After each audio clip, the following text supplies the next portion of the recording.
Welcome to the Upton Steel County Ground for what Chris Wright called a make or break week for Leicestershire in the Metro Bank One Day Cup. This is the start of a run of 3 consecutive home games for the Foxes, beginning today against Essex. Peter Hanscom's side come into today off the back of a 7-wicket defeat to Hampshire. Their counterparts Essex, on the other hand, come into the game after a comprehensive 244-run victory over Surrey. New overseas Curtis Camphor and youngster Charlie Bennett taking the headlines for the Eagles on that day. And Essex have decided to remain unchanged as they look for a repeat of Friday's thumping win over Surrey. Earlier, Leicestershire's Peter Hanscom won the toss and has elected to have a bowl. The Foxes make 2 changes from the side that lost to Hampshire, as Roman Walker and Sam Wood come into the side in place of Alex Green and Liam Travaskis.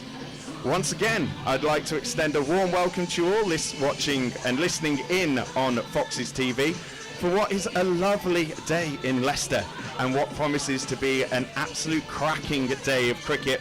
My name is James Hurl, and first of all, I am joined by the one and only Jesvin Nelasari. How are we? I'm very good, James. Well done for pronouncing my name correctly. I like that very much. And yeah, welcome along to everyone listening in, watching along on Foxes TV. As James said, it's an absolute belter of a day today. We're going to have a good day's play of cricket. I am looking forward to it. Interesting team news from Leicestershire. As James already mentioned, Alex Green and Liam Travaskis are not in the squad. Roman Walker and Sam Wood take their places. Sam Wood, incidentally, has only played 1 List A match for Leicestershire. Young fast bowler. Looking forward to seeing how he performs. But no spin options for Leicestershire today. It's probably a good indication of what the pitch is going to do today, isn't it, James?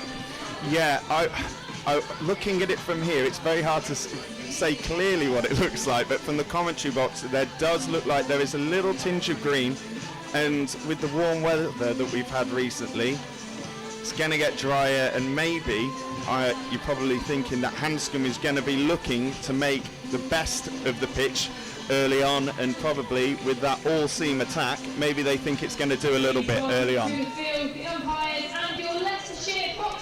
The umpires are leading the 2 teams out onto the field, starting off with your Leicestershire Foxes. Peter Hanscom, the captain, Ben Cox leading the line with the gloves on. And they're being escorted through a guard of honour from some of our younger supporters on today, what is Family Day here at the Upton Steel County Ground. Under 16s go in for £1 today, so get on down and support your Foxes. It's going to be a good day today, James. Yeah, I was walking around earlier and there's already a buzz of excitement around the ground. Already good to see some young faces in the crowd and waving their flags in support of the Foxes today.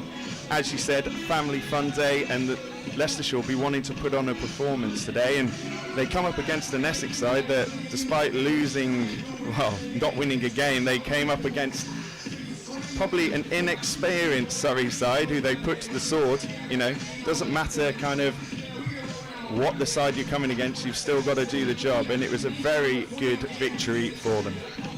Yeah, indeed. Surrey, they're sort of, I don't want to call them the whipping boys of the One Day Cup, but they have not had it easy with a couple of players missing from the squad due to their commitments in the 100. But we now see out of the commentary box the boys in purple, the openers coming out onto the field for the Essex Eagles. Matt Critchley and Robin Dass are going to be hoping to get Essex off to a good start, don't you think? Yeah, and I'm going to put it out there early because there was a lot of kit chat on the Hampshire feed the other day when I was listening to it, and I have to say I'm a big fan of both the teams' kits here today. That is a very striking purple. There's definitely going to be no mistake which is which today, is there? Possibly, but I am slightly worried that the umpire's purple is clashing ever so slightly with the Essex purple. Obviously, we're going to be able to tell them apart, but from the naked eye, they're a bit similar, aren't they? They are indeed. Hopefully for the Foxes today, no no kind of joint loyalties between the sides. But if you have just joined us, once again, just a reminder that the Foxes won the toss and elected to have a bowl. Looks like we're going to be opening up from this pavilion end with Holland. Dutchy, who had a very good performance last week. It's in Holland. So starting with one slip, point, cover, extra covering close. We've got mid off, mid on, and a mid wicket and a fine leg as Holland comes in past the bowler, wide of length, and he just pushes one out to that point fielder for no run. Confident start there for Ian Holland, coming in with some good pace, good bounce.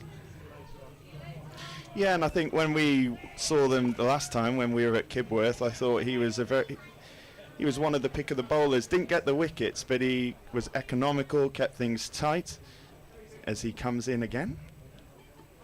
Again, short and wide, and a carbon copy of the last one. Yeah, against Notts at Kibworth, he had a short spell fairly, only 5 overs he bowled, but it was none for 21. He was fairly economical, like you said. Other bowlers took the headlines, namely Liam Travaskis, with a List A career best of 5 for 52 from his 10 overs. Not in the squad today, but yes. Holland comes in for the third delivery of his spell. Ooh, nice bit of movement there. He'll be encouraged by that. The bit of in-swing. Das, though, dabs it out to mid-wicket. Yeah, he had to go on the back foot slightly there, Robin Das, didn't he? Everything been just short back of a length, nothing full as of yet. We've also got a third man, which I missed. It was on the post, so forgive me for that. And Holland marches in again. Again, a little bit of movement again into Das. He's been in I say he's been in a great run of form this competition so far, has Das, but didn't perform. Probably the only one of the Essex side against Surrey the other day. He'll be wanting to rectify that and get back to the free-flowing run scoring that he has been in so far in the competition as Holland runs in again. Ooh, just slightly shorter, catches the outside edge of Das's bat, and that goes down to third man, and that's our first runs of the day after the 5th ball. It goes to show how well Holland was bowling throughout this first over. Robin Das couldn't really get his feet into a good enough position to get a clean cutaway with that one. Edges it down to the third man, and yeah, Essex off the mark at last. Holland into Critchley. Little bit fuller that time. Just keeps Critchley in place, and that's a great start to the over and the game for the Foxes. One off it.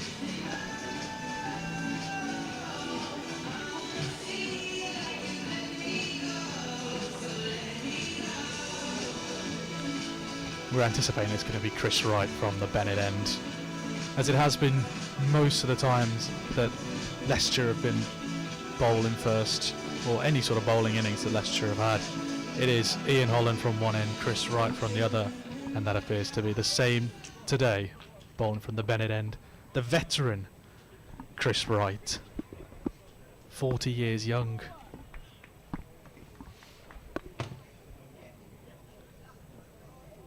Only 3 wickets so far in this Metrobank One Day Cup. He comes steaming in, right arm over the wicket, and it's a strong face from Robin Das.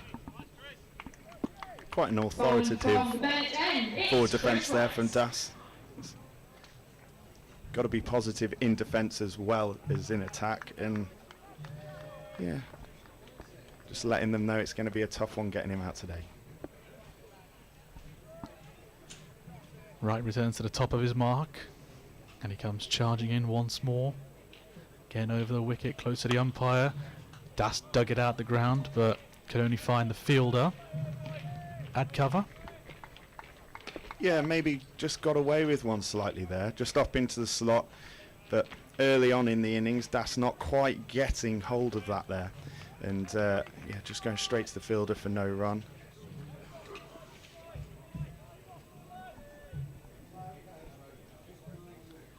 Still got the slip in place. The skipper Hanska missed the slip fielder as Wright comes in again. And then a late cut from Das. Can't find the gaps just as yet. Yeah, it looked like he was just trying to play that just down past backward of point, but bottom edged it, didn't quite get hold of it. Kind of the hand signals that he was giving there probably suggest that it didn't get up as much as he was expecting it to there. So Wright reaches the top of his mark once again and comes back in. Oh, and that's a lovely shot straight down the ground by Das. That for 4. Always the sign of a true batter in form. A great, lovely on drive straight down the ground. That's exactly what you want to see from an Essex fan's perspective. Yeah, solid face of the bat. There was no point running after that one. It was as clean as you like. And finally, some boundaries for Essex as we reach the penultimate ball of the over. That's flicked over to the leg side, and that'll run away for another boundary. Confidence building for Robin Das. Flick that one away, and that's 2 4s in a row. The old London bus is there for you, Jez. But no, great start from Das there, and he's really starting to motor on now. As Essex move to 9 for no wickets off 1.5 overs.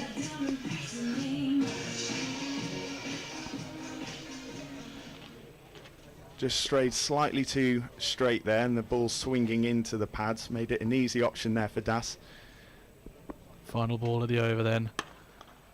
It's a misfield there by Roman Walker at extra cover. Now I'm going to stick up for our code comms there, and I think that's a good hand. Saved the 4. Check in the post, please, Roman, mate.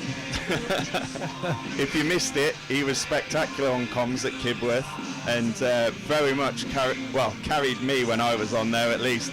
And yeah, just a thing of note there was for that final ball, the Foxes did put someone out on that leg side boundary, a sweeper early on. So being quite reactive to what had happened in the over. 10 without loss after 2.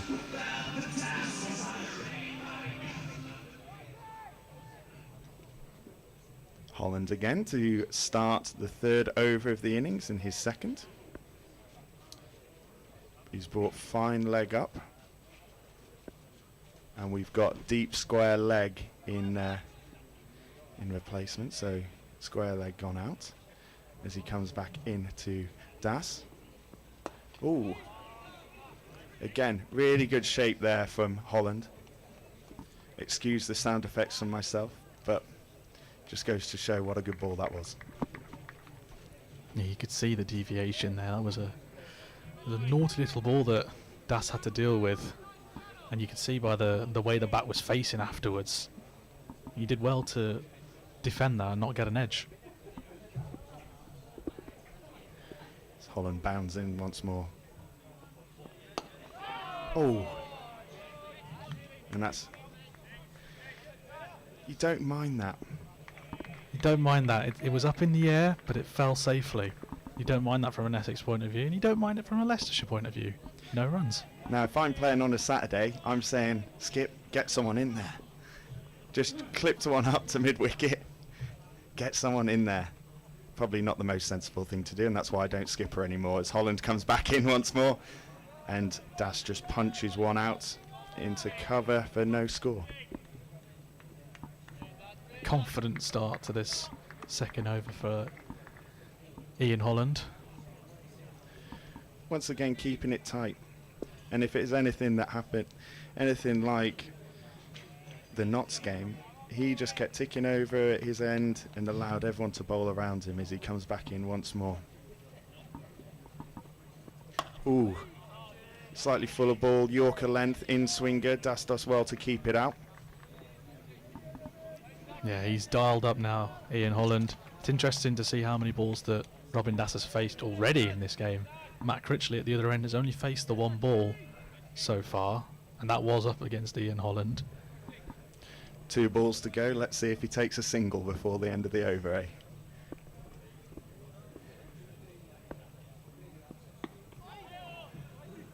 Holland just strays onto the pads there. And Das, yeah, just off the thigh guard by the looks of that. And we'll give Critchley his second ball. There you go, Jez. We spoke it into existence. Didn't we just? Signal for leg buys, by the way, in case you missed that. Takes the scoreboard on, but no extra run added for Robin Das. Slight change in the field. Hill comes into short extra cover.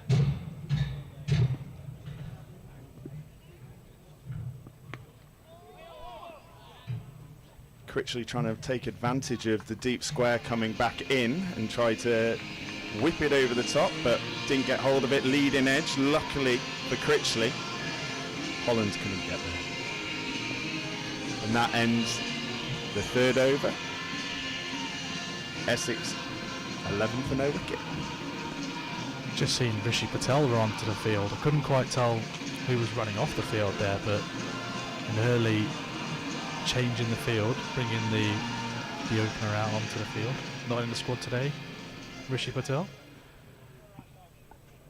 And he assumes position at point. As Chris Wright continues from the Bennett end. I want straighter from the veteran, and Robin Das defends strongly there. Yeah, good once again from Das. I know it's very early, but looking very well put together. Looking like a man who has scored the amount of runs that he has in this competition so far.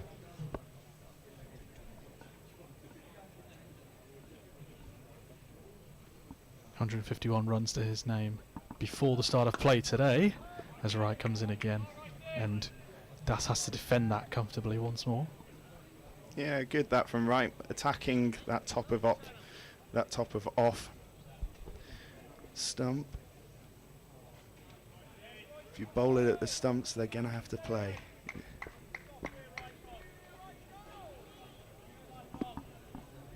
Deep fielders as a third man, a deep third man, and deep backward square. Another straight bat from Robin Das, and that is another elegant shot back down the ground. Lovely timing, and another boundary. He moves on to 14. What can you say? A superb start from Das already. 2 great shots straight down the ground, along the floor the whole way, not giving the Foxes fielders a chance at all. Yeah, Chris Wright put his hand in the way. I don't think that would have done anything. As he comes in for the 4th ball of the over.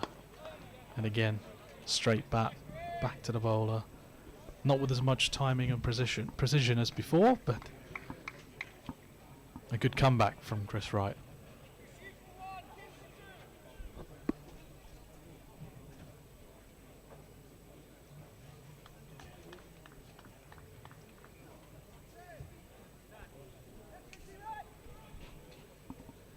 Reaches the top of the mark once again and comes in full steam ahead. Another straight one from Robin Das. Hasn't beaten the fielders this time. Mid-on comes around to cut that one off, so it'll be just a single, and it brings Matt Critchley back on strike. To face the final ball of the over once again. Looked like that was slightly slower there from Wright, trying to mix things up early on. Once again, another good straight shot from Das.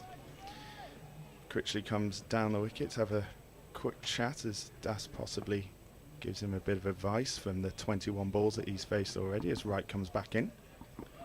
Last ball of the over. Oh, and that's another lovely shot. Carbon copy of the other one. Didn't quite get hold of it.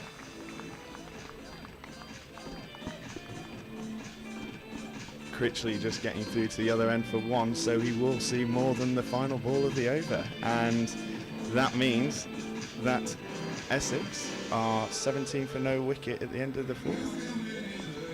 Yeah, don't forget, while you're watching along on YouTube, don't forget to drop us some questions, comments, whatever. Get involved in the group chat. In the live chat on Fox's TV. If people start joining our group chat here, Jez, I'll be very worried as Holland comes in to start the 5th over. Again, straying slightly onto the pads. Cox going up probably more just to, umpire signalling that that's come off the thigh pad. Good athletic dive that from Cox down to the leg side, making sure that no extras are given away off the pads there. Yeah, if you've just joined us, a little reminder that the Foxes won the toss and have elected to have a bowl as Holland comes back in once more. Critchley advances down the wicket, not for the first time this innings, and misses out. He's definitely looking to hit over into that cow corner region. We do have, can't see without my glasses here, but it looks like it's that Roman Walker out there. Can't quite see from up here either, but we'll get back to you on that one, folks, as Holland comes in once more. In swinging, delivering, Critchley just tucks it off his pads and takes one. I think we've just, with the nod of your head, we've just confirmed it is the man, the myth, the legend himself, Roman Walker. Commentator extraordinaire, part-time fielder, full-time commentator. Well, you know, I was hoping to try and get some mustache kind of advice from him today. It's a terrific piece of facial fuzz he has as Holland comes in once more. And that's got to be out, yes. Just a tickle of an outside edge there. And the dangerous Das falls for 15. You've got to be very happy with that. Just a little bit hint of movement there, going the other way. In swing, and then the outswing. Gets the outside edge, and that's a huge wicket to start for the Leicestershire Foxes. Yeah, and it's a really good take as well from Ben Cox, diving to his right-hand side. But yeah, as you said, Das was looking dangerous, had a few very well-timed shots down the ground, and you can see him swinging the bat in frustration as he trudges off the field. 18 for 1 now. The Essex Eagles, Das gone for 15. Yeah, Holland picking up his 5th wicket of the campaign so far as Das trudges off, shaking his head, clearly disappointed. Obviously felt like he was in good nick, and it looked like he was in good nick. Yeah, we were saying earlier, didn't we, that how well he was timing the shots, especially against Chris Wright down the ground. Yeah, and coming in at 3 now for Essex is skipper Tom Westley.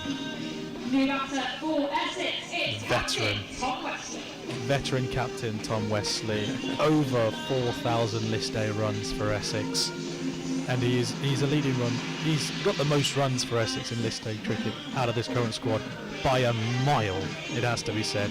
The next closest, I believe, is Nick Brown, and he is 1 run shy of 800 list day runs for Essex. So looking to veteran experience now, the Eagles, they'll need it from the skipper. Yeah, 61 against Hampshire, then 43 against Worcestershire, and then at 10 against Surrey the other week. Taking his middle guard. Holland back to the top of his mark as Patel comes back off and Hill replaces him. 1 slip. Short fine, 3rd man, point, cover, short extra, mid on, mid off. Another in swinger. Just dabs it down to the leg side to Masood at mid on and gets up the other end for 1. Get off the mark quickly and early. Very, very wise with the amount of experience he has. And a nice moment there, handshake with the Pakistan Test captain, Shah Masood.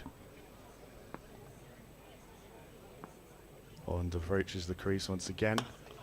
Straight that time. Barely any move. Right behind it we are for this. From this end. And very little movement on that one as that ends the next over, the 5th over.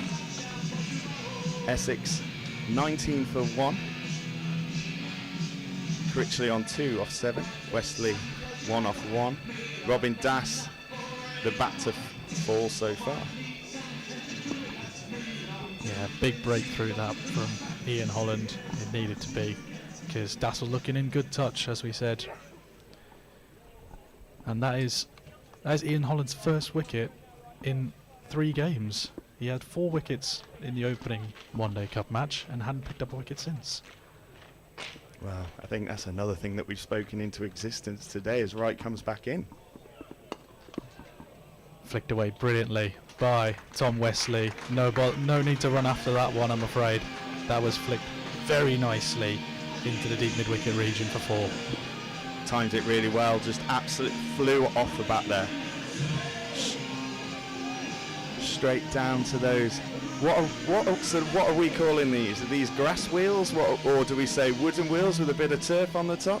I believe they're pizza wheels. You can eat pizzas in there. I'm fairly certain of that. Well, you know where to find me later as Wright comes back in. Straight gets Westley onto the front foot as he defends, and there's no score. Might need to get Charlie to double check that for us. Are there pizzas available down there in the deep mid-wicket region? Let me know. Let James know. We'll be there ASAP. Charlie, quote unquote, well, it's our boss, isn't he? So yeah, and Charlie. For anyone who doesn't know, that we're just shouting out some random Charlie. Down the pitch again comes Tom Westley. This time goes straight to the fielder. Single taken. Yeah. Similar ball, nearly a similar outcome, but another good shot there from Westley, clipping it off his pads. Just having a look, just noticing that the slips come out.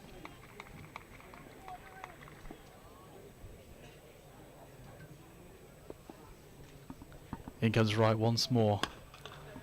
Onto his back foot. Critchley wanted that run early, and he'll get home to the non-striker's end. A shy at the stumps, but he was well safe. Just letting them know,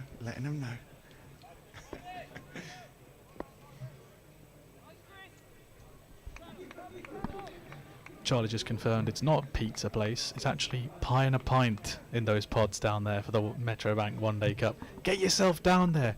Pies and pints. Only in the pod down at the deep mid-wicket region. If anything, that sounds better. Penultimate ball of the over. There's a highest shot from Tom Westley. It beats the diving Roman Walker, and it will race away for a boundary. For a moment there, you thought Walker had a chance to grab that spectacularly with one hand, but it goes just past him and goes for 4. As the shouts of "Don't mind that, lads" ring around the ground, which kind of happens quite a lot when it goes aerial, but ends up going for a boundary. Yeah. Slightly aerial, very lucky to get away with that early on. That's not what he would have wanted. Final ball of the over from Chris Wright. Again swinging in towards the pads. Has to be defended away towards Peter Hanscom by Tom Westley, and that'll bring to the end the 6th over here at the Upton Steel County Ground, where Essex are 29 for 1.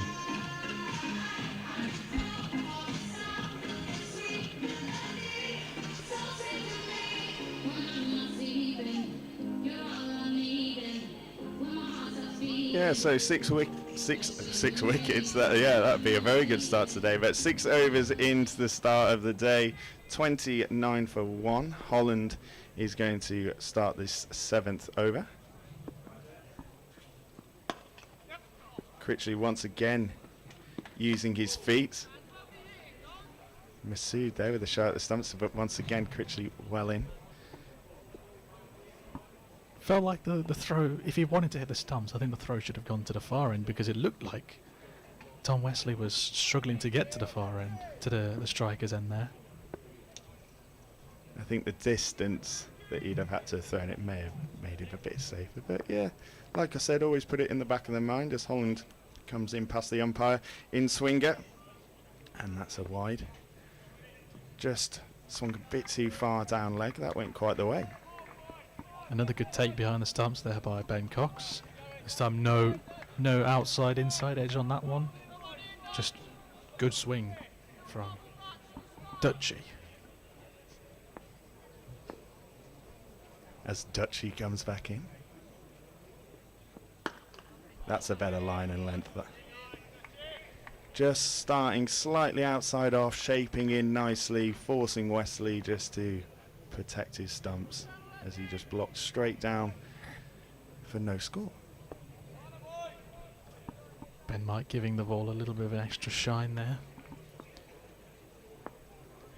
And follows it up with a bit of a star jump. He was obviously excited about that as Holland comes back and didn't quite get hold of it there, Westley, as he just kind of, just isn't quite timing it. Ends up going down to mid-on where Shah Massoud is.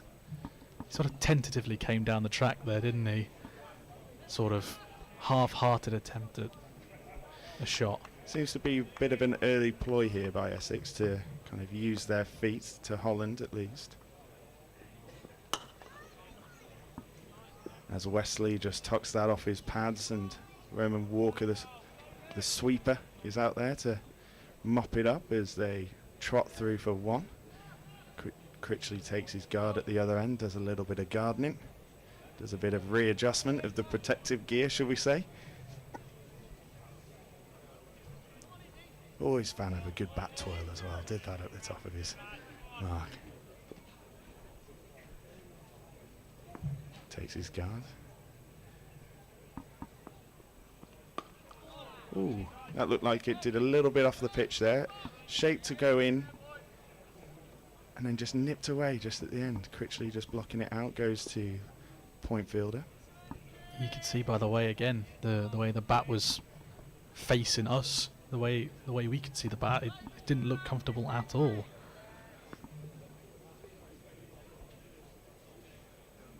One comes past the umpire. And again, just short of a length, they're taking a single quickly through. Once again, Massoud hits the stumps. Luckily, Mike there just to mop it up as they come through for the single there, and that ends the 7th over, and it's 33 for 1. A more confident shot coming down the ground there from Tom Westley by the looks of that one. And he was a little bit quicker off the mark there. He got home very safe.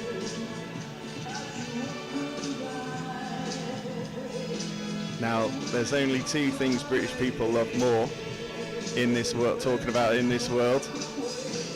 And one of them is the weather, and how good has it been recently, and what a day it is for it today as well, and on Family Fun Day as well. It's a beautiful day. We had a lovely day out at Kibworth as well. Everyone with their deck chairs out. It was a gorgeous day, and likewise here at Grace Road, it is a stunning day. Beautiful, clear blue skies, the sun beating down on us, and yeah, we're in for a good day's cricket. There's a change of bowling as well coming from the Bennett end. It's Ben Mike.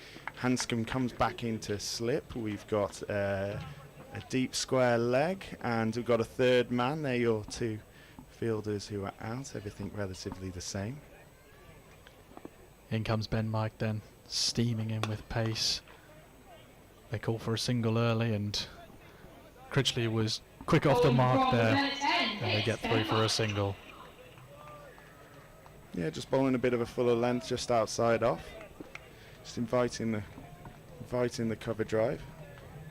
There's been some good fielding so far from the Leicester side, keeping the score down to what it is so far. A run rate at 4.7 in this, what is now the 8th over.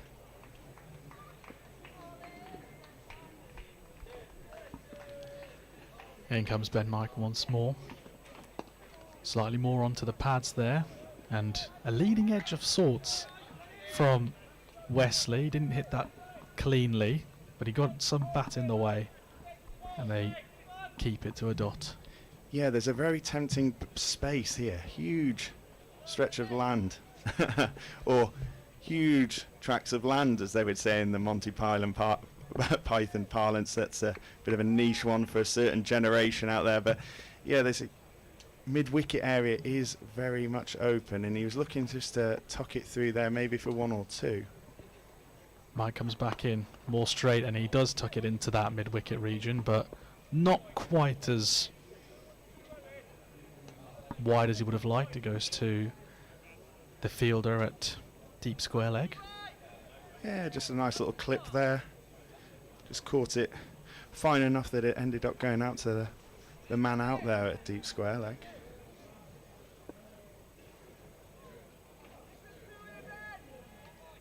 And Mike at the top of his mark, giving his hands a bit of a rub on the dirt and a bit of a shine of the ball to get a bit of purchase and a bit of swing. Slip comes in with Peter Hanscom. Mike again. Straightish ball dug out there by Critchley. Ben Mike thought about it by stretching out his right hand to go for the ball, but no proper attempt made to stop that one.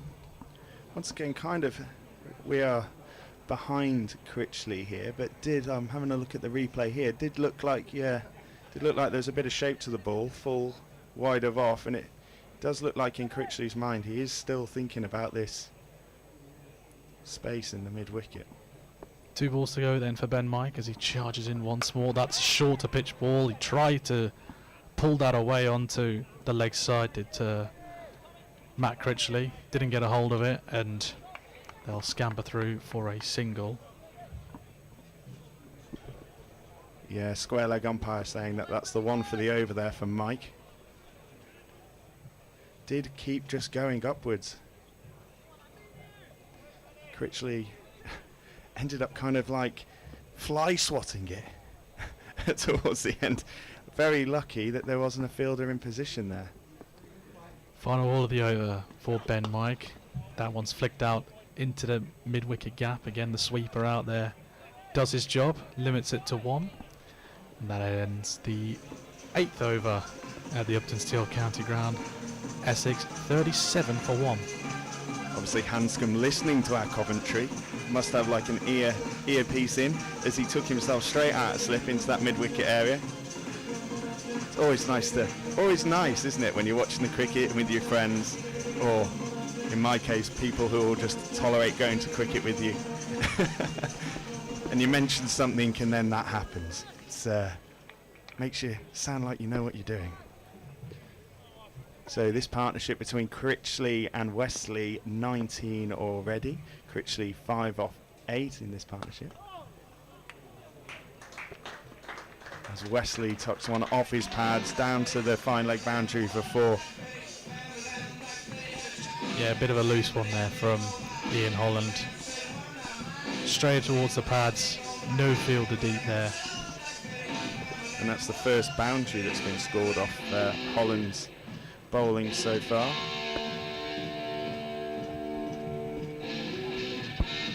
Unless I stand corrected. Now there appears to be a search for the ball because it went under the hover covers over there at the fine leg region. They have retrieved it. I think that was a bit of celebration there from Walker as he found it.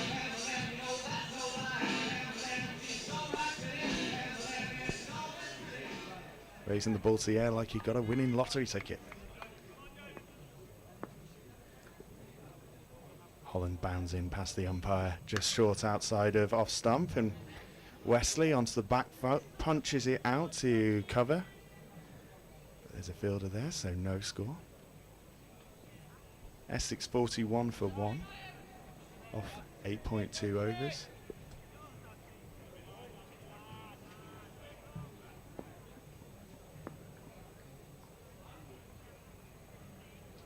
Dutchy once again strays slightly straighter, and again aerial as he just pops it up into the leg side, comes to Shan Masood for 1, but again I guess that's possibly why they're advancing down the wicket, because it's just not coming onto the bat, it seems, from Holland's end, and we've seen a couple pop up like that. Yeah, a couple have popped up, and a couple of times they have got lucky with it as the ball's popped up for them. Holland straight again, just over the top of off stump, and Critchley works it onto the leg side again, but to Masood. Just those three playing this game this over. Give everyone else a go. Interesting that Shah Masood didn't have a shy at the stumps of the last 2 attempts. He's been doing it every time he had the ball previously. Westley on strike, 18 off 15. And he just on the back foot defends, nice and straight.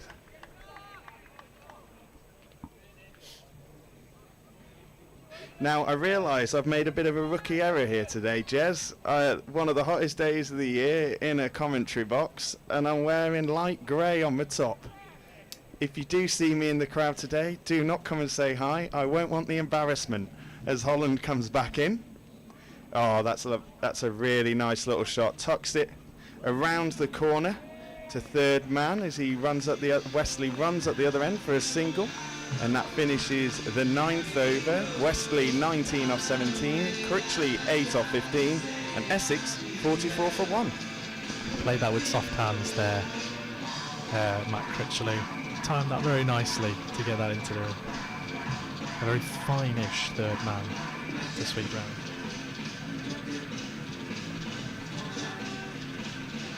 Luckily for those of you listening at home, I am wearing shorts, so I am not completely daft. Yeah.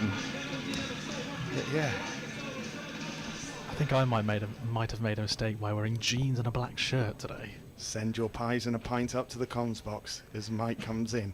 Steaming in, should we say.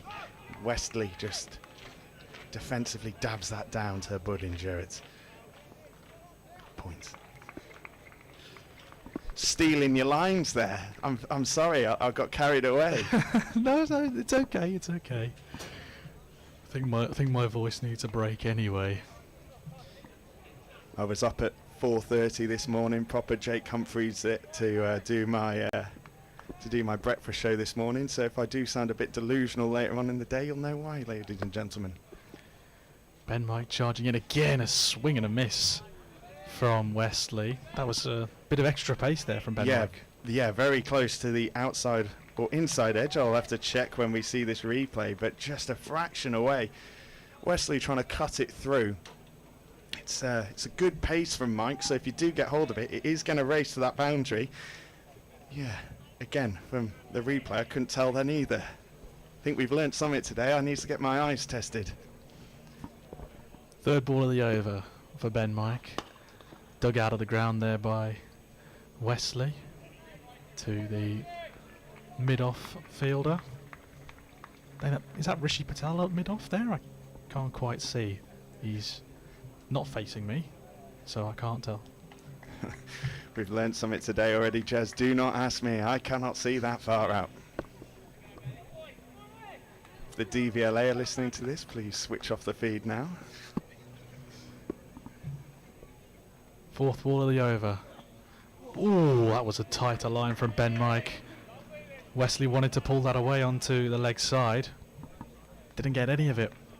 He did not. Looking for the big Yahoo over the top of that, the old school box over there. And again, yeah, just missing the edge as I watch the replay again. Yeah, just not got up as much as he thought it was. Also, head lifted a little bit there. That's someone who plays Div 1 village cricket there, giving batting advice to a professional cricketer. So take it with a pinch of salt. Penultimate ball that strayed a little bit more onto the pads. Another bit of in-swing there from Ben Mike. They wanted two there, Essex, but Matt Critchley correctly, I think, turns the second run down. Limits it to just one. Excellent work there from Scriven, I believe, out there, to just make sure that it was only the one.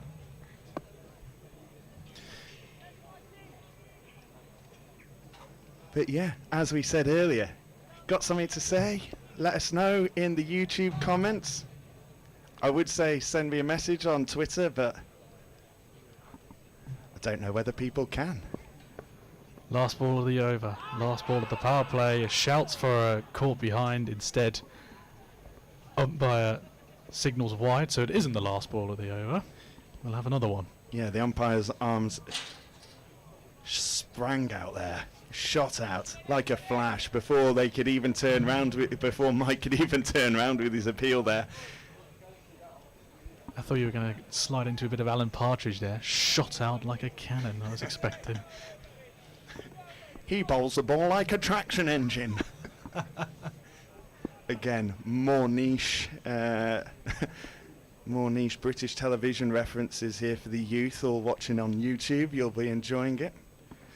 Last ball of the over then. Take 2. That one straighter. And it will be a dot to end out the power play. It's been a... I don't know how to describe it, but it's been a power play. 46 for 1 after 10 overs. The wicket of Robin Das being the only one to fall so far. And it's been a lovely 10 overs. I'm going to retire for a couple of overs now, and you're going to have a new voice in the commentary box joining James Hurl. Shall I introduce you, or are you going to introduce yourself? A shrug of the shoulders from the main man. He's given me the honours to introduce Tawheed Qureshi into the commentary box. After you. Yeah, so bit of a mix up for both sides. Essex playing some lovely shots in this power play, getting them to 46 for 1. Westley 20 off 22. Critchley 8 off 16, but a few kind of like leading edges, inside edges, not quite getting it off the centre of the batters. Holland comes in once more. And Westley once again onto the front foot, blocks for no score. And yes, I am joined by the one and only Tawheed Qureshi. Welcome, Tawheed. Thanks, James. Great to be here. I mean, I know you said it earlier, but glorious, glorious day. I mean, bathed in sunshine, the ground. Holland comes in for the second ball of his over. Just short. Westley gets onto a back foot, works it into the mid-wicket region. They tried to look for 2, but superb work out there by Roman Walker holds them only to the single. And yeah, great stint by Jesvin, just preceding mine, thanks to those 10 overs. I know he was working tirelessly the other day at Kibworth as well, so good stuff, Jesvin. Yeah, we don't really mention that very much as Holland comes back in once more, and Critchley looked like he was going to try and work that through mid-wicket again, but just ends up sending it back straight back to the bowler. Yeah, and just in terms of the state of play, I know Jesvin was saying it's a funny old score, I suppose, after the first power play. I guess having put the other team in, maybe Leicestershire would have hoped for some more wickets.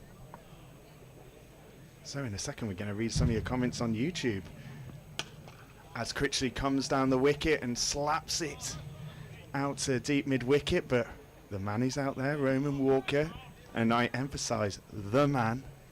No bias here today, but worked with him on comms the other day, and he's comes from my neck of the woods, so slight bias. Indeed, I hope people tuning in aren't disappointed by hearing my voice instead of Roman's today. Oh no. You are peers in that resort. Westley just works it off the pads down to fine leg, and they'll just trot through for the 1. Yeah, something I'm really excited to get into throughout the day, Tawheed, is your freelance writing and all of these wonderful publications. A who's who of cricket's kind of publications. We'll be definitely delving into that later. Essex here, 14th, 9 for 1. Critchley on strike on 9 as Holland goes to the slower ball bouncer, and Critchley just down, and again very much kind of like slaps it down into the ground, swats even, and that ends the 11th over. Essex and the 50 for 1. Westley 22 off 25 balls. Critchley 10 off 19. So whilst me and Jesvin have been commentating the first 10, you've been sat back in the commentary box observing the game. What's your take on the situation so far? Yeah, I think as I was saying, I guess both teams to a degree probably pleased with the situation as is. So the 50 just coming up there, the last ball of the 11th over. Essex 50 for 1, and 2 experienced players out there in the middle as Ben Mike comes in from the Bennett end, strays down the leg side.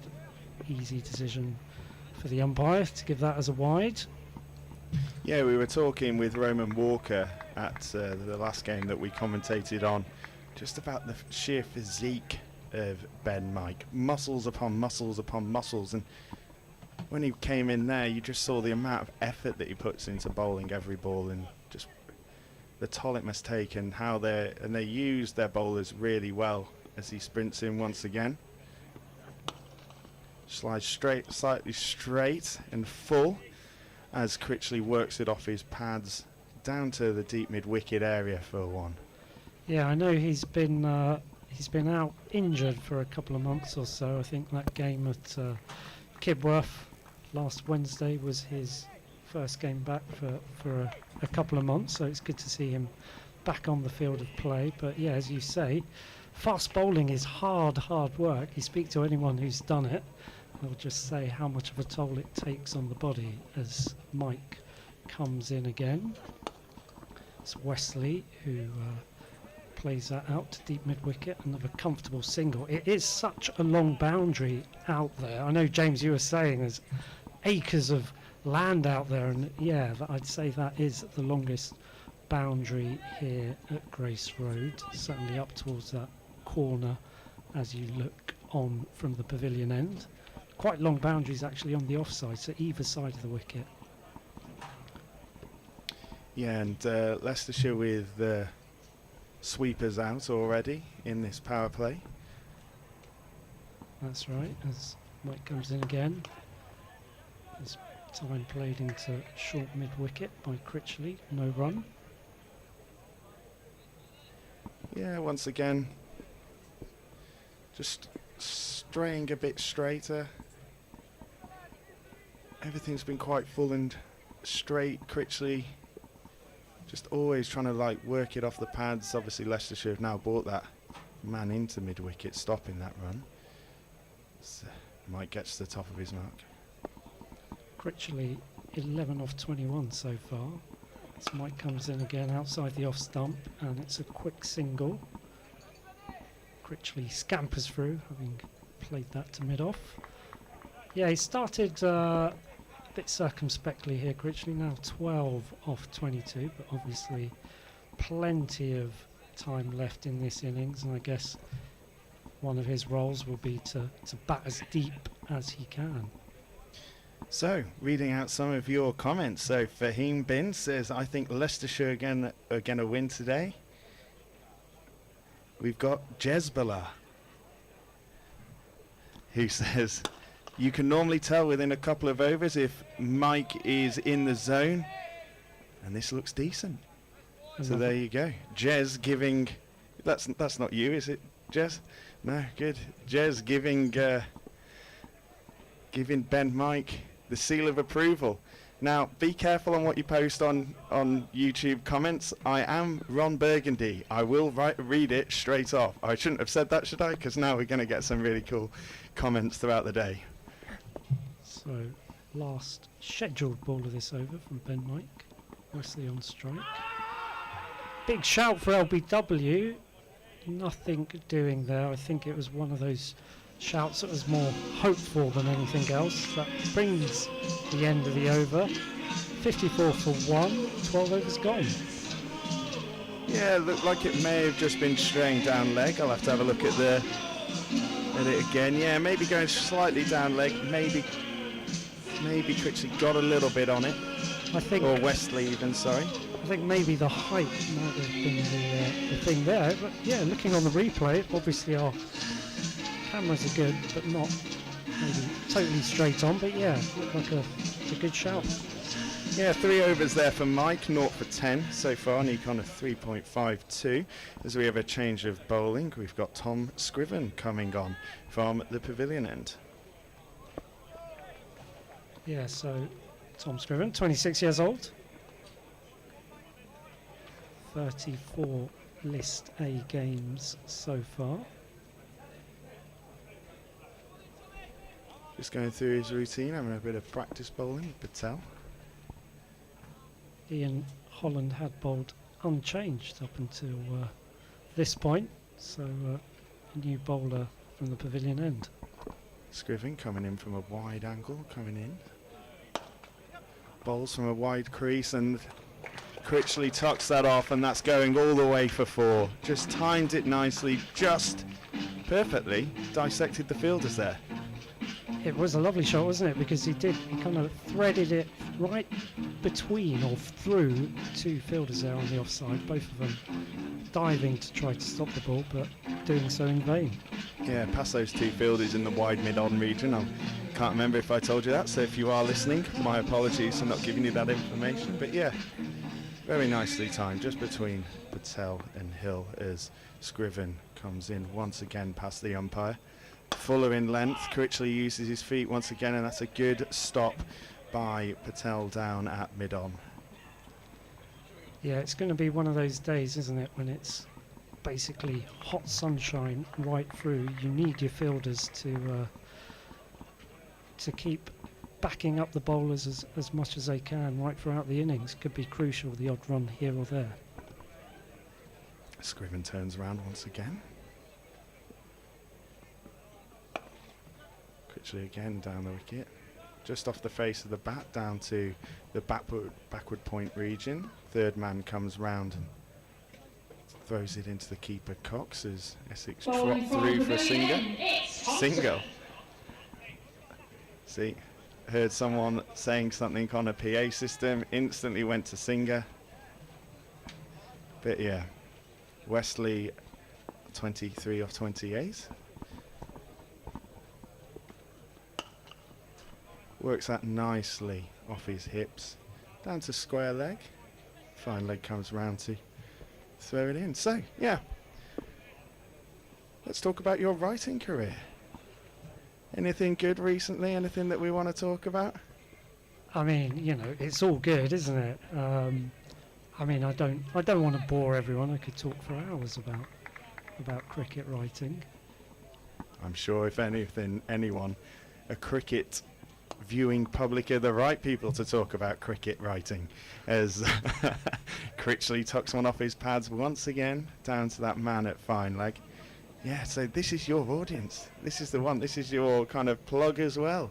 Well, I mean, I was actually talking to Steve Smith on Friday. Okay, let's stop this here. I'm already feeling inadequate. Let's go on, please tell. I mean, although that's not for a written piece, it was more just a bit of video. Scriven once again. Fuller in length, slightly shapes inwards, and Westley doesn't get hold of it. Again, catches the inside of the blade, and it squirms out to square leg. He gets down to the other end to end the 13th over. Scriven 8 off his first over there. Critchley moves to 18 off 26, Westley 25 off 30. Anyway, Steve Smith. Steve Smith, well, yeah, I mean, it's a good time of year, I'd say, if you're a freelancer, because obviously there's so much cricket going on in England right now, domestically, lots of competitions, which means that there's lots of players who are here at the moment, some for a short time as well, so ample opportunity to speak to people you might not normally get to speak to. Mike once again sprinting in past the umpire, digs it in down. A bouncer, and that's a bit too high. That's been given as a wide. That's right, yeah, Westley just for a moment thought about taking that on, but then thought otherwise. I've been there before, the devil on the shoulder, the thoughts, maybe I should just go for it, maybe. But just at the last minute, dropped his hands. Oh, sounds like there's some readjustment to the pavilion going on next to us. As Mike comes in again, Westley on strike. Plays this without much timing. Back to Mike.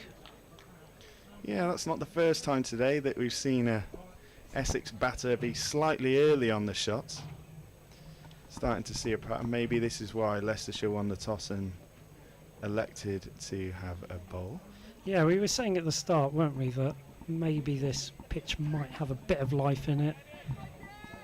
Don't think Leicestershire have played here for a few weeks.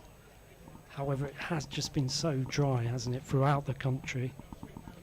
As Mike comes in, This is played nicely through the offside by Westley. Deep point there, cuts it off.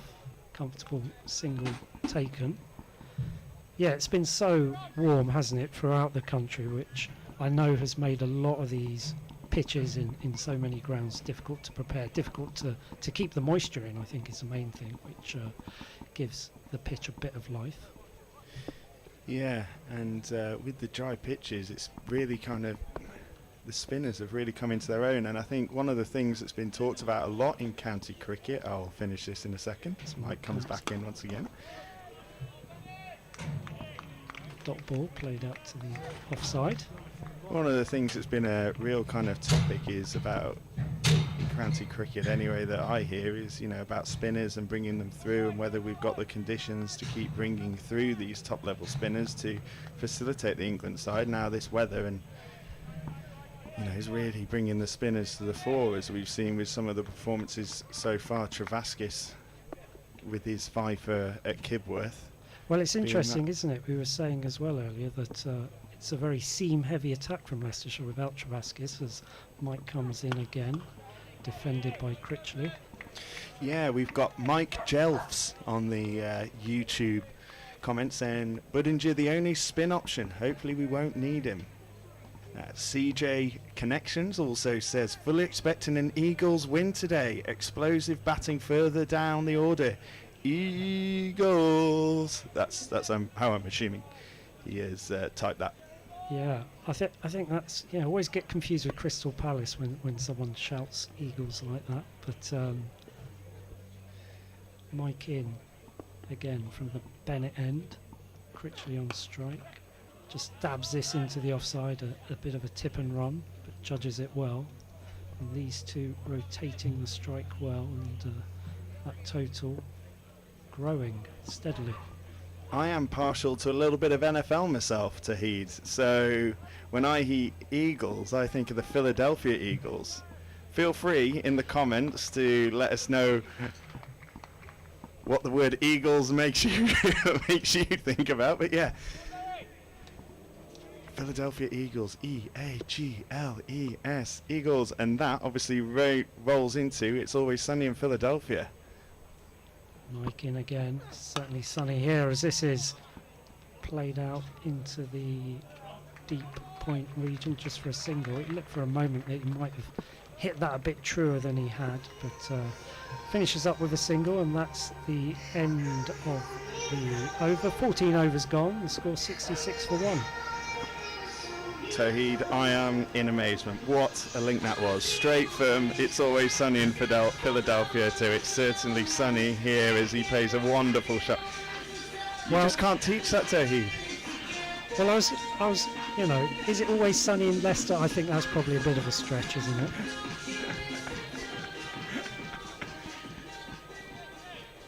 Go Birds.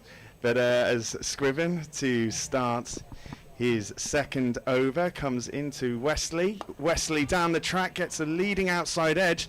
Is it going to go all the way to the backward point boundary? It does. That's 4 runs. That's quite fortuitous there for Westley, and quite unfortunate for Scriven there.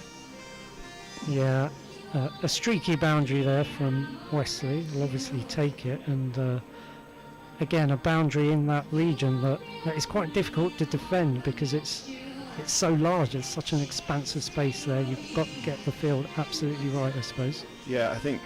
Oh, well, there we go. They've got it out there before I suggested it. The Leicestershire team have brought out the lid for Cox, just in readiment for, I'm assuming, he's probably going to get himself stood up to the stumps with all of the Essex players walking down the wicket so much. As Scriven comes in once again. Out!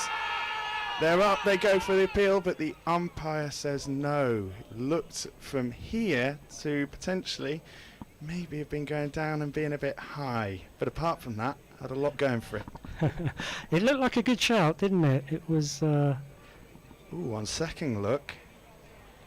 I think, yeah, as you were saying, perhaps just creeping down the leg side, but certainly not much in it at all. Scriven started his spell here, pretty bowling bowling well and with good purpose. Here we go, Zahid. So we've got AJ, who says the eagle reminds me of the Pakistan pacer Shaheen Shah Afridi, as Scriven comes in, and that is swatted away by Westley to the deep square leg region, pulls it for 4 runs. He moves on to 35 off 36. Essex 74 for 1.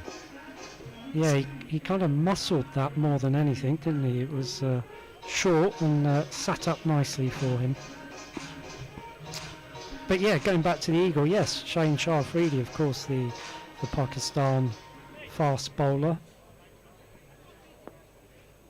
Scriven comes in once again. Past umpire. Just outside of off stump this time. Westley rocking onto that back foot. Look to punch it through that space in cover, but didn't get hold of it. Hanscom there in short extra getting it, and yeah, cocks up to the stumps now and stops the Essex batters using their feet. And again, we've seen another slight miscue as Scriven comes in once more. Some nice shape there, just another leading, would you say a leading edge there? I'd say, yeah, a thick edge, certainly squirted out through the offside. Comfortable single taken.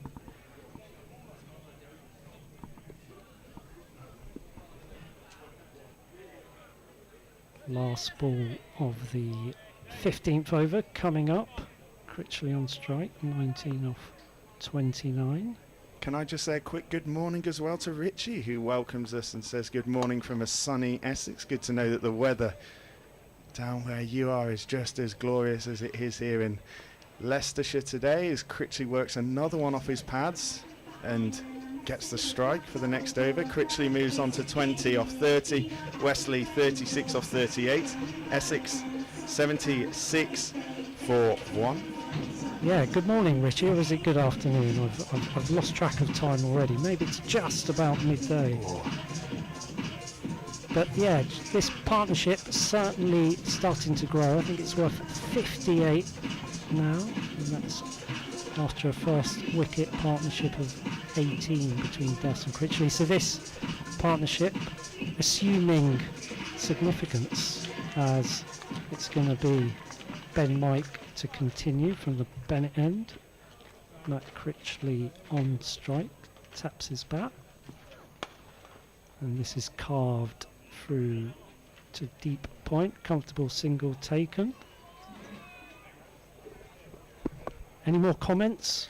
Yeah, David Clark is saying that he thinks that the Leicestershire bowlers should start really kind of attacking this top of off stump. I'd be in a way to agree with him. There's been a lot that have been full on the pads, or kind of maybe strayed a bit too straight, and these Essex players have really kind of cashed in on those. But yeah, I wouldn't say it's been the worst bowling performance so far as Mike comes in again. This is wide and short outside the off stump, and it goes for 4. It's Shan Masood down there, a wide-ish third man, unable to cut that off. I thought he might have done a bit better than he did there.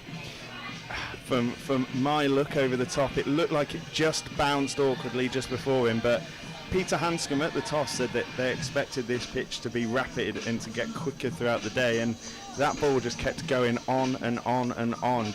And like we said earlier, the pace that Ben Mike is throwing them down, and I say throw him because we're not literally throwing him, but the aggression and the energy that he throws into his bowling and the pace that comes off it, you just touch it and it's going to go. Comes in again, and that is whipped into the offside. On the short side again, comfortable single taken. Yeah, I think Hanscom was saying at the toss how this outfield is basically lightning fast, and I mean, just taking a look at it, it looks so dry, so parched. It's basically like sand-like colour. And I think Masood might well have got a bobble or two as well as that ball came towards him. Doesn't look like the nicest outfield to field on. Good use of parched there as well, Tawhid. I'm a big fan of that. One for the Peter Crouch podcast fans out there, if there are any of you. As Mike comes in again, right arm.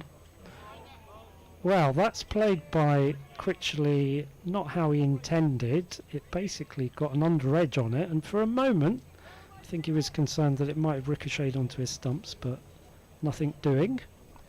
I know we keep, as I've mentioned earlier, get ready people listening in today. There's nothing I like talking more about than the weather, and with all this weather, as we said, it's created these pitches. I don't think I've seen a cricket season where I've seen so many nearly played-ons in all formats of the game. Like, you used to see them now and again, but this season it seems like it's 2 or 3 a game as Mike comes in once more. And this is played to mid-on. No run taken. Yeah, we have seen a few of those plays on, haven't we? A famous one to finish the Lord's Test, wasn't there? With who was on strike? Tell me. Siraj. Absolutely, Mohammad Siraj. Shoaib Bashir was the bowler, wasn't he? And yeah, the ball just trickling back onto the stumps and the bail coming off. Now, as an England fan, is it wrong that I felt a little bit sorry for Siraj and actually felt like it shouldn't have ended that way? I felt bad in victory. Mike comes in again. This is played through to deep mid-wicket. Another comfortable single to end the 16th over.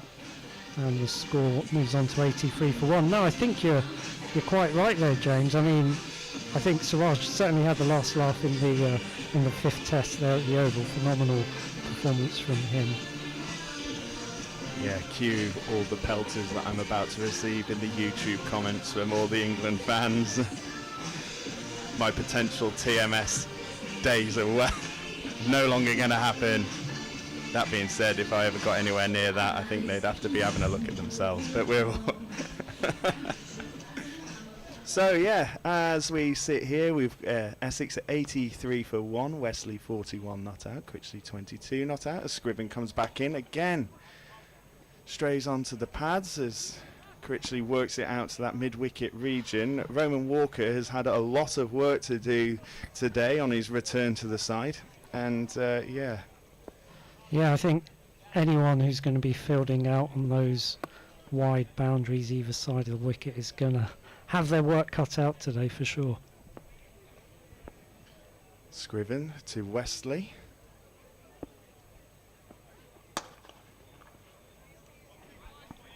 Westley punches one down to mid-on, but Shan Masood is once more there, and he collects this time. He throws the ball to Holland at mid-off, who takes a look at the ball, gives it a bit of magic rub. Hopefully get a bit more movement out of the ball. The run rate has been hovering around 5, currently 5.1, which I think Essex will be pretty pleased with. Scriven just aiming towards the top of off. Westley rocks back and works it towards mid-wicket where Hill does the fielding. A no run. AJ says it looks like a 300 plays 300 pitch today. Mandam also agrees. He says that looks like it's going to be 300 there today. He also says that he hopes that it's going to be a Tom Westley 100. Well, it could well be all of those things because Westley is currently 41 not out of 43, and Essex going well. Certainly they'll be eyeing up 300.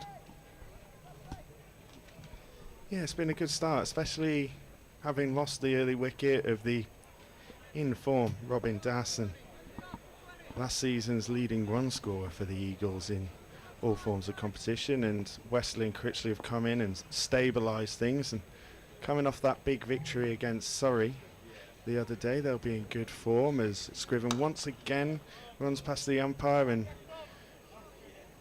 a nice full ball full of length, and again targeting the pads, and it's clipped out to that man again, Roman Walker.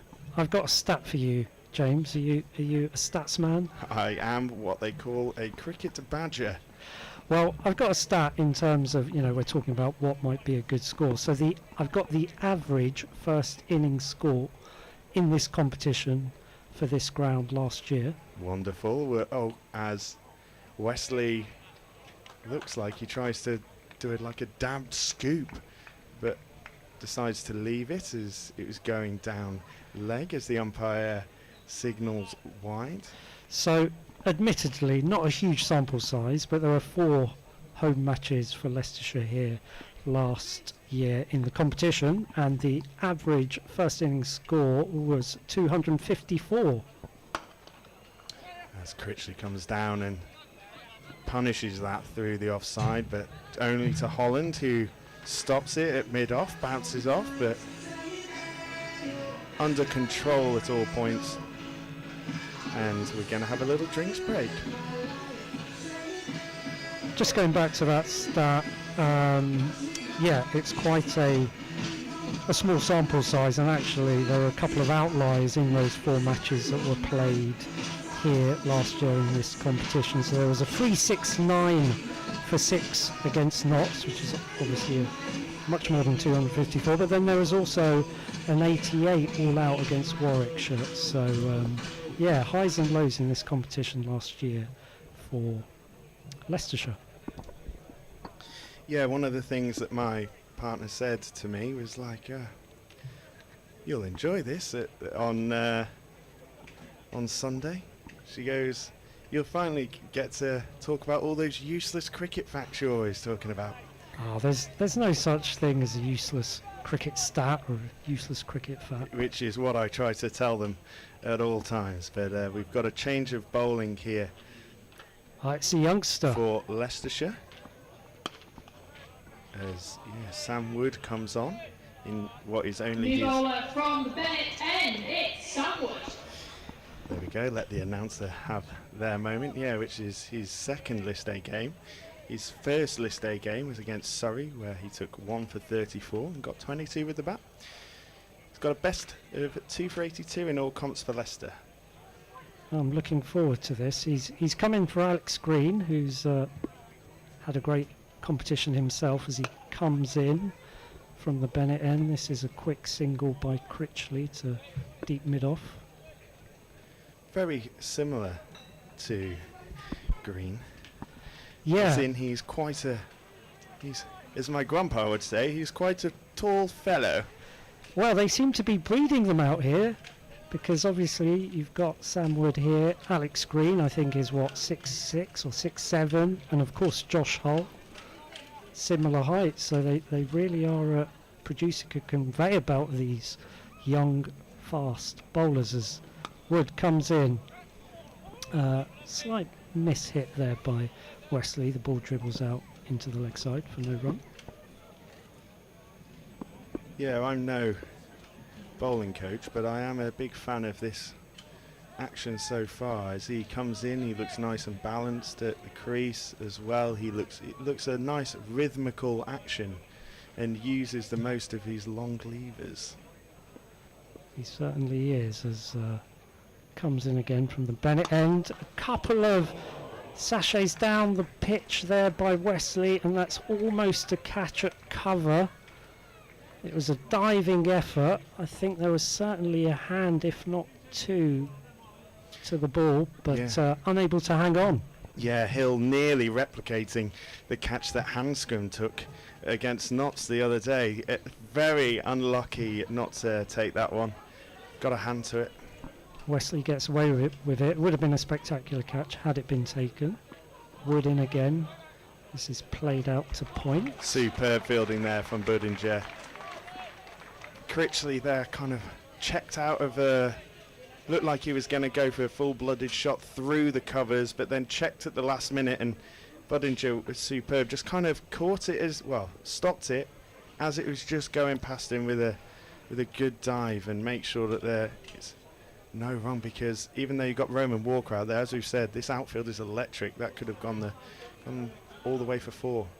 Last ball from Wood, and no run there as it's played to mid-off, and that's a good opening over there from the youngsters. Just the 2 singles coming from it. The end of the over, it's 89 for 1, 18 overs gone. Yeah, a superb start to his spell there for Wood. 1 over for 2 runs. Saying I'm impressed. And yeah, we were saying earlier, weren't we, that it's definitely a seam heavy attack here that Leicestershire are fielding, and it's a little bit of the opposite maybe from Essex, because actually in the last game against Surrey they ended up using 4 spinners in that game. As Scriven starts another over. Again, a little bit of movement in the air, and Critchley just works it into that mid-wicket region so far. He's looked very accomplished in his 44, 47 balls so far. Barely given anything. It's pretty much been chanceless so far, isn't it? Well, apart from that diving effort in the last over, other than that, it has pretty much been chanceless. Apart from that, what have the Romans ever done? As Scriven comes in for the second ball of the over. Critchley just punches that down to mid-on, and there'll be no run. And Shan Masood, a bit like Roman Walker, had a lot of work to do today. Yeah. Afternoon Stu, who says good afternoon to us here, and AJ agrees with us. He says looks like a decent bowler, this Sam Wood. Pitched the ball quite a bit fuller for a taller bowler. And I've got a comment from David Clark in a minute as well, a bit more Monty Python-y, as he goes for the little scoop straight in the air, but Cox did not know where it was. Critchley looked at scoop, didn't get all of it, looped in the air. Cox, it's a tough, I've been there myself when I'm keeping. You've got your lid on, you've got no spatial awareness, you don't know where the ball is. You're walking, you're running around like a parent looking for their child at family fun day at the Foxes. And yeah, it just over the top of Cox. Just needed a shout from one of his teammates. Critchley very lucky to get away with one there. It was all a bit comical in the end then, wasn't it? There we go, Westley with a more traditional cover drive. That was, even though it was one, it was very authoritative. That's a good one to say on the comms, isn't it?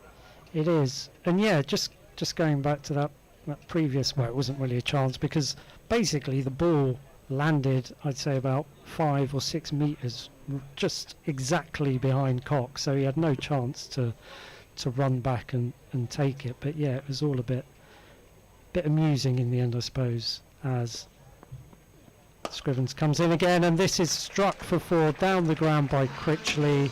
No messing there. Dismissive. There's nothing better as a feeling as a batter is there than one step down the track, slap it down to mid-on, and then just do a little bit of gardening. State your authority. This is my track. Well, you will not get me out. Exactly. I mean, you know, if you can play shots like that, there's no need to try anything too cute. Scriven once again, full on-off stump. Critchley whacks the back of his bat. Feels like he missed out on one there as we come to the end of another over. That's the 19th over as Essex creep ever closer to 100. They are 96 for 1. Westley 45 or 48. Critchley 30 off 44. Yep, these two going well, complementing each other nicely, and it's going to be Sam Wood to continue again from the Bennett end. The huge hulking figure of Sam Wood. He's about 60, 70 yards away, but he looks tall even from here as he comes in. And this is, I'd say, a miss-hit to mid-on there by Westley. Looked to maybe go a bit more aerial than it ended up doing, but yeah, taken on the bounce by the mid-on fielder.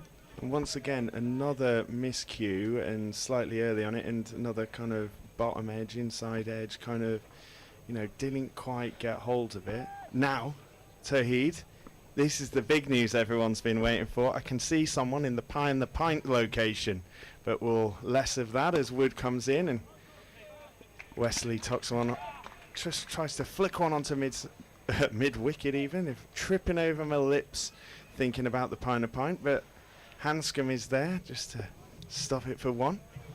Yes, those tables are certainly filling up now, aren't they? And it's a great spot because you're in the shade, good view of the cricket, and obviously you've got a pie and a pint in your hand. I mean, what could go wrong? As it's Wood to come in again, right arm. This is played out into the covers by Westley, no run. This is my final, well, it's not my final over, but it's my last over before a break, so maybe I'll swindle one of the media team and we'll go down there and we'll do Jimmy on the road, and I'll get down there, see what some of these Behind the Pinters are doing, and sample some of the delights. Obviously just the pies. I am working and I am also sober, so Well, I mean, we're all good. surely if you go there, you've got to get around in for everyone. Wouldn't be the cricket if it wasn't, and I will happily get you both one, but I am just on the waters. As Wood comes in again, Westley bunts this down the ground to long on. Slight fumble, but just the single. Pint of Everard's, I trust, says Nutster.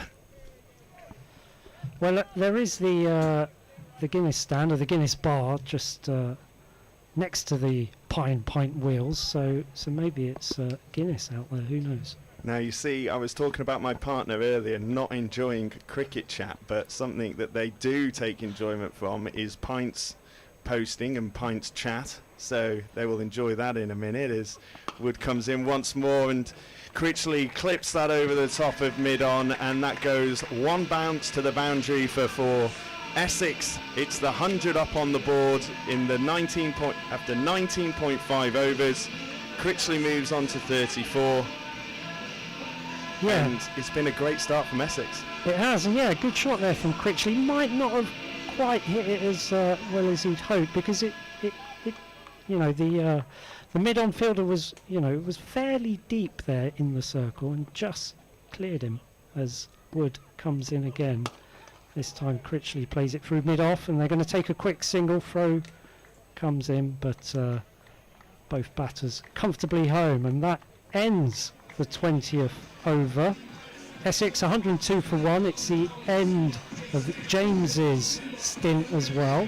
So, presumably you're going to go off in the direction of the pie and pint wheels. I am off on my way to the Guinness Zero tent, where I'm sure they will already have one lined up for me. I can see some giant cricketers over there on stilts, so I 100% will be going and saying hello to them as well.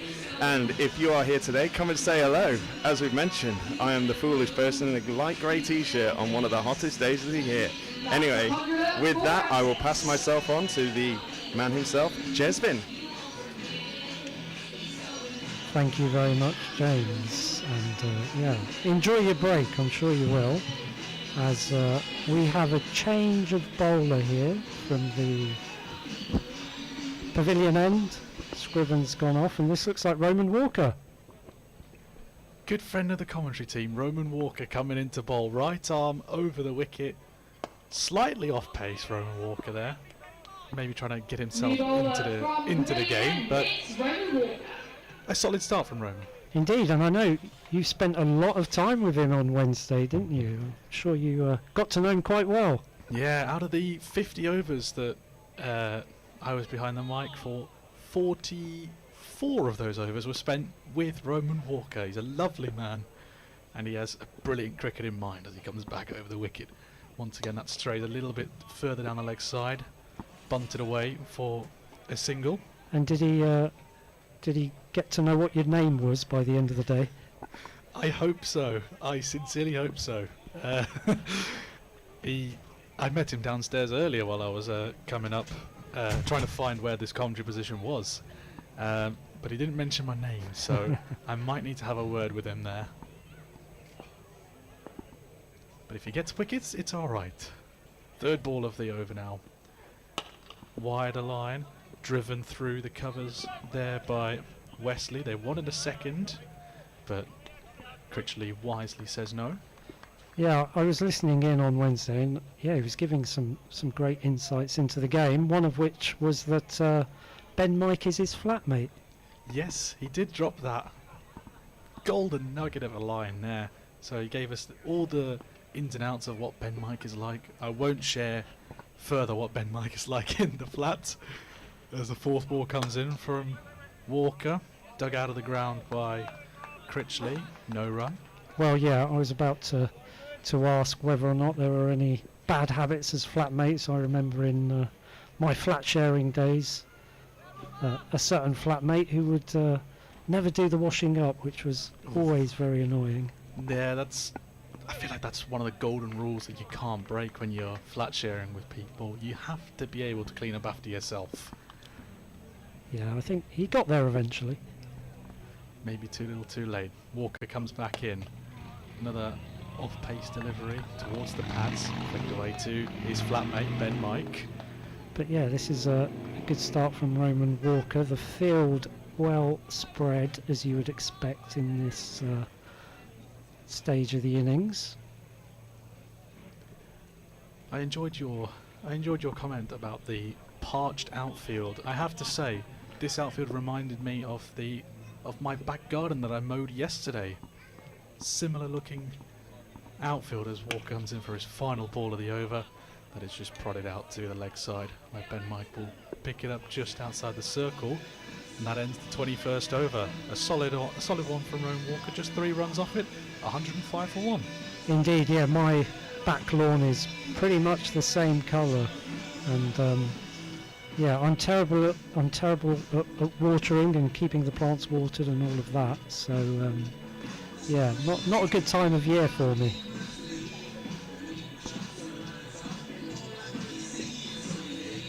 My back garden, I say my back garden, our family back garden is in pretty good nick, but that's pretty much because my mum is the one that really takes care of it, and she's currently away on holiday, so apologies mum, the back garden might be a little bit worse for wear. As Wood comes in again from the Bennett end, and this is, I want to say, kind of half pulled into the leg side, the man there in the circle stopping it, and no run taken. But yes, that is why mums are so great. They just intuitively know how to do stuff. Where would we be without mothers, eh? Indeed, well, we wouldn't be here for a start. Exactly. As Wood comes in again, Critchley on strike. Just glances this into the short third region. He thinks about setting off. He did actually take a few strides down the pitch, but Westley was having none of it. But no big mix-up there in the end. Speaking of Sam Wood, David Clark in the comments here, he is saying Wood is showing the more senior bowlers how to bowl, which makes my point about not bowling on the off stump and bowling to your field placings. Yeah, he started well, hasn't he, Wood? And he comes in again past the umpire, as this is flipped into the leg side by Critchley, out to deep mid-wicket, comfortable single taken. He's kept it nice and tidy, Sam Wood. Still in the single digits for runs conceded. Probably not getting the credit he's deserved so far for his tight bowling, where others have gone a little bit more expensive. But as I said, young man bowling very well so far. Indeed, yeah. You think it's a sort of pitch where it's kind of difficult to get life out of it. So he's done well so far as he comes in again. This is played to the man at short mid-on. No run taken. So Jesvin, I know for a fact that you're involved in a number of different sports. Cricket isn't just the only thing that you concentrate on. No, it isn't. Thanks for dropping that in there. I'm quite well versed in football. I'll continue after the ball though. As Wood comes in again, this is played into the deep point region for a single by Westley. He moves on to 48. Yeah, my football ties are quite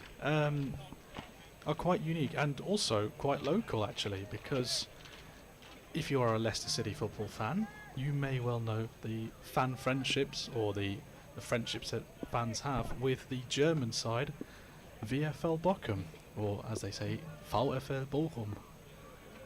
Final ball of the over coming up. And it's played out towards deep point again. Critchley picks up a single. He moves on to 39 from 55 balls, a score 108 for 1 after 22 overs. Yeah, I do some work for VfL Bochum on the English side of things, trying to promote English language account to as many people as possible around the world. Unfortunately, they got relegated last season, so quite similar to Leicester, actually. Both teams now in the second tier. But they played in a cup yesterday. That went to extra time. That was a very frustrating game, I have to say, against the fourth tier side. But they pulled through 3-1. It's good to hear. And of course, the football season in England is fully underway now, isn't it? As Roman Walker comes in again from the pavilion end, right arm over the wicket to Critchley, who plays this to long on. It's Shan Masood there coming off the boundary. Doesn't even bother throwing it in. It's one of those singles that's so comfortable, they're never going to go for another run. Why tire yourself out unnecessarily? And especially in this weather, there's no reason to overexert yourself when you've got to bat as well. In the case of Shan Masood, he will be batting later on today. Hopefully it'll be a small enough target to chase. Indeed. As Walker comes in now, right arm of the wicket again, off pace again, and that will go away for 4. Did that point fielder get a hand to it? I'm not quite sure if Solbodinja did, but either way it will race away on this rapid outfield. We've been saying it time and time again. Possibly, but yeah, along with that boundary, which was really well directed as well, I thought, brings up Westley's 50, 52 or 56. Bit of a cliche, but it's certainly been a captain's knock so far. But he'll want to keep going for as long as he can, as Roman Walker, again at the top of his mark, bounds in. Westley this time tucks that into mid-wicket. Man running back collects it, and they go through for another single. It's a very composed knock from Tom Westley after the early wicket falling. And he needed to come in had to come in early and has steadied the ship very nicely from an Essex point of view. And maybe now he can look to take a bigger step on now. Yeah, very possibly. Still lots of time left as Walker comes in again, and Critchley this time plays to a very wide-ish mid-on, almost fielding at mid-wicket there. Is that Ben Mike? Indeed, flatmate Ben Mike. Ben Mike is there. Just having a look at the tables over by the pizza and pie area. Still a couple of tables free if anyone's interested in wandering over as Walker comes in. Critchley plays this again to that very same fielder, Ben Mike, stationed there at wide-ish mid-on, no run. If you had a choice of pies, Jevin, what would you go for? Oh, I think it has to be a meat and potato pie. You can't go wrong with a meat and potato pie, can you? You really can't. And actually, as soon as I said that, I kind of regretted it because I'm already hungry, and just the thought of pies is making me more so. As this ball is wide down the leg side by Walker, comfortable wide and an easy decision for the umpire there. 1 added to the total. Score moves on to 115 for 1. What would be your pie of choice? You asked me, now I have to flip the question back to you. Yeah, anything meaty, I guess. A nice kind of Thai chicken, something along those lines would be quite good, I think. That's a new one. I haven't heard about that one before. As Walker comes in, a full delivery, dug out and played to Shan Masood there. It's long on, and that brings the over to a close. Essex move on to 116 for 1 with 23 overs gone. Tom Westley 53 not out of 57, and Critchley 41 from 59. It's a strong partnership, and it has been a very solid knock from Tom Westley. I've been told by Charlie. Here we go. The wagon wheels come up from Tom Westley's innings. You can see there. How many boundaries? 7 boundaries so far in this innings, and he's scoring all around the ground as well. Yeah, he's picked up runs pretty much everywhere, so he's going well, and as I was saying, he'll be looking to bat on and on for as many of these remaining 27 overs as is possible. Looks like an adjustment of clothing gear for Sam Wood up at the bowling at the Bennett end. And just to continue with the pie chat, Richie's saying that it might be controversial, but I love a cheese and onion pie. Cheese and onion? That's an interesting one, isn't it? I know a cheese and onion pasty's quite a good little snack, isn't it? But yeah, not sure about cheese and onion in a pie. Yeah, that is a controversial take there, Richie. I think I'd hesitate from picking up a cheese and onion pie. And Nutzer has said, is that a steak and kidney pie for him? Yeah, you can't go wrong with steak and kidney, can you? It looks like we're having an impromptu drinks break at the end of the 23rd over. So we shall take a break for a minute or two, and we'll be back with you very soon.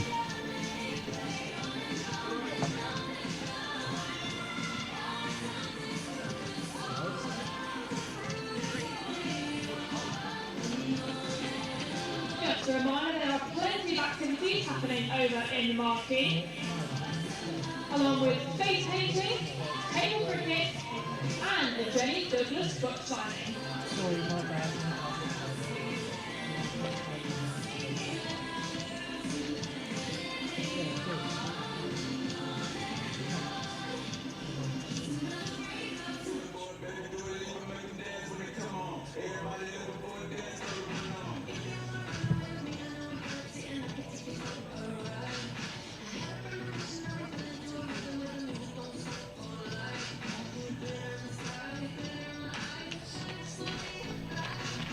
So just while the players are taking a drinks break, why don't we update you with all the other scores going on today in the Metro Bank One Day Cup. Lots of games going on around the country. Glamorgan against Notts at Cardiff. Glamorgan are currently 130 for 2, 22.1 overs gone there. Down at Beckenham, it's Kent v Lancashire. Kent batting 163 for 1 off 26.2 overs. At Middlesex, well, at Radlett, an outground for Middlesex, they're struggling, and they're struggling quite badly. They're 64 for 6 against Yorkshire, that game in the 21st over there. Northants against Sussex at Northamptonshire.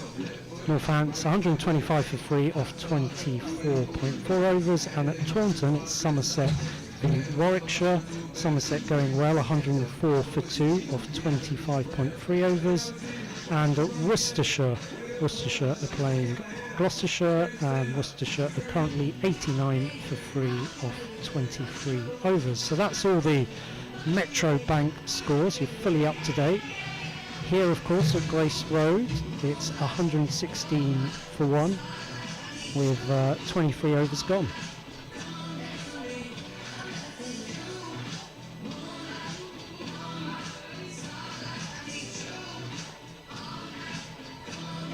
It looks like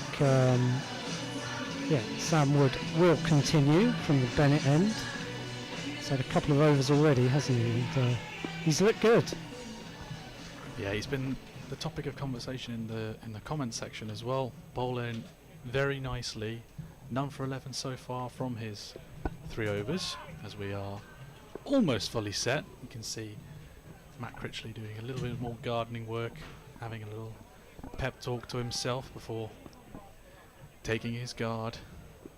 And now Sam Wood can peel in like an express train, a leading edge of somewhat, but they comfortably get through for a single. Shah Massoud there mopping up. Yeah, he's one of those bowlers that's just nice to watch, really. Nice kind of easy run into the crease, nothing too complicated about it.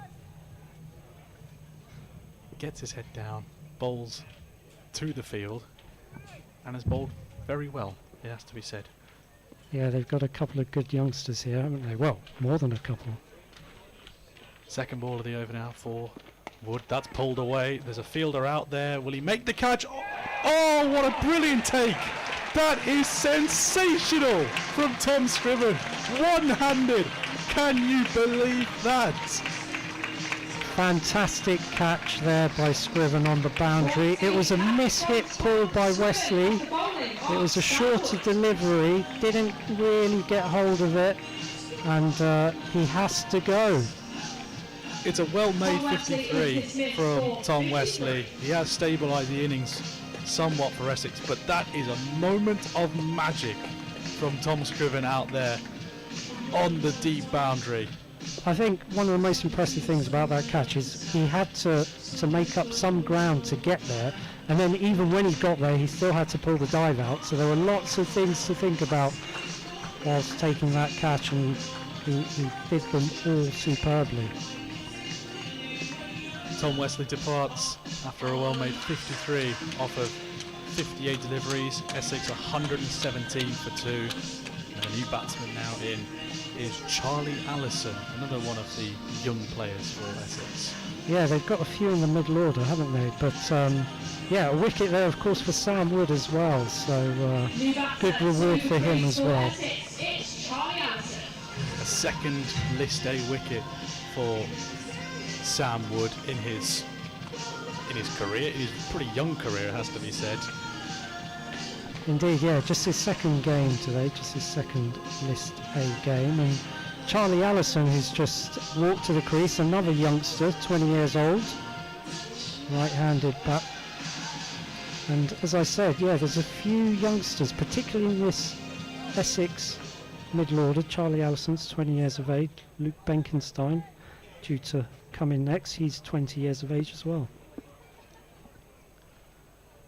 Allison just taking his guard now, getting the last few stretches in, a look round the corner to a deep fine leg in place. Here comes Wood now steaming in once again over the wicket, straight a ball, and the reaction from the Leicestershire player suggests that was a jaffer. Yeah, it was a good ball to bowl first up to a new batter.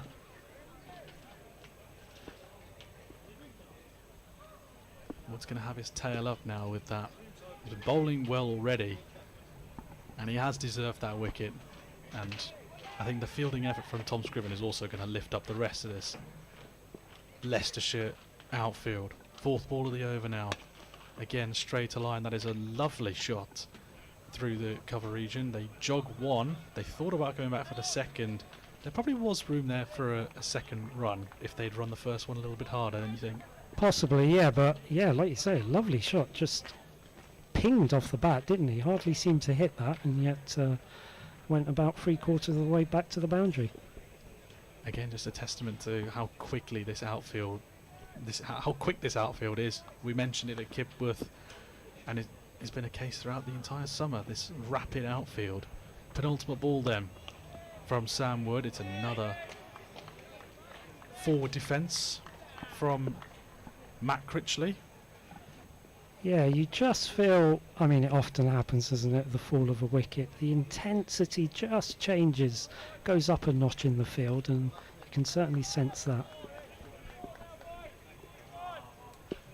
Yeah, you can hear the Leicestershire players being a little bit more chirpy now. Tails up, mood is up as well. Final ball of the over from Sam Wood. Wide outside, off stump. Carved away for a single. But they're going to come back for 2 here as Roman Walker gets that in from the deep.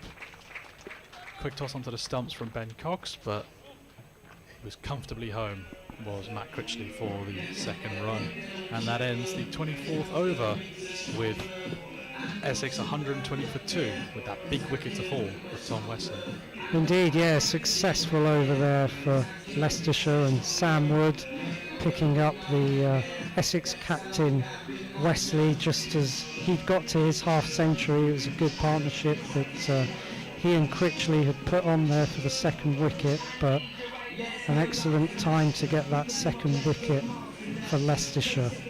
And Charlie Allison will be on strike as Roman Walker continues here from the pavilion end. He's bowled 2 overs for 11 runs so far. as the young Allison just backs away momentarily to the leg side, has a look round. A couple of fielders on the leg side boundary out there. As Walker comes in, this is wide of the off stump and hit straight to point. And actually, it looked for all the world that the point fielder had kind of stopped it, but it kind of went through him and it goes all the way to the boundary for a 4. Yeah, misfield there from Sol Budinger. Not usually what you expect from a fielder of his quality. You'll have to look at the replay here to see what really happened. Didn't really get a great look on that one, but it sort of just went through him and just raced away to the boundary. Yeah, might well have got an awkward bobble. It's a bit of a bobbly outfield out there as Walker comes in again. Allison this time studiously defends back to the bowler. Good comeback there from Roman Walker. I think he would have expected that first ball to be stopped quite comfortably by Sol Budinger. We just had a look at the replay and he looked quite annoyed at his fielder there for not stopping that one. Indeed. Just going back to Charlie Allison, I'd say he's probably one of the few bright spots for Essex this season. It hasn't been a great season for them as Walker comes in. Again, this is outside the off stump and played out to the sweeper out there on the offside boundary. Allison collects another single, moves on to 6, and the score moves on to 125 for 2. Yeah, it's been an underwhelming season, I would say, for Essex in general. They ended up bottom of their T20 Blast group. I think they've only won 2 or 3 games in the championship and struggling in this competition as well as Walker comes in. This time it's pulled, but it's pulled behind square on the leg side by Critchley. Fielder runs around there from deep fine and they take a couple of runs.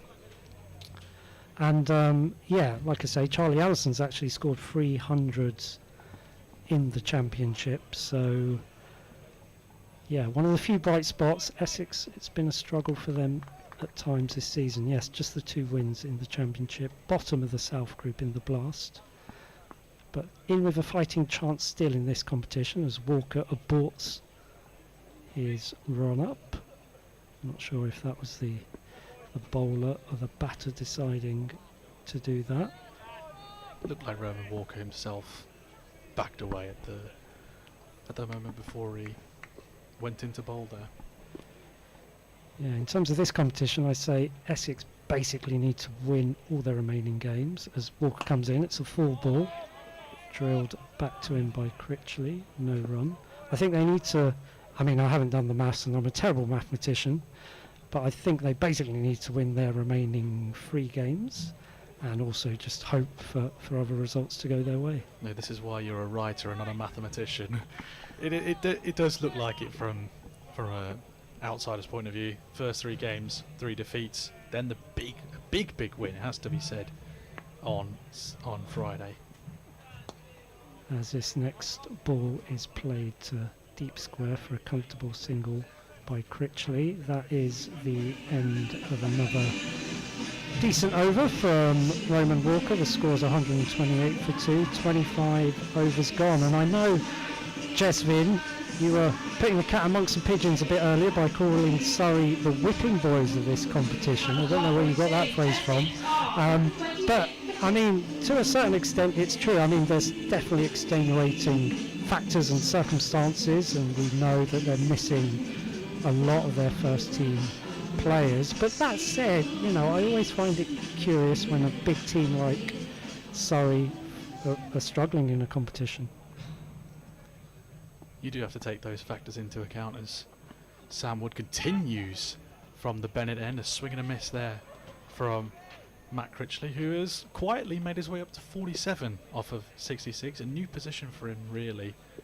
He's only recently been opening the innings in the one-day side of things, and he's been quietly going along quite nicely. He was sort of playing second fiddle to Westley in that partnership, wasn't he? He was, yeah. Just having a look at that last ball, yeah, the pitch, definitely not all that much life in it. That one darted in a little bit there at the last minute from Sam Wood, defended away by Critchley. Yeah, just on that previous delivery, it was almost like Critchley was expecting the bounce to be a bit higher, a bit truer, but just kind of died on him a little bit.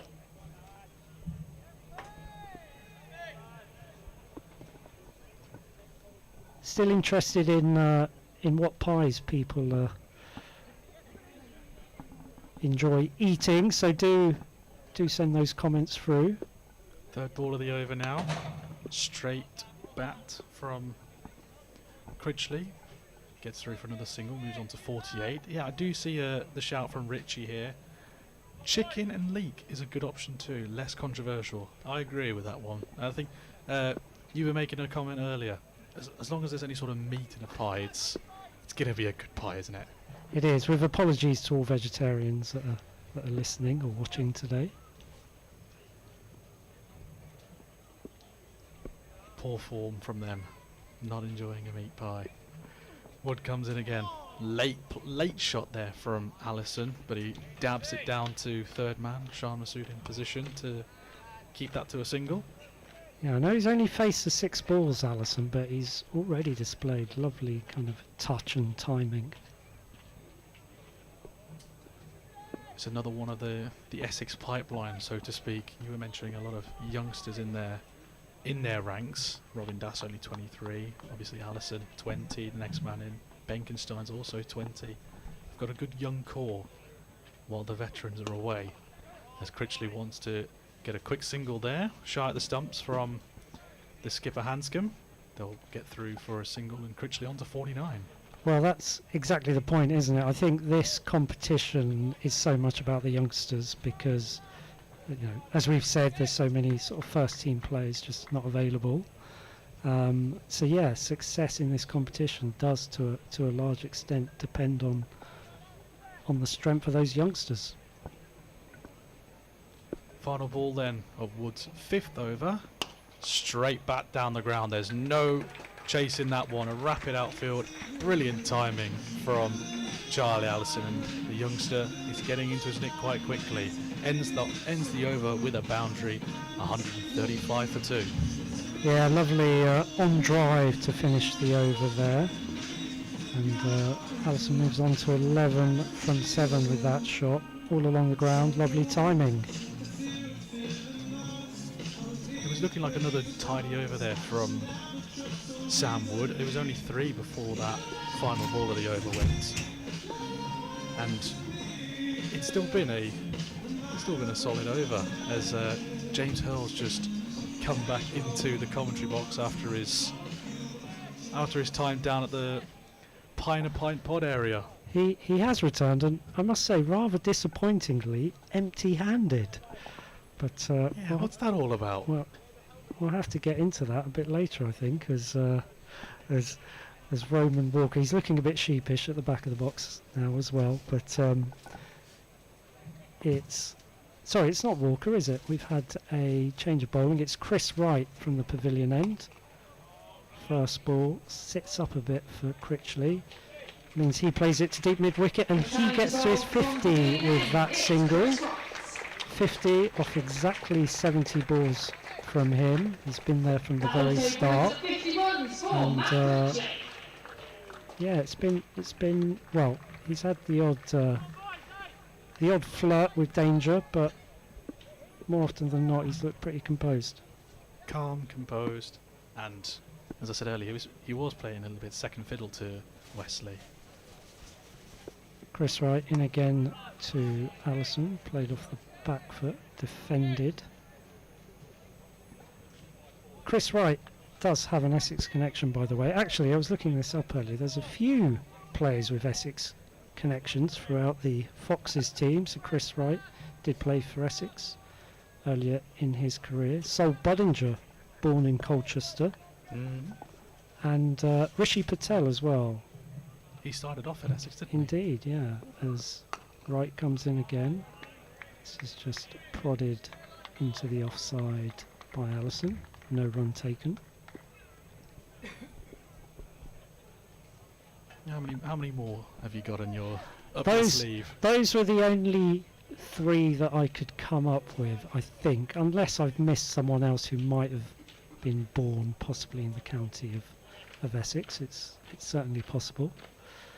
As Wright comes in again, right arm, defended very correctly there into short cover by Allison. I think if any Leicestershire fans or Essex fans in the comments can tell us any more tie-ins between these two sides. I'm sure there must be. There's an interesting aroma now that's just been generated in the commentary box. James Hurl, what have you got there? Well, you see, this is almost rubbing salt into the wound as Wright comes in. This is stroked into deep point by Allison, and he just walks a single. I say it's rubbing salt into the wound because rather than bringing us anything, James looks like he's just to continue at the Bennett end. Fifth ball of the over now. Another one straight into the block hole there, and Allison sort of had to play that one a little bit lower to the ground there. Yeah, Allison just having a look at the middle of the pitch, giving it a tap, composing himself. Apologies if we were off air there momentarily, but the live stream should be back up and running now. Final ball now for Ben Mike in this over. Another straight one that was uppish from Allison, but another dot ball as it goes to the mid-on fielder. Another nice over there from Ben Mike. 141 for 2 after 28 overs. Yeah, he's been pretty economical, just 25 runs coming off Ben Mike's 6 overs. And the score 141 for 2. Run rate exactly dead on 5. You see, that's the sort of maths I like. I can deal with nice round numbers. And it looks like it's going to be Chris Wright to carry on from the pavilion end. Chris Wright, the oldest player on the pitch today, 40 years old. Comes in to bowl. Critchley plays that to long on. Man has a bit of a juggle as he comes off the boundary. That's Lewis Hill down there, the former Leicestershire captain. I was talking to Lewis Hill actually a few weeks ago, probably about 3 or 4 weeks ago now, just about their championship season to date. I mean, it's going so well, isn't it? I'd say, you know, don't want to jump the gun, but they're pretty much nailed on for promotion, I'd say. As Wright comes in again, this is outside the off stump and guided to that sweeper fielder on the offside. Yeah. Comfortable single. And that first class campaign has been spearheaded by a brilliant bit of form that Rayan Ahmed has been in. Been promoted to number 3 in the first class side and has profited wonderfully from it. So much so he's been called up for England across all formats, I believe. Absolutely, yeah. Unsurprisingly, we talked a lot about Rayan Ahmed. As Wright comes in again, this is whipped into the leg side without much timing. Fielder there at short mid-wicket fields. No run taken. Yes, he was basically saying that Rayan Ahmed is the most talented player that he'd pretty much ever seen, and for someone like Lewis Hill to say that with all the years of experience he's got, all the cricket that he's played in, all the people that he's played against and with, that's really quite some compliment. As Wright comes in again, Critchley plays this to mid-off, and there's an easy single there. He moves on to 52, the score 144 for 2. And I guess, yeah, the other thing you were saying about Rayan Ahmed, I mean, you know, you mentioned it there. There's already so much speculation, isn't there, about who might play in the Ashes, what that squad might look like. But yeah, basically, Lewis Hill was saying he should be on that plane to Australia. As Wright comes in again, couple of steps down the wicket there from Allison, and that's a good stop there from mid-on. That is Lewis Hill just running round to stop that. That's quite a straightish drive there by Allison. They just take the single. Yeah, probably not very nice sliding on this outfield. We've mentioned it before, how dry it is and how quick it has been. Probably not a nice feeling to slide on that, especially in the long sleeves. Indeed. Not a fun day to be fielding. That's right. Comes in again, and that's just deflected into the offside. There's a direct hit, and he's gone. Well. It was Critchley there who it looked like he played the most deft of shots, trying to deflect it into the offside. He went off like a train, but obviously his partner there, Allison, wasn't on the same wavelength at all, and it was a great throw. Do you know who that fielder was? Sol Buttinger, I believe. I think I caught a glance at the number 11 there. He had the misfield earlier, but he's made up for it with a rocket throw. He certainly has. I think there was only maybe 1.5 stumps to aim at there, so excellent stuff from Buttinger, and a couple of excellent bits of fielding, really keeping Leicestershire in this game. Just having a look at it again. I think that's a wrong replay.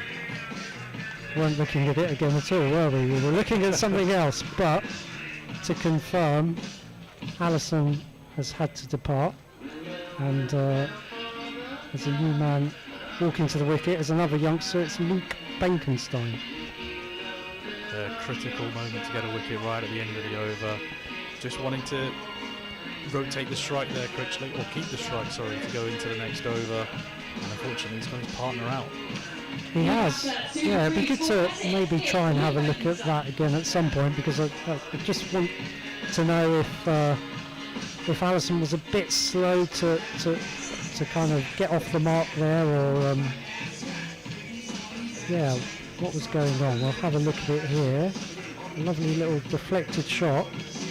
And I think, to be honest, it was just the throw that beat Allison. It looked like he set off pretty much immediately for the run, but Buttinger just too good for him. It was a very, very good throw from Sol Buttinger. Like we said there, nothing really Allison did wrong. He got off the mark quickly. Critchley was getting across quite comfortably for the single on the other side, but Allison running to the danger end, just unfortunately in the way of a rocket arm from Sol Buttinger. Indeed, and as I was saying there, a couple of excellent bits of fielding, Scriven in the deep with that catch and that run out now, really keeping Leicestershire in the game.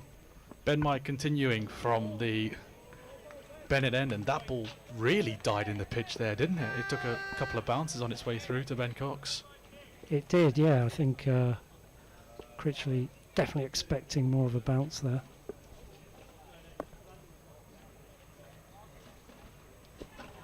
Yeah, almost ended up on all fours at the end of that. Very undignified. Back at the top of his mark now, Ben Mike. Steams in.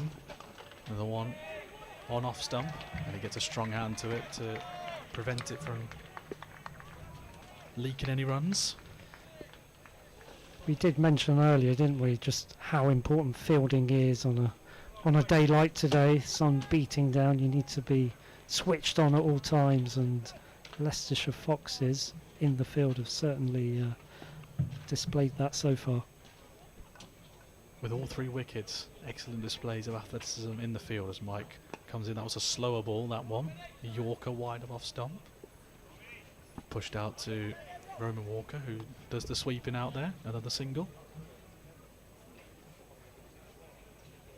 Just looking at the run rate, it's still 5.0. I'm guessing there's probably another decimal point there that we can't see, so it's probably not an exactly round 5.0, but I'll take that. Looks good to me. Nice round numbers, that's what we like to see. 4.98 to be exact. Ah, Luke Benkenstein to face his first ball. Ben Mike charging in.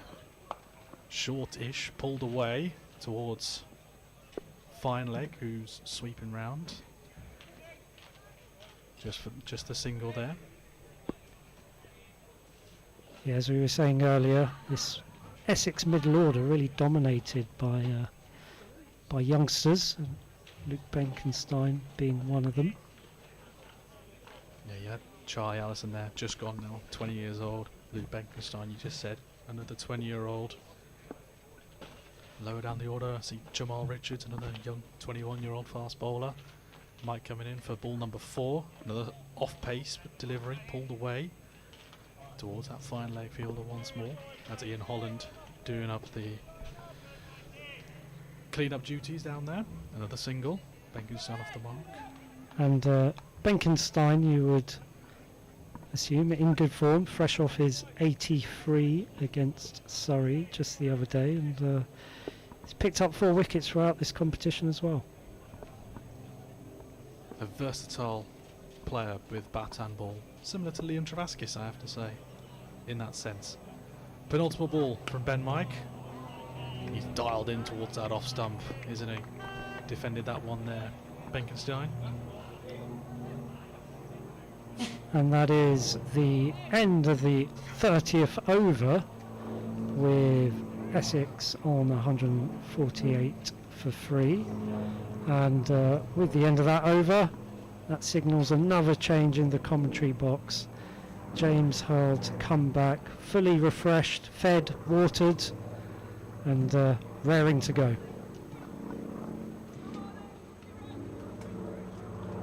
James Hurl is asking me to move over because he has one side which is his preference, and he wants to stay there.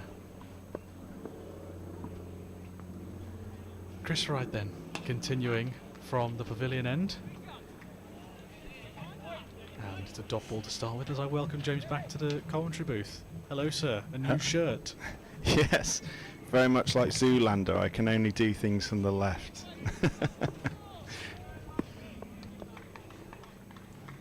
But yeah, had a really nice little break and had a little wander around the ground, met a few people who are running businesses stands today.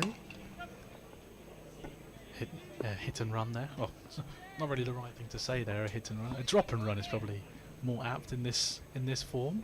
Single taken. But Yeah, decided that wearing a tight grey, well, tight-ish grey t-shirt on a very hot day was probably not the best thing to do. So went and just got myself some fine merchandise, a nice loose-fitting white t-shirt emblazoned with LCCC on.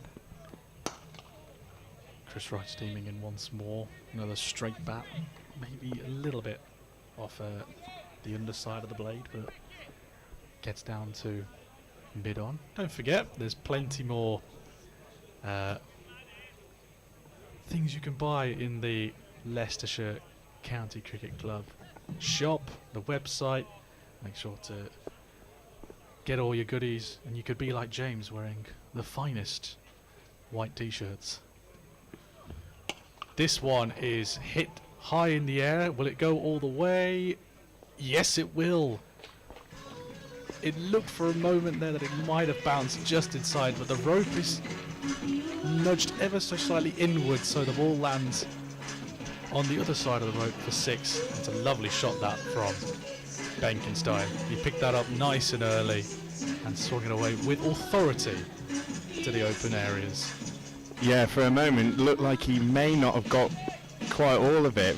He hung in the air for what seemed like an eternity, and as you said, just ended up bouncing just a yard over the top there. Big maximum there from Luke Benkenstein as Wright comes back in to collect a defensive ball. Good comeback there from Chris Wright. Yeah, had a nice little wander. It was really nice. Everyone seems in chipper spirits, and I tell you what I do have my eye on.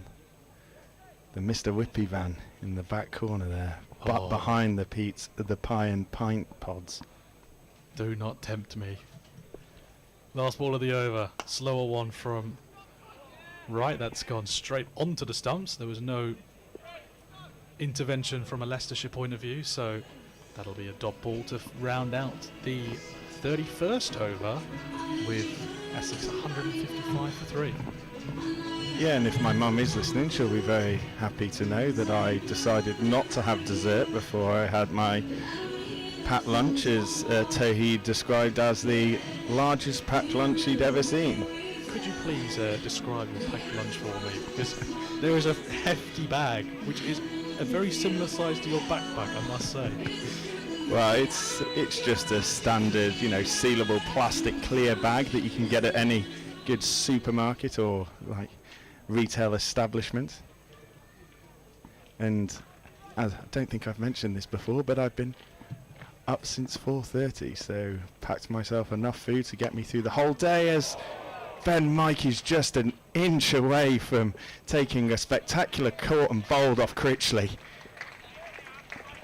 Yeah, heart-to-mouth stuff there for Matt Critchley. It did hang in the air for like a split second where you thought, could Ben Mike make the grab, but it is just out of his reach. You could see him stretching there with his left hand. Couldn't quite get anything on the ball. Unfortunately, just a single for Essex. Yeah, just looking at that replay, he was just going in the wrong direction just to kind of get himself away, and it just a yard either side of him. But Benkenstein on strikes, 7 off 6 so far. Benkenstein raises his arms and just lets that short ball go outside his off stump and into the gloves of Cox. First bouncer of the over called by square leg umpire. I did have a quick look at the YouTube comments before I came on just to see if I've got an idea, and there's a lot of pie chat. Were you encouraging this, or was this organic? This was all Tawheed doing. He unleashed the pie chatter.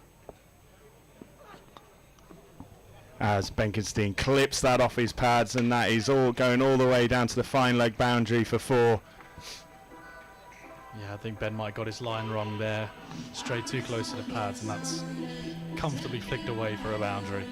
And as we've mentioned before, you only need to touch it, and it's going to go all the way with someone with the pace of Ben Mike, and Benkenstein not hanging around.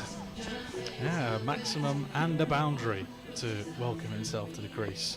Already 11 off 8 for the youngster.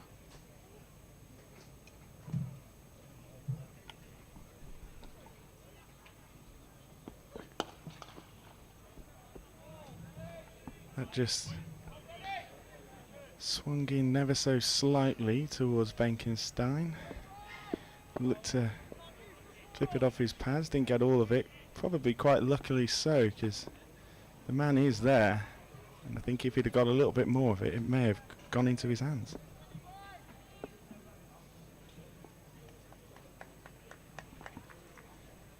Mike composes himself at the top of his mark.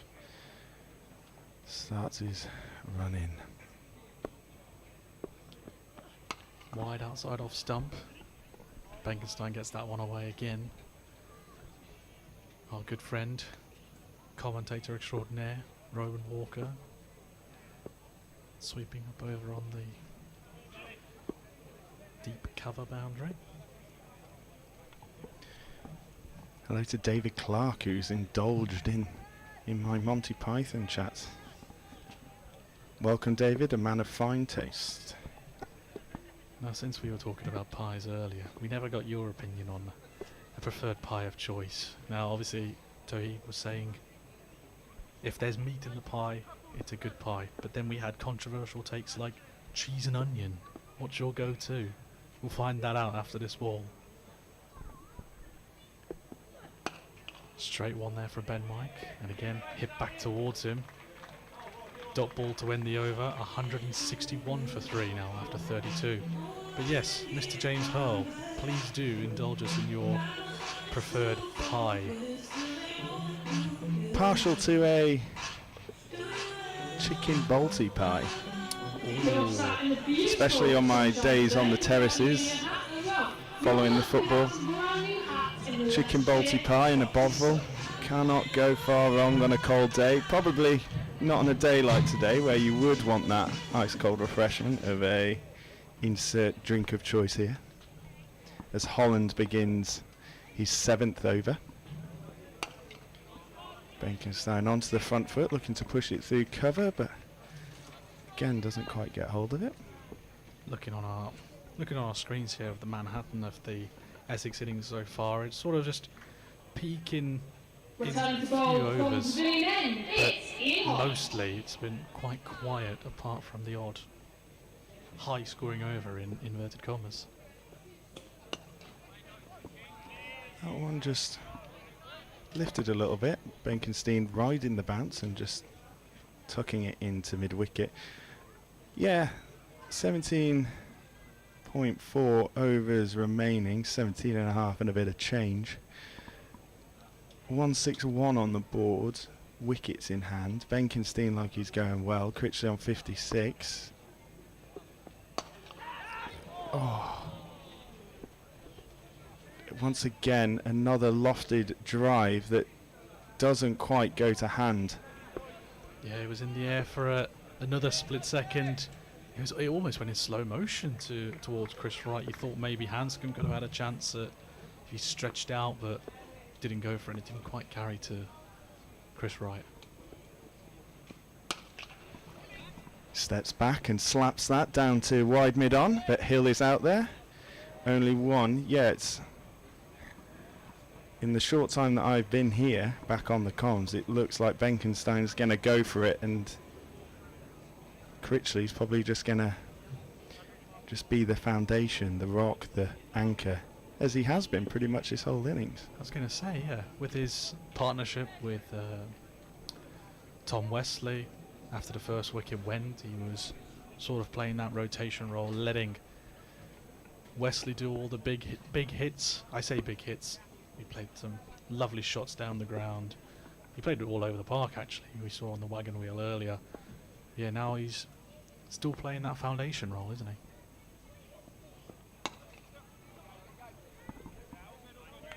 Critchley once again working it into that mid-wicket region.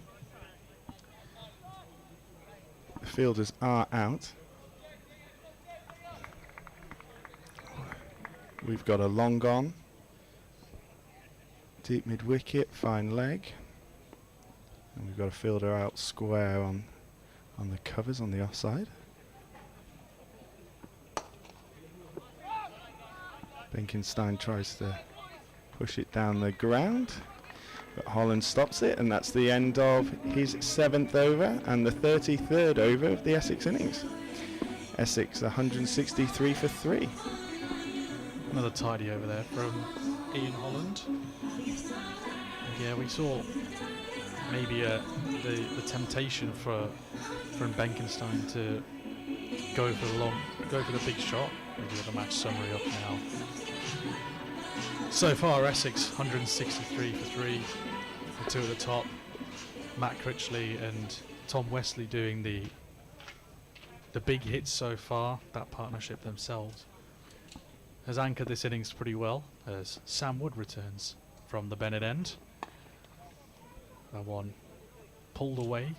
He didn't quite pull that away cleanly there, Matt Critchley. He was feeling out the toe end of his bat there, but he gets through for another single. Returning to bowl from the Bennett end, it's Sam Wood. Few Sam Wood fans in the crowd. A few woos that were let out by potentially female sounding fans, but I can't confirm that. Second ball then for Sam Wood, tucked away onto the leg side. Benkenstein runs hard for one. They'll come back for a second, will they? Yes, they will. After Scriven and the fine leg fielder, I couldn't quite see who that was down there. They did the good work to prevent the boundary. I think it was Ian Holland. Well in, Dutchy. Some good relay fielding there. But yeah, I don't mind this. Bringing Wood back on, rotating your bowlers, changes of the paces. And he comes again. Wide outside off. Put away into the gap. Walker doing the clean-up duties out there. Another single. Yeah, just once again, just looking to open his arms, have a slash, and definitely no waiting around.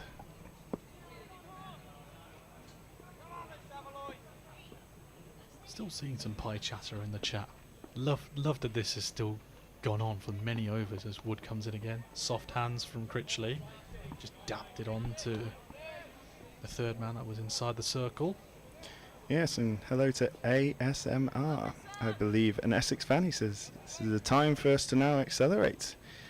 But most importantly, not to lose early wickets, as this is a crucial stage. I'd agree with this. You know, just over 16 overs to go. I had a little chat with Tom Scriven as I was going around the boundary, and he thinks this is a good deck. Another soft-handed dab down to Ian Holland again. Oh, Chris Wright, sorry. Chris Wright there at short third man inside the circle. Rotating the strike again. Yeah, I asked him what he thought of the pitch. He says, yeah, it goes, pitch is playing well. He goes, the key is just going to be restricting them and then go chase them down. Which, I mean, is fairly rudimentary, isn't yeah. it? Oh, But interesting to get, he thinks it's a good pitch because there's been a few which have been mistimed. last ball then. Has that been mistimed? Not real. Well, it did get mistimed because he didn't quite get the height that he wanted. Only a single then to end the 34th over from Sam Wood. The score reading 169 for 3. Yeah, looking to smash it towards Glyn's soft whippy van down at Cow Corner. Not quite getting any of it, but Essex are in a good position here. And also at the same time, if you're a Leicestershire player, you probably would take it as well. Could you please repeat the name of that Mr. Whippy van, please? I will be seeing myself there during the innings break. Glyn's super whippy. He's just in the corner. I was very tempted, but decided not to. Holland starting his 8th over as Benkenstein comes all the way down, hits it over the top but doesn't get all of it. Hill comes all the way around from long on to field it and stop it going any more than the one. Yeah, good running there from Lewis Hill to cut that off for just a single. I think the runners in the middle weren't really pushing hard for a second, to be honest.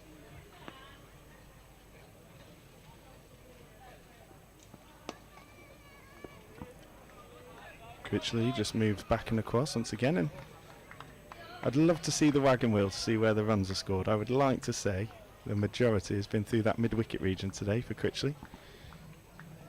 Yeah, you can see that the gaps opened up there through the mid-wicket region. Deep fielders on the leg side.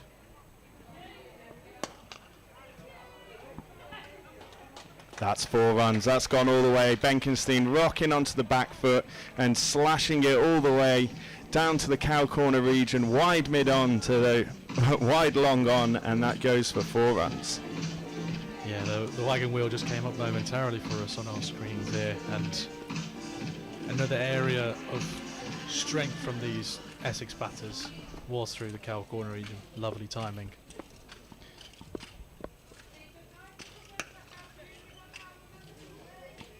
Benkenstein knocks one out to the sweeper at cover and takes one. Good rotation, hit a boundary, get yourself off strike, get a single, keep it rotating. As Roman Walker would say, cricket.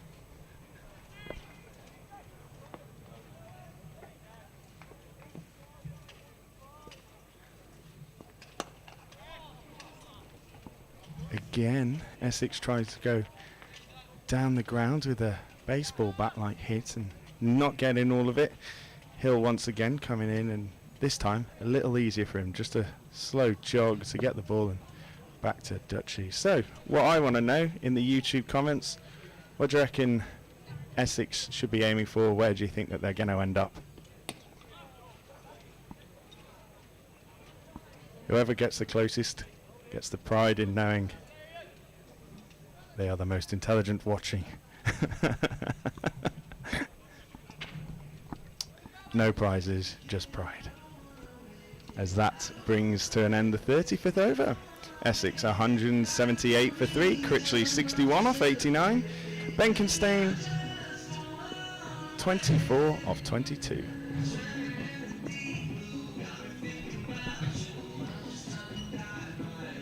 So yeah, on my little walk around, I went into one of the little tents over there, and they've got all sorts going on.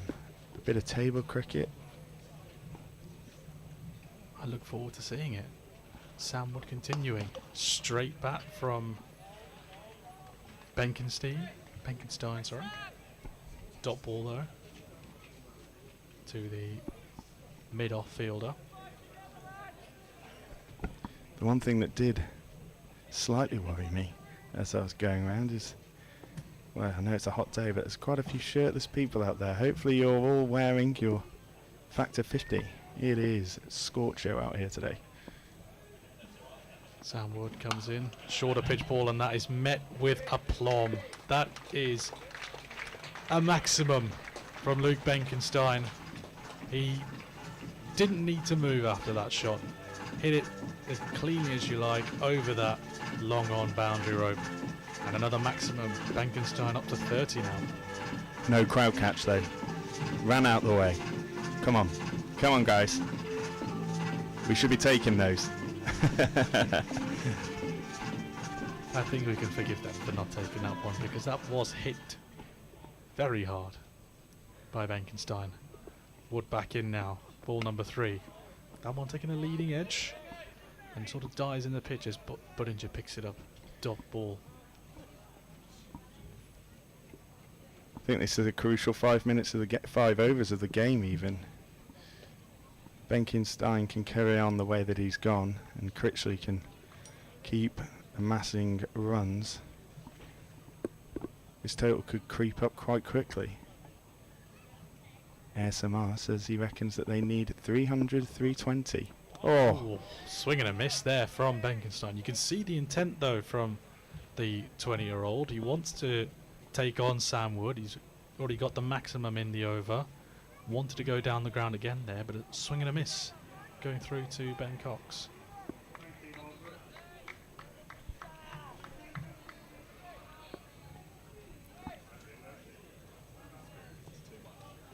Wood to the back top of his mark. Charging in for the penultimate ball. He's gone down the ground again, and that clears Sean Masood in the mid-off position. That's another boundary. He wanted to take him on the previous ball. He connected this time. As another boundary in the over. Yeah, just looped over the mid-off fielder there, just over the top. It's with this now, you've got, as from a Leicestershire point of view, you've got to be really thinking about your fields, where you're setting, and instantly we see a little bit of reaction. Fine leggies coming up, and where are we going? We've got a man going out to cow corner. The mid-wicket fielder's coming square. We've got a long on now as well. That one straying down the leg side, and a wide is called by the umpire.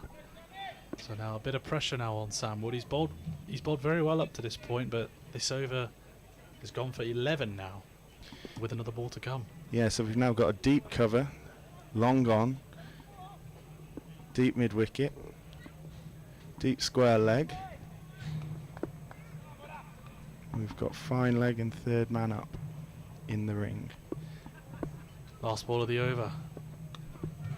It won't be the last ball of the over because he's straight it down the leg side again.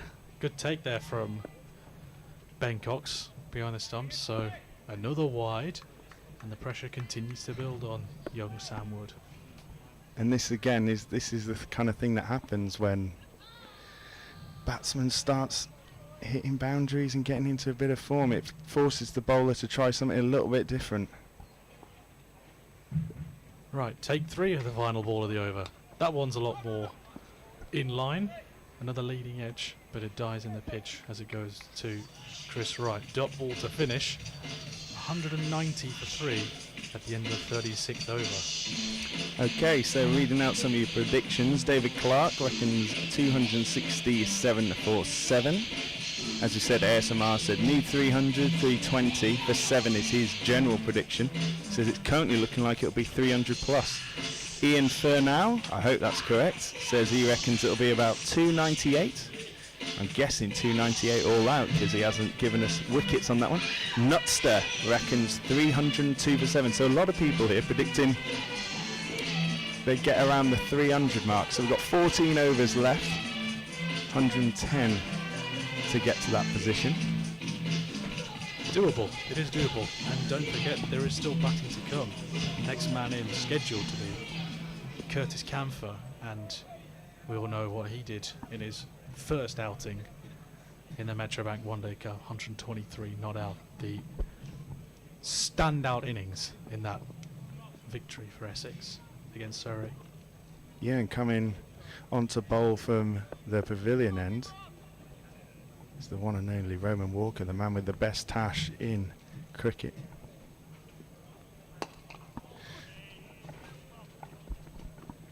Critchley got back into his crease, looked like he was going to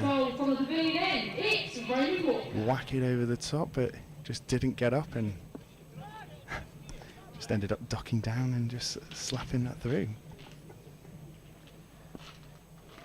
It's an interesting dynamic having Roman Walker bowling now, because he's bowls a lot of off-pace deliveries.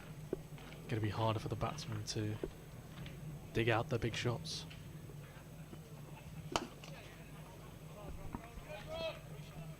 Yeah, they're just floating one up, nice and full, bowling to his field. Hill is there.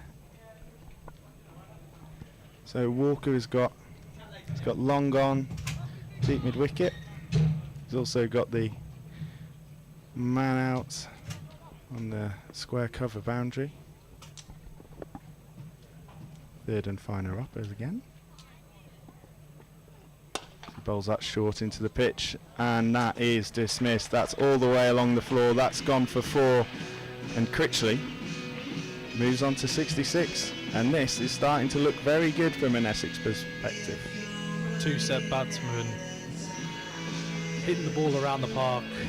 It does look good from an Essex point of view. Leicestershire will want to strike as soon as they can to put an end to this partnership and make sure to restrict that total as much as possible.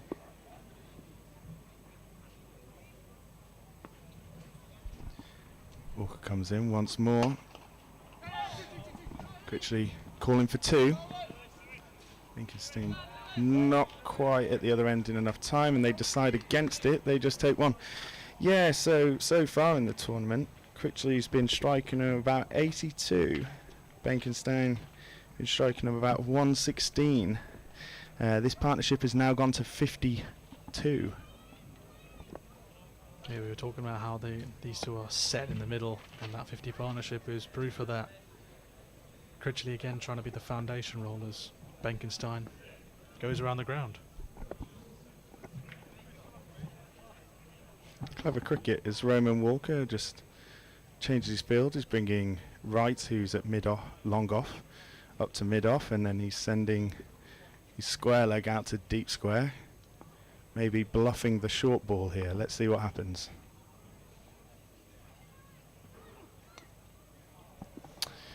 And he followed the bat. Benkenstein made himself some room. Walker followed him, and then Benkenstein just clips it easy as you like off his pads. That's 4 runs, and Essex move on to 201, and that's the 200 up in the 37th over. 36.5 balls bowled. Run rate of 5.5. Yeah, that looked preemptive there from Benkenstein. He moved early and tickled it down to fine leg for a boundary.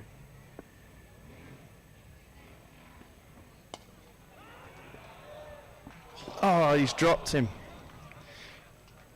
Benkenstein came down the wicket, looked to go over the top, sliced it, and just spilled out of the hands of the backward point position.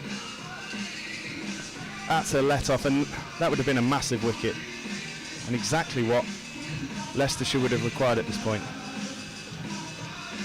Yeah, last ball of the 37th over.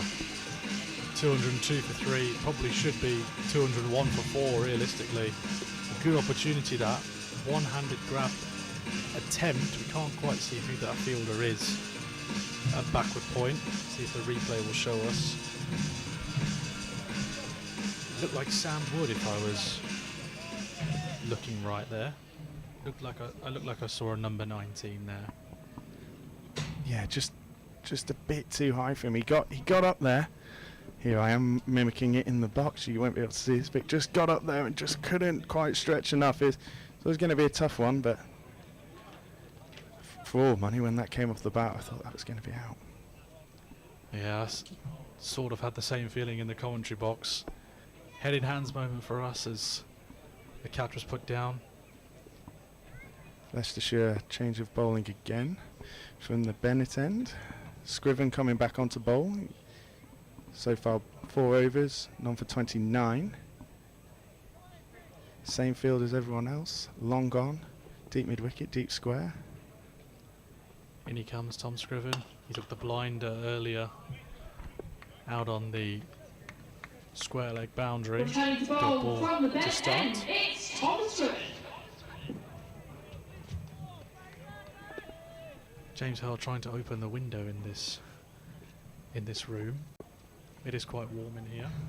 We have got a I fan. see Tawheed has just manufactured a fan out of nowhere. That's really what we Slice. needed. As he slices it, and just a fraction of a yard away from Shan Masood there. He got that. So close. They are. Well, they're pushing it on, and with that, the chances are coming. Yeah, he got away with one again there, Luke Benkenstein. Slicing one, didn't time it at all, and Shan Masood backing up at mid-off, sorry. Couldn't quite get his hand on it. A big opportunity gone once again as Scriven comes in for his third ball. Preemptive shot, and that is a really, really well-timed shot. Preempted it, called it from early, and expertly played to the field. Matt Critchley moves into the 70s. And that's a player learning from the pitch earlier. Everyone remembers earlier on in the feed, or even if you didn't join us earlier on, Critchley tried to lay the scoop earlier, but that didn't get enough bounce this time. Into position. Just a nice reverse dab. Scriven comes in again to Critchley, who's now on 71. Straighter. And that's more traditional, straight down the ground, but it'll only be one. Good comeback there from Tom Scriven.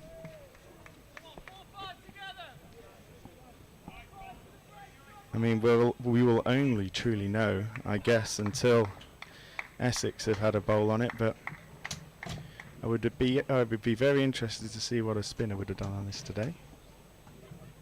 But I mean, they've had a good look at the pitch, and like we said earlier, it seems to have played quite well. Maybe stuck in the pitch a couple of times. But Hanscom having a bit of a word with the young bowler. 2 balls to go then in this Scriven over. Comes in. Straighter again to on that outside off stump. Down to long off. Another single taken. And thank you to Tawheed for sticking the fan on. I'll get out of the way for James to receive some of it, but much needed breeze in here. Thank you.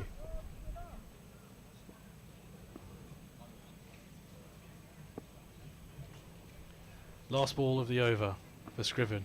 Quicker one that time. And Critchley wanted to go after it. Swing and a miss. Dot ball to finish the 38th over. 209 for 3. Yeah, just skidded through a little bit there. I think Critchley was expecting that to come a bit higher up on the bat, and just got over the top of it. Let's have a look at the replay. Yeah, just skidded through. Songo a little bit away from him, but it's a dot ball at the end of the 38th over. Essex 209 for 3. Critchley 72 off 95, very much the anchor in this Essex innings. Benkenstein with an explosive 42 off 34. Oh, that's audacious. That's a lovely shot. That's gone all the way. That is 6 runs for Dale Benkenstein, and probably the pick of the lot so far. Just got himself into position and so nonchalant, just dabs it over the top. Scoop-tastic. Yeah, Luke Benkenstein with a brilliant scoop shot. Very reminiscent of his father Dave. Very, very good shot. Unfortunate that against Roman Walker. We don't want to see our boy get hit like that.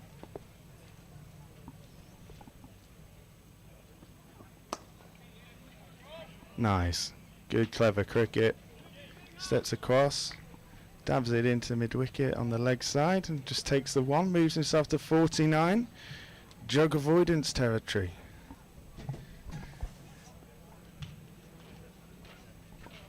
I don't think I will pass any further comment on that.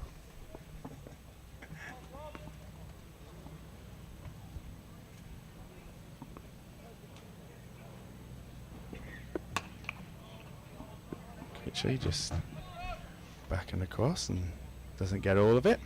Out to Ben Mike, fielding out at deep mid-wicket. And here we go. Is this the moment for Benkenstein?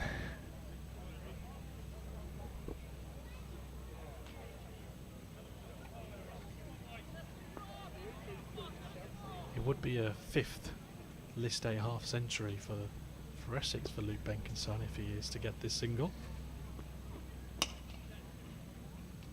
And that's his 50. Nicely tucked, nicely played out to the cover boundary where there is the sweeper there, and he takes the one. He takes the applause of the fans as he raises his bat. 50 runs in 37 balls, and he's looked impressive whilst doing it. Very impressive, hitting it to all parts of the ground. Invention in his shots as well. He looks a confident young man out there, Luke Benkenstein.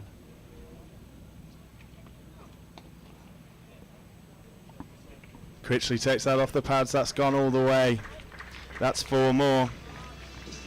The runs keep flowing here for Essex. Once again, just straying onto the pads and just whipped away by Critchley dismissively. Yeah, pressure building now on Roman Walker. A couple of boundaries now in this over.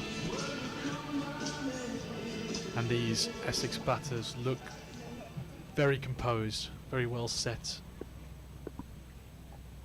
as they look to push on for a big total here. Yeah, you're looking at 300 plus at this point now, aren't you? You're looking to try, if you can, try and get 350 as Walker comes in to finish his over. Just outside, Critchley down the track, and that's gone all the way. We lost sight of that behind the sight screen, but that's a great shot. Down all the way to long on. Critchley onto 81. Essex 226 for 3. The run rate keeps going up, and Leicestershire are going to have to try and find a way to put a halt to this. They are going to have to try and find a way to stop this runaway train that is Matt Critchley and Luke Benkenstein. Lewis Hill tried his best there to cut off the boundary, but it was just too quick, and we're all racing away. If you look at the Benkenstein wagon wheel, look at that. All parts of the ground and a multitude of colours on display there.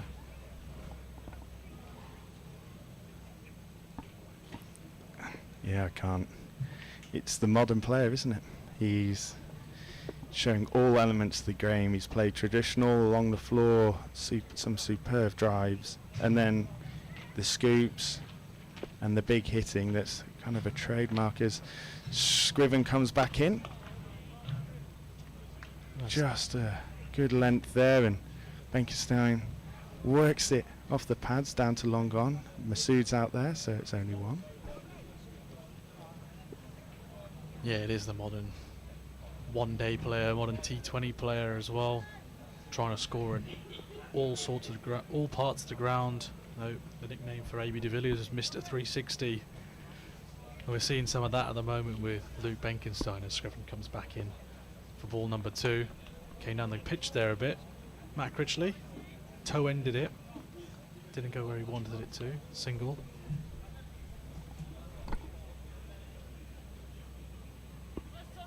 But he moves on to 82 now, which is his highest this day score. Surprised me too. Well, there we go. Previous best is 64 not out. Benkenstein on strike. Hit through the covers there. Roman Walker running hard to keep that down to 1, and that's well appreciated by the Leicestershire fielders. Good work out there in this blazing heat from Roman Walker to leave that at 1.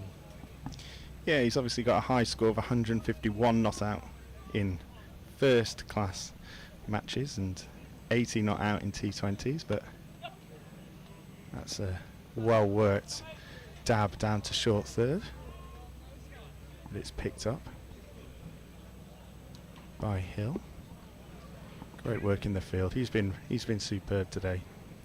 He has thrown himself about a lot, Lewis Hill. I was discussing with Tawheed a couple of times about him throwing himself on this outfield. It's not nice to dive around on this as Scriven comes in for the fifth ball. That one angled in towards the body there. Well defended by Benkenstein. It looks like he's toned it down a touch after getting to 50. Yeah, just go again. Not every ball has to go to the boundary. In this format of the game, it's one of the beauties of the 50 over game. It is an in-between between your 3 and 4 day. What a shot that is. Down on one knee. Superb cover drive. That's 4 more for Benkenstein as he moves on to 56. And that concludes the 40th over. Essex 234 for 3. I will now be stepping away from the microphone, and the wonderful Tawheed Qureshi is going to rejoin you, James, so I'll see you later. Yeah, as we said, Benkenstein been superb, and that just a demonstration of someone who's truly seeing him well. Full, outside off, fully punished. And is there a better shot in cricket than a well-timed cover drive? Essex 234 for 3 in the 40th over.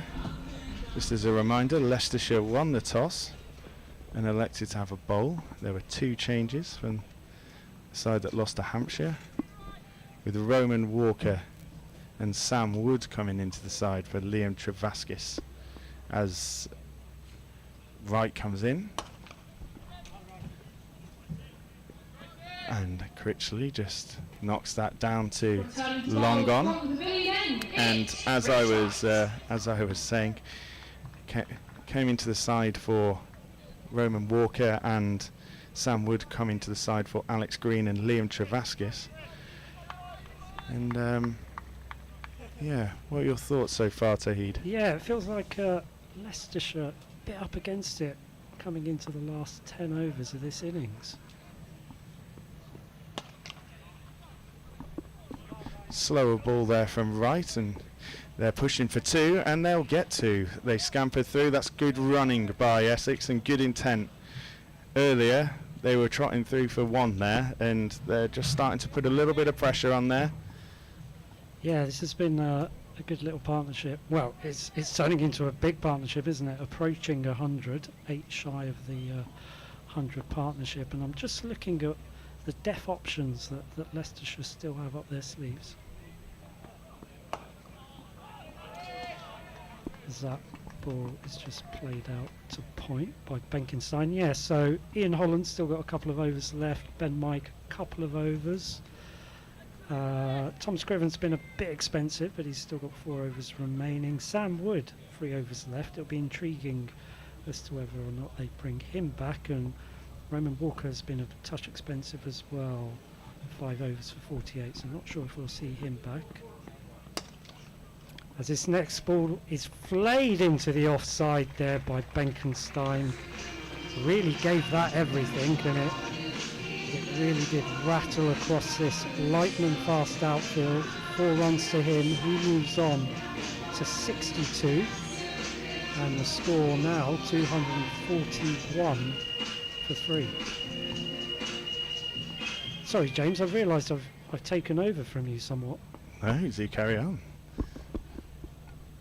Okie dokie, right there with a slower delivery. Didn't deceive Benkenstein as he just pats it to mid-on and take a single. I know he's just got hit for 4, but it's good to see Wright going through all of his variations, slower balls, the full Yorkers, shorter of length, trying to mix it up, trying to make the batters think, especially two batters who are well in now. Absolutely, now's the time to come out with those variations. This next one's a full ball, Yorker length, and it's glanced down to deep square for a single by Critchley. That brings the over to a close. It's 243 for 3. Critchley on to 85, and Benkenstein on 63 for 45. Yeah, this partnership creeping ever closer to 100 partnership. These two came together at 145 for 3 in the 29th over, and in no time whatsoever, 12 overs putting on nearly 100 runs.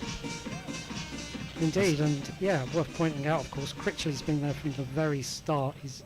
I think as Jeswin was saying, he's pretty much been the foil for whoever he's been batting with at the other end, and he's done that job brilliantly so far. He's 85 not out off 102 as it's a new over about to start. Ben Mike going through his preparation, his practice ball, and he sprints in. It's another lovely little dab from Critchley, but straight to the fielder at short third right. No single for him this time. Seems to very much be one of his kind of release shots, that Critchley. The little dab down to third. Yeah, he's I guess that's one of the key skills that he's got, just to find a release shot every now and again, get yourself on off strike rather, get the other man on. As he tries to scoop, it's in the air. Is it over the top? It is. That's 4 runs for Critchley. And this Essex score keeps going up, and that was a great shot. He adapted, he got in position, adapted to the shorter ball, and just sent it on its way, continued on, used the pace of the ball. One bounce over the boundary for 4. It was certainly inventive, wasn't it, from Critchley? We were talking about Chris Wright with all his variations in the last over. Well, you know, batters have to be equally inventive at this stage of the innings, and Critchley definitely showing it there. It's a lot of hands on hips in the field. Leicestershire going to have to find something from somewhere to try and wrestle back the momentum here, because it's only going in one direction, and if you're an Essex fan, you've got to be loving this at the moment.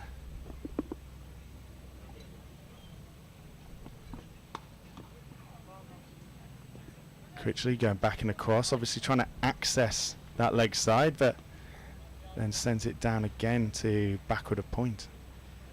I know you were saying earlier, James, well, you sounded surprised that Critchley hasn't got a list A ton, and it is rather surprising, but actually you look at his kind of stats, and yeah, he's more of a T20 specialist, I'd say. He's played almost 3 times more T20 games compared to list A games. 155 T20s he's played. He's been involved in lots of franchise tournaments, Big Bash, the 100.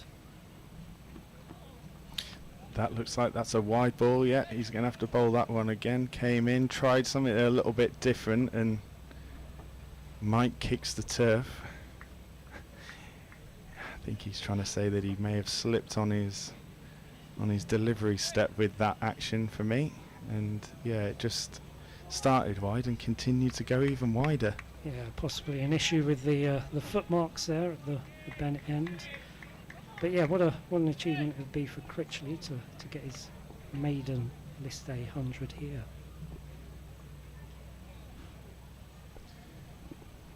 By the way, I think we've missed the 100 partnership, which came up in the previous over. I'd given it a little bit of preview airtime anyway, so. Indeed, it got the time it deserved, I think. As Mike does a little bit more gardening there. Yeah, he's not totally pleased with something going on up that end.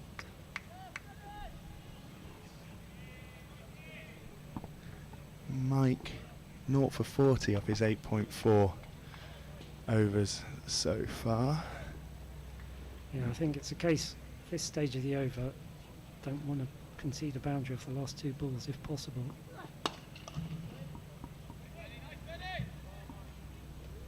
Benkenstein down to the man at long on, and he'll jog through for a single. I know short form bowlers or bowlers who are sort of specialists in short form cricket always talk about getting out of the over, so you know, not conceding off the last ball or the penultimate ball. Just, it's such an important skill to master.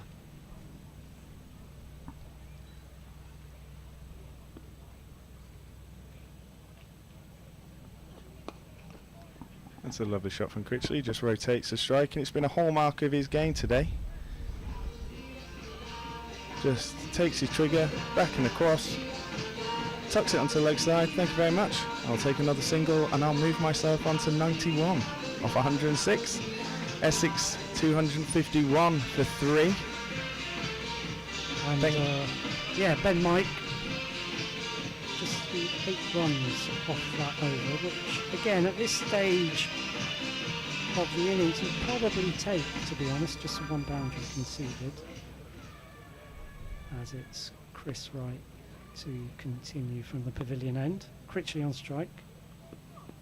He goes for a big hit down the ground, goes 1 bounce to Lewis Hill there, long on.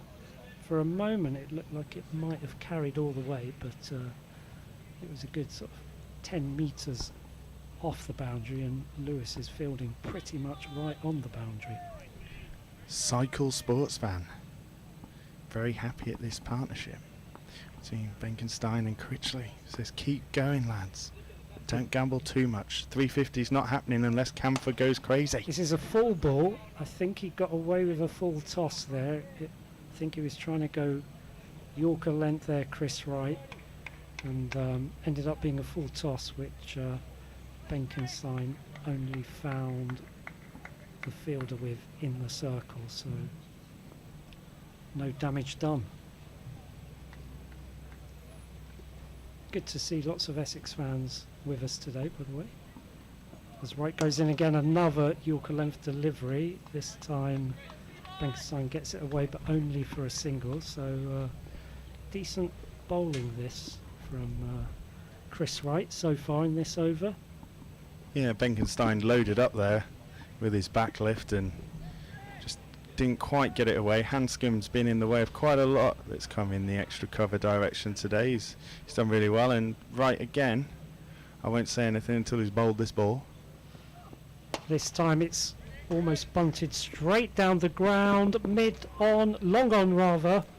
Can't get there. It always disappears in front of the sight screen there because we're almost right on top of the sight screen, but that is 4 more runs to Critchley as he moves on to 96 within striking distance of his century, and what an excellent century it will be if he gets there.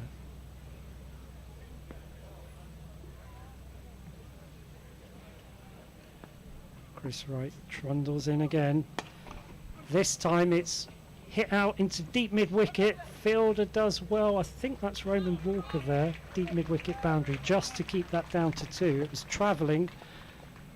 We've said all along how quick this outfield was, and yes, it was Roman Walker there with an acrobatic dive on the boundary, keeping it down to 2 runs. Critchley moves on to 98 though.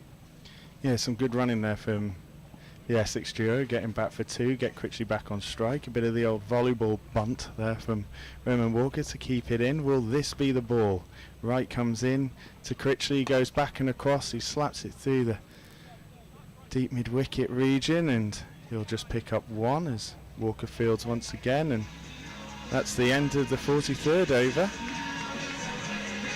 And Critchley moves on to 99 not out, and the score 260 for 3. Run rate at 6 at the moment, but with 7 overs left, Essex will be looking to make that run rate get up a bit higher still.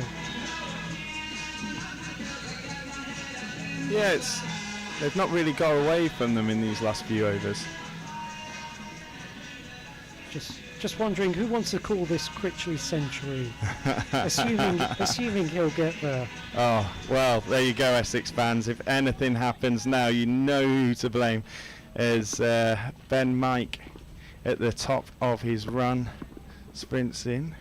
Critchley composes himself, back and across, and slaps it down through to the deep mid-wicket region, trots up the other end, and that's 100 for Matt Critchley off 111 balls. Superb, well batted. Yeah, fantastic knock there from Critchley. His maiden list A100, and yeah, great knock. He's been there from the very start, as we were saying. He's been the ideal foil. Let the others bat around him. As Benkenstein goes big over the top, that's 6. Dismissive, just sat back, baseball style, straight over the top. That's Josh Butler-esque, I would say. Yeah, it's a fantastic shot. To be able to hit that length so straight is, well, quite a skill. You need to have a lot of strength to get that ball to go that straight, and a fantastic 6 there from Benkenstein. Yeah, just muscled it. He moves on to 71 off 50, striking them. And we're at just over 135 or something Indeed. like that. There's a fielder there at long on, but never had a hope.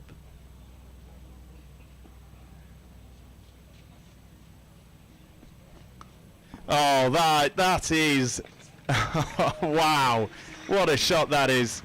In place with the scoop, wasn't quite in place, and just uses his wrists and flicks it through. That's 4 runs to Benkenstein. That is a great shot.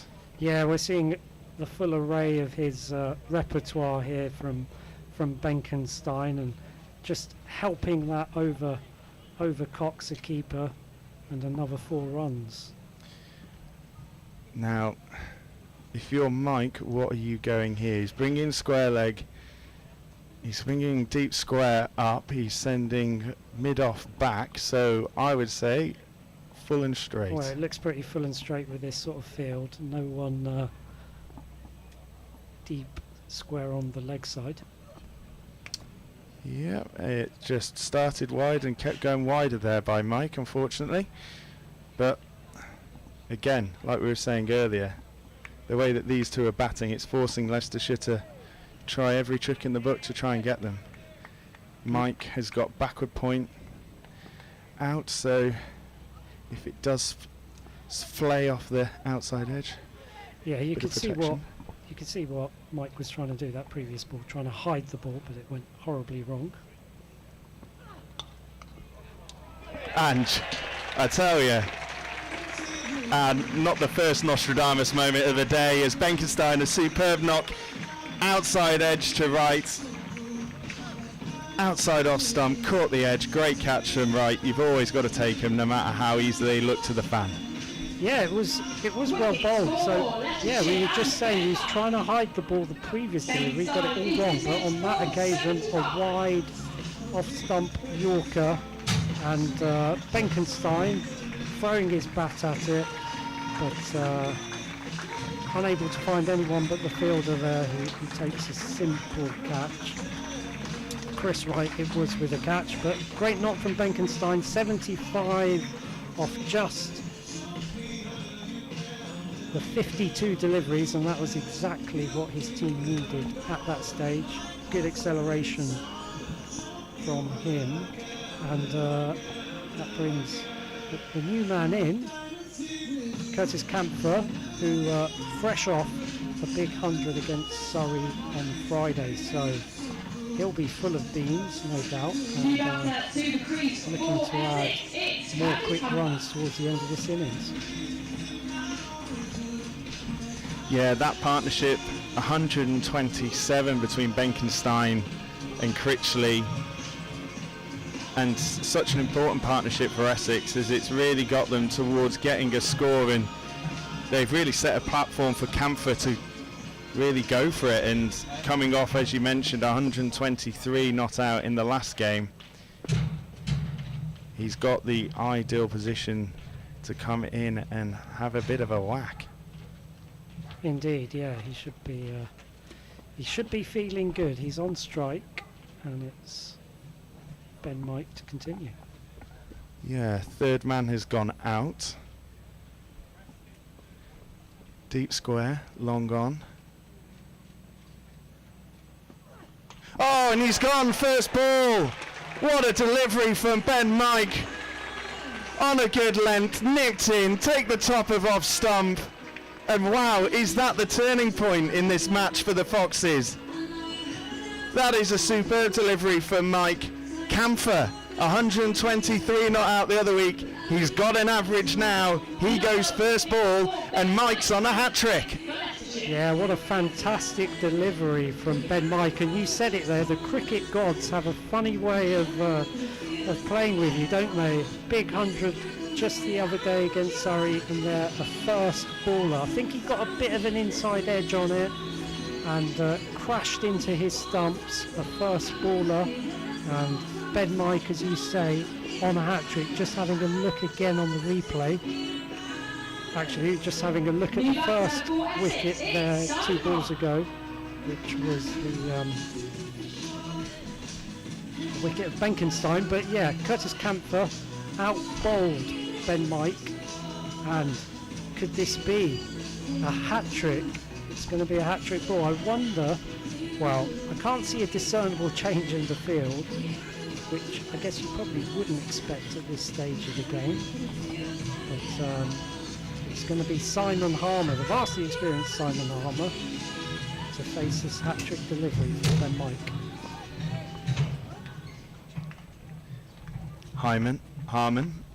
Harmer even put off there for a second by some amazing little split step sprints that he's been doing there as Mike comes in. Hat-trick ball. Short. There's an appeal for caught down the leg.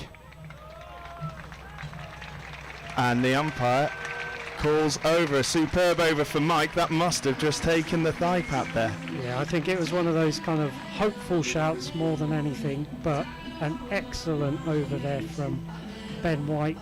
2 wickets in it, 2 big wickets. Benkenstein, who was obviously well set, and the danger man Curtis Camphor out first ball as well. So we shall see if that's kind of put the brakes on this innings for Essex, with Harmer just new at the crease, just faced the 1 ball. Critchley on exactly 100 off 111, so maybe it's his turn to step up, as it's a new over from Chris Wright. It's Ian Holland who's come on. My bad, never trust the scoreboard, always trust your eyes, I say. But yeah, I think this is kind of changed. Critchley's got to go back to how he was playing previously and maybe look to knock a few around for maybe a few balls whilst Harmer gets his eye in. But he's got to really kind of take control of this new partnership. But also at the same time, 6 overs to go, they're going to have to keep going here. But again, 5 and over still gets you to 300, and anything above 300 in any form of cricket is a good Absolutely. score. As Holland comes in, a full delivery. It's played out into the covers by Harmer.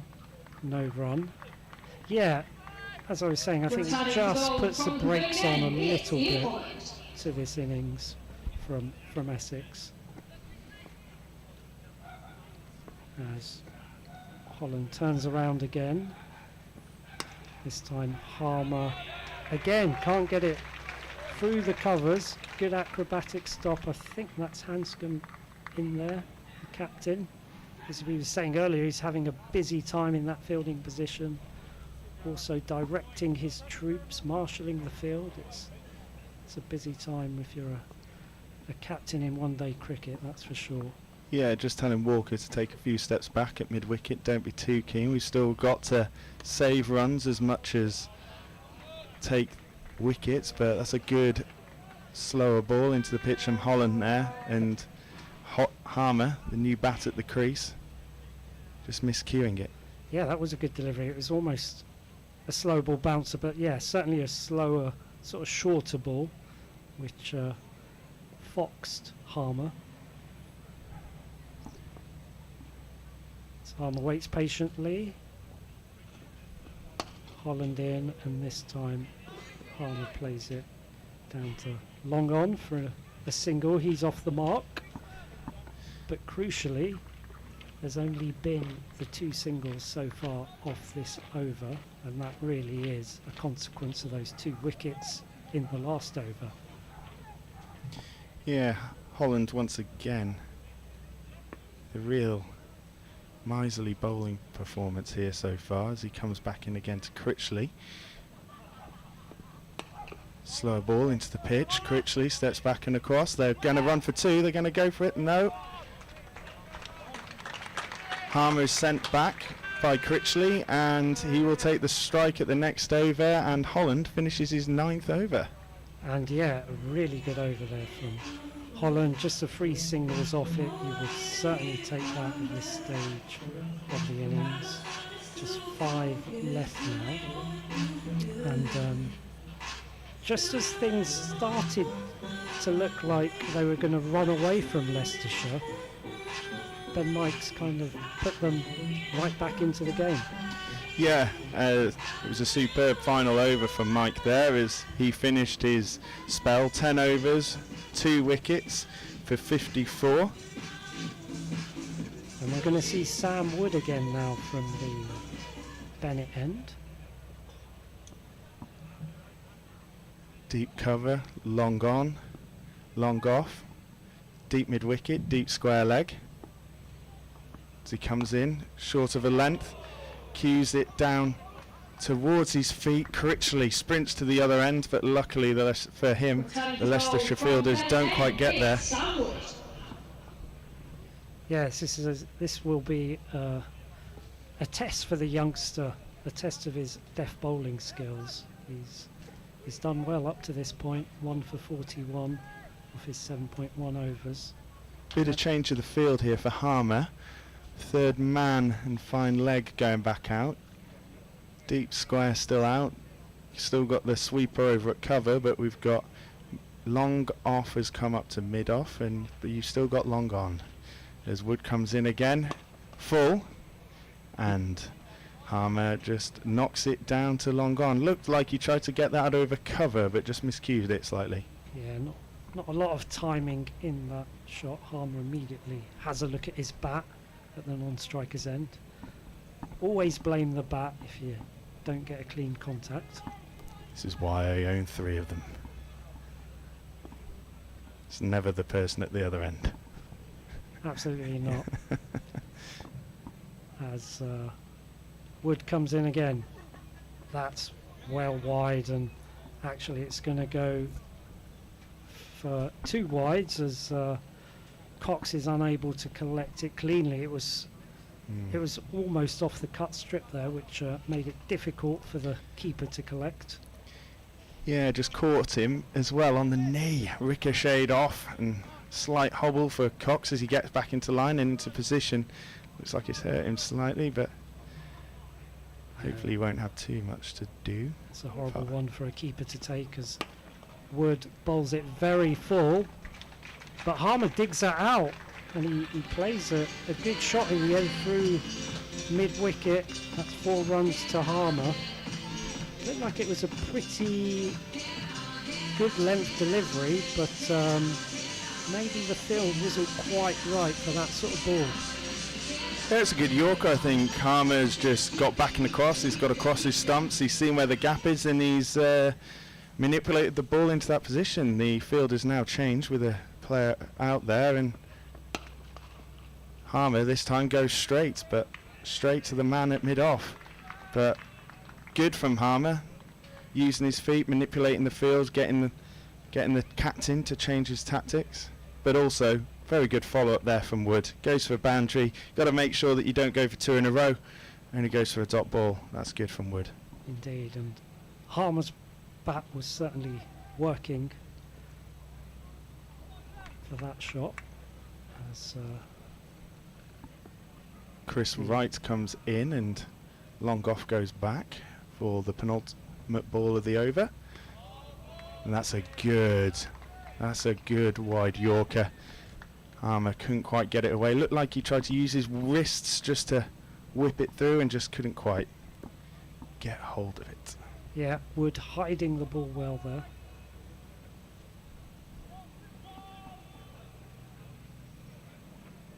A little bit of a hush across the ground, the tension of these last few overs.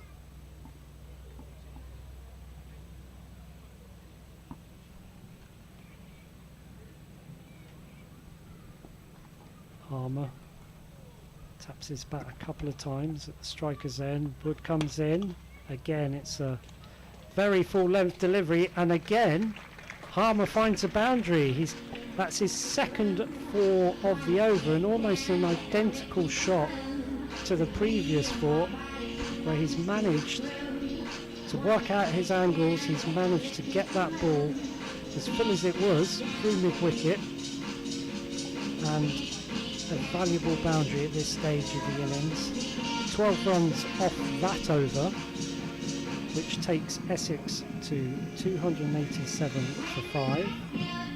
With 4 overs remaining, Critchley will be on strike. He's 103 not out of 114. Harmer at the other end, 10 off 10.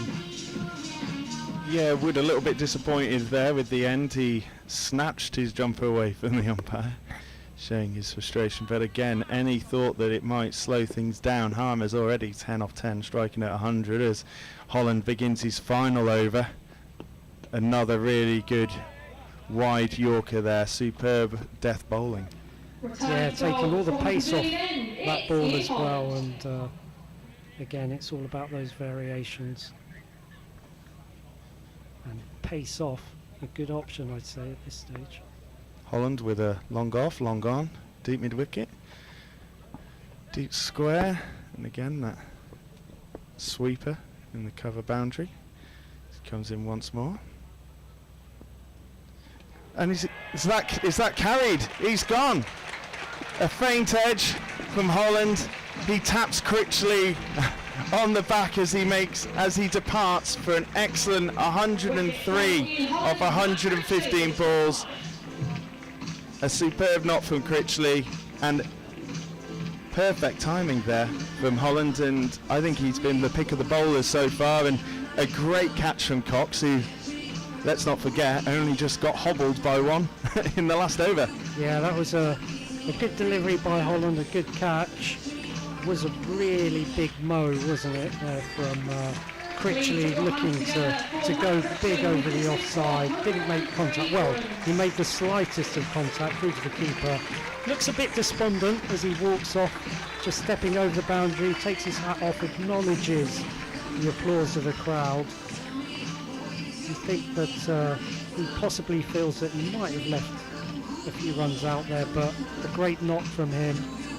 He's batted the whole of the innings and got his team into a decent position. Having said that, Essex are now 287 for 6 of 46.2 overs, and it's going to be their wicket-keeper Simon Fernandez, to come to the crease. Yeah, Fernandez, best strike rate of any Essex batter in this competition so far this year. So someone who's going to probably come and give it a go as well, but considering the position they were in, Leicestershire have done really well to pull this back, and once again Ian Holland with another top performance with the ball again, and with 4 to go, can he get another, as he looks to have got just a backward square leg, and deep mid wicket who's much squarer. This comes in, first ball to Fernandez, who just tries to work one off his bat, but straight to Budinger at point. Yeah, these wickets have come at a great time, haven't they, for Leicestershire? Those 2 wickets in 2 balls for Ben Mike, and now the big wicket of Critchley in this over has really helped the Leicestershire cause. Cappell's asking for a rain update. I can update you on that, Cappell. Not a chance. No. That's another really good ball there from Holland. Just going through the varieties that he's got today, and given Wright's gone at 7s, Mike's gone at just under 6s. Everyone else has gone, yeah, apart from Walker, who's gone at 9s. Holland under 3.5. Yeah, it's a great effort by him, and no run so far off this over.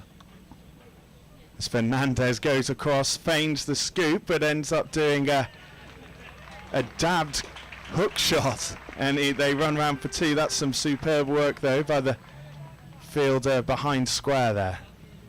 Yeah, I'm not sure how you would describe that shot, but I think you've done quite well.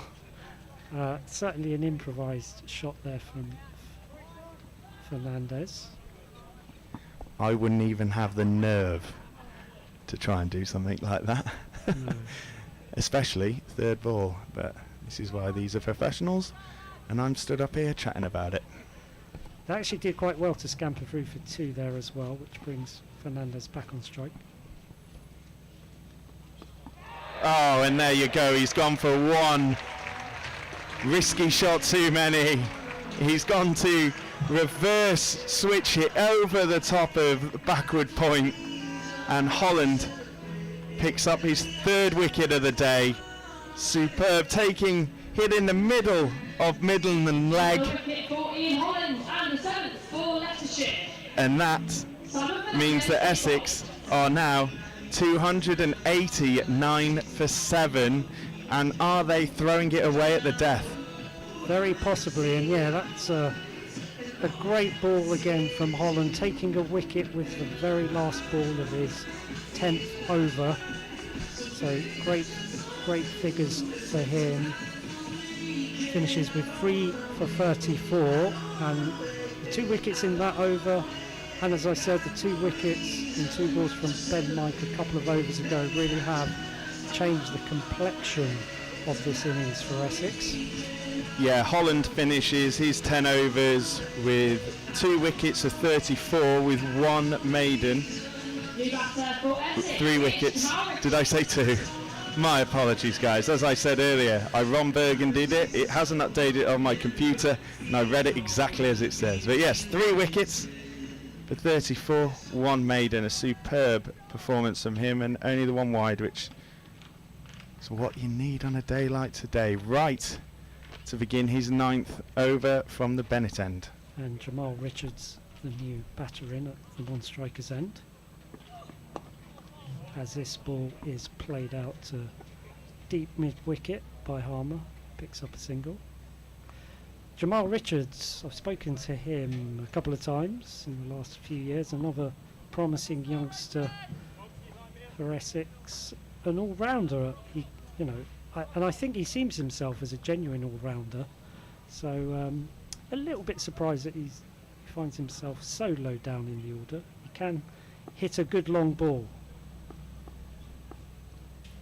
As Wright comes in,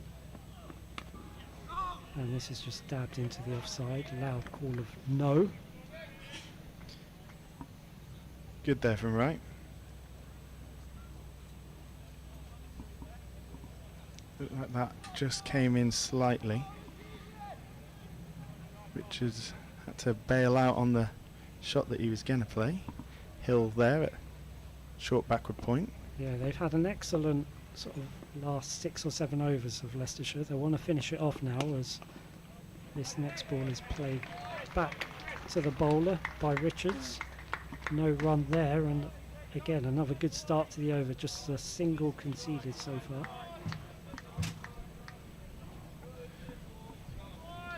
So for Richards, Wright's got himself a wide fine leg, deep backward square, long gone, 3rd man, and then the sweeper out at cover.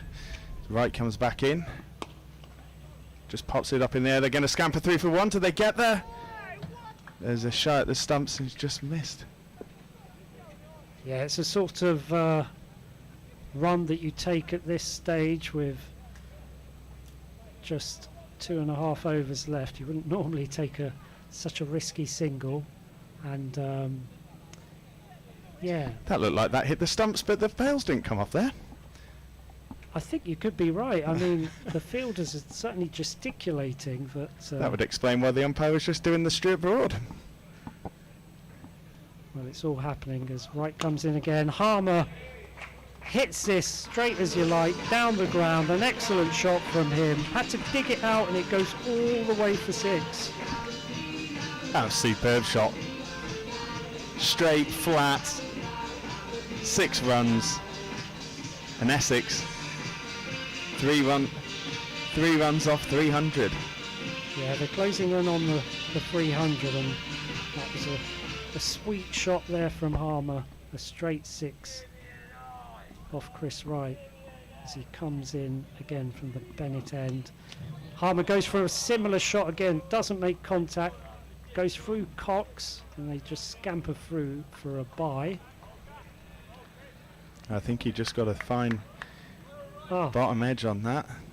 Through to, so it's a good hand there by Cox, and as we start to see I can hear the fans from out here starting some chants out there, some songs for Roman Walker, someone trying to get the give me an L, give me an E, give me an I. Maybe a bit later when everyone else has made the most of this family fun day, they will join in. But another superb over that for Leicestershire. Yeah, the 9 runs coming from it, and with 2 to go, it looks like it's going to be Scriven here from the pavilion end. It's been a bit expensive so far, so this could be a bit of a risky option. He's gone for 44 off his 6. He comes in, and that's a good slower ball to start off with, actually. Harmer all at sea there, not reading the pace of that ball at all, going for a big swing and missing. So Hanscom having a chat there with Scriven. He's obviously trusting the deft bowling skills of Scriven. Maybe just going, what are you thinking? What's your plan? Trying to get inside his bowler's head as Scriven comes up. That's a good length, and that's back and across, and that's gone. Has it gone all the way? They're signalling it's gone for 6, and that's 6 runs to Harmer. That's not what he had planned. Yes, it's another great shot from Harmer. He's certainly starting to find the middle of his bat. It wasn't that far off, but he's noticed it, stepped back and across, and absolutely just swatted it. The men were there, but it just dissected both of them. The 6 in the previous over from Harmer, a 6 already in this over, so they'll be looking to go big again, no doubt. Good Yorker length delivery there from Scriven. Played into the leg side, and they scamper through for 2. That's very good running from Harmer and Richards there to get 2 runs. It was a good comeback from Scriven, right in the block hole.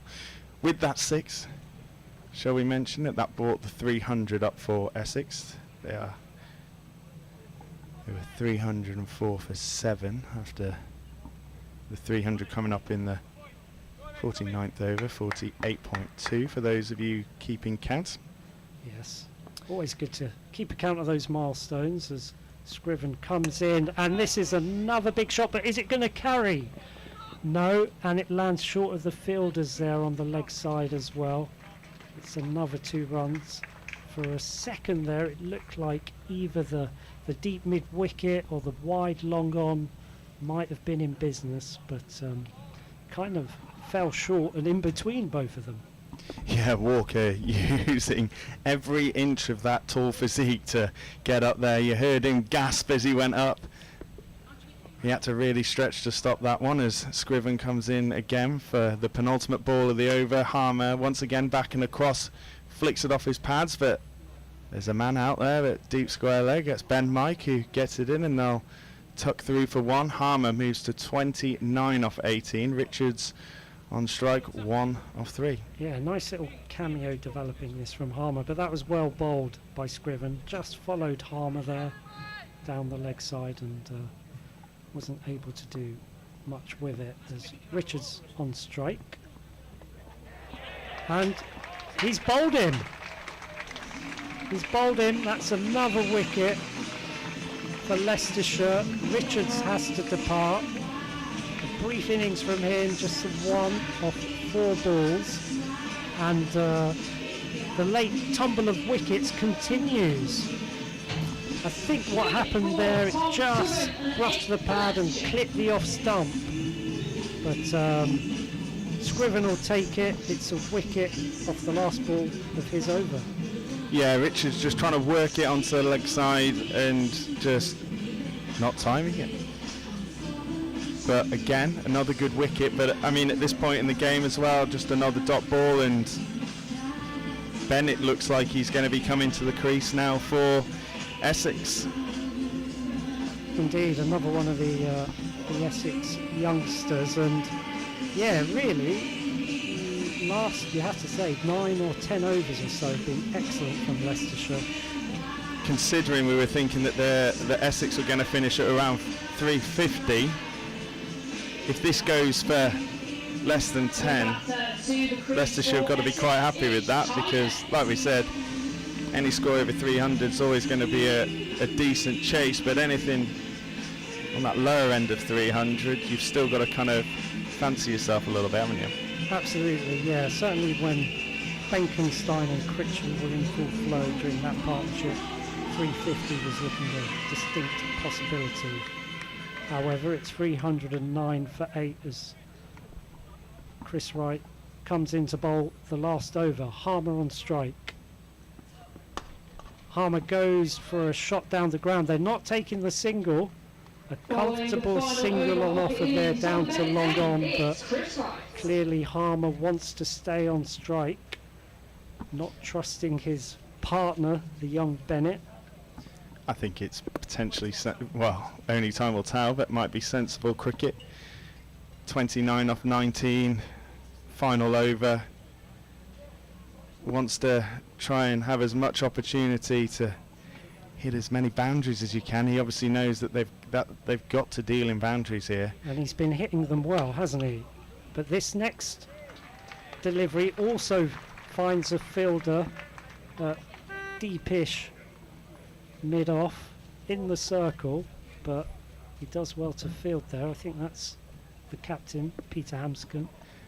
And when that hits the fielder and there's another dot ball, it does make you wonder about refusing the first one, especially if this one doesn't. If this goes straight to a fielder, do you refuse it again? And then, well, you're going to have to hit a boundary here, Harmer, as he feigns a step and inside edge to Holland, and that's another dot ball. 3 dots so far from Wright to start this final over. It's excellent bowling from Wright, isn't it? He's bowling to his field. Harmer can't seem to penetrate the fielders, and you can sense the frustration growing there in the middle. Wright's bowled really well today. He's mixed it up well, I believe. I say this as I do realise that I had 5 minutes walking around the ground, so something might have happened whilst that was happening, but from what I've seen, he's done very well, and Jez in the comments will agree. I'll mention that in a sec. Wright comes in again, and Harmer this time deposits the ball almost over the marquee there, situated at the far end of the ground. It bounces off the roof of the marquee, back onto the field of play. That's a clean 6. Well, there you go. Almost makes up for it, doesn't it? That was a great shot.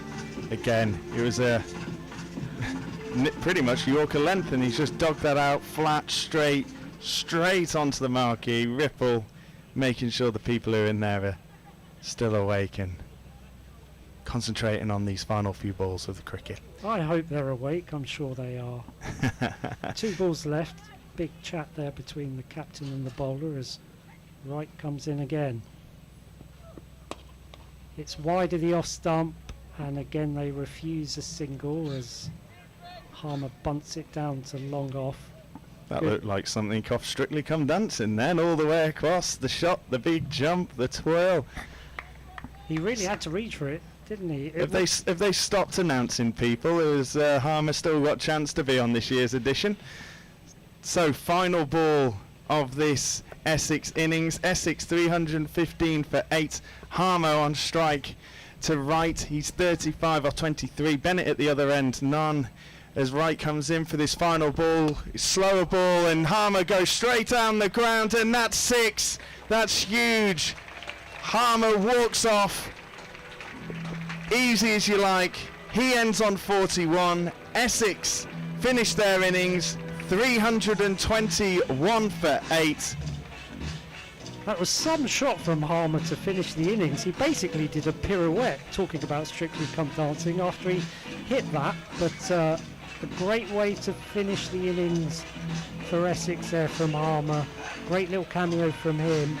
And the target is set then for Leicestershire. 322 they need to win. And how would you assess that innings, James? I mean, I think, as I was saying, they've had a good last 10 overs of Leicestershire. They picked up a bundle of wickets there, and at one stage it was looking like it might run away from them. 322 will certainly take a lot of chasing, but they've given themselves a chance. Yeah, I think from an Essex perspective, you can't help but feel that you've left 20 or 30 short there. You feel like you had the runs and you had the position, they just didn't quite capitalise. And as we said, the wickets just kept falling at the wrong times there at the end for Essex. They finished on 321 for 8. Just a quick recap of what's happened so far. Peter Hanscom won the toss and elected to bowl. Das was the first to fall as 18 for 1. 15 runs. Critchley, the pick of the batters today, with 103 of 116 balls, including 9 fours. Benkenstein next, 75 of 52. He looked very impressive. He looked like if he'd have stayed in a little bit longer, that, he would have been high 300s. Westley 53, 58, and Harmer with a very good cameo, 41 not out of 24. Holland finished big 10 overs, 3 wickets of 34 with 1 maiden. 10 overs, 77. Then Mike, 10 overs, 2 wickets of 54. Tom Scriven, 7 overs, 1 for 55. Sam Wood in his second List A appearance with 8 overs, 1 for 52. And Rob Walker, 5 overs, no wicket for 48. So let us know in the YouTube comments. Do you think Essex have got enough? Do you think Leicestershire are going to take it down? Who are your ones to watch? What are your thoughts, Tahid? Well, we'll find out soon enough, won't we? As I was saying, 3-2-2 is going to take a lot of chasing down, but at one stage it looked like it might have been more. Whatever happens, we will find out in about 30 minutes from now. The Leicestershire teams will. Until then, we're going to pop off a spot, which we shall hope you will join us after the country.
Holland and Sol Bollinger.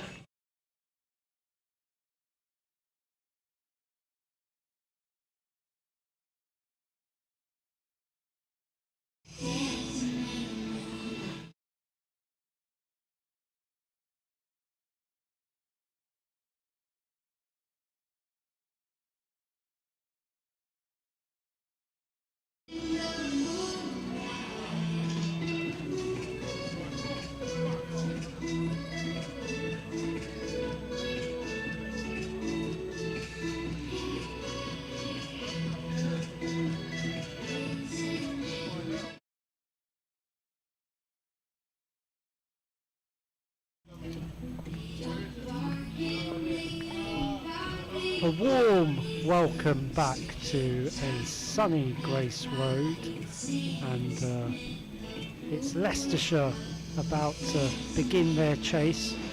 3-2-2 they need to win this Metro Bank one-day cup match against Essex, and yeah, it's an interesting target, isn't it? I think at one stage during that Essex innings they were 272 for free, and really looking to build the sort of total that you know might be unsurpassable, but Leicestershire dragged it back. They did indeed, and it was a good effort from the bowlers at the end of the innings, especially Ben Mike with the 2 wickets in 2 balls. But we've got Ian Holland opening the batting and Sol Bollinger at the non-striker's end. Jamie Porter to open the bowling for Essex as he steams in first ball up, and it's a good defensive shot from Ian Holland as we welcome you back into the live stream here on Foxes TV. My name is Jez Vinalissa and I'm joined once again by Taweed Qureshi. Taweed, how are we? Yeah, great. We had a nice lunch, didn't we? Oh, it was absolutely delicious. It has filled us both up to the rim, filled us to the point where Taweed couldn't finish his lunch. As Porter comes in, second ball, shouts for an LBW, but they were half-hearted as it was probably going down a bit, down the leg side. But yeah, talk to us. You couldn't finish your lunch. I know, it's a terrible habit of mine. I'm quite a slow eater, unfortunately. You know, I like to savour good food, and it was certainly good food down there, wasn't it? A lovely Sunday roast. Yeah, and the Sunday roast is obviously typical of a Sunday. What you would like at the cricket, wouldn't you? As Porter charges in ball number 3. Holland gets that one away, and another dot ball. We were just saying off air, weren't we? It's always excuse me, yeah, it's always interesting when you've got someone who's opened the bowling for you also facing the very first ball, opening the batting, and that is of course Ian Holland. Had a great game so far with the ball. Yeah, he was very, very good with the ball, especially towards the end of the innings. 4th ball coming up. Was that a tickle to the keeper? All the Essex players have gone up, but the umpire remains unfazed. Honestly, I thought there was a nick behind. There was a lot of movement, especially going through to Simon Fernandez, but Ian Holland survives. He does, yeah, and it was almost like a celeb appeal there from Jamie Porter. He was convinced. He didn't even look back at the umpire for that decision. Eventually he did when he realised the finger wasn't going up. All the fielders around Porter dismayed at that decision, but Holland survives. Stroke of luck there for Ian Holland, and he defends that one a bit more confidently. Still no runs off the opening 5 balls. No, and this is a good start as well from Jamie Porter. He's done it so many times in the past for Essex, opening the bowling. Normally with his good partner Sam Cook. Of course, no Sam Cook for Essex today. Last ball of the over now. Holland again looks to drive, swing and a miss. Maybe just missed the outside edge there, and it's a maiden to kick things off. No runs on the board.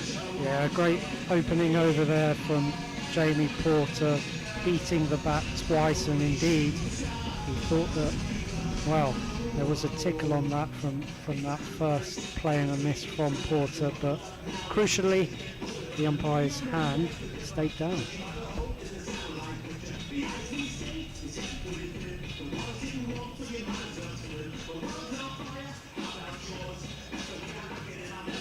And at the pavilion end, looks like it's going to be Charlie Bennett to open the bowling.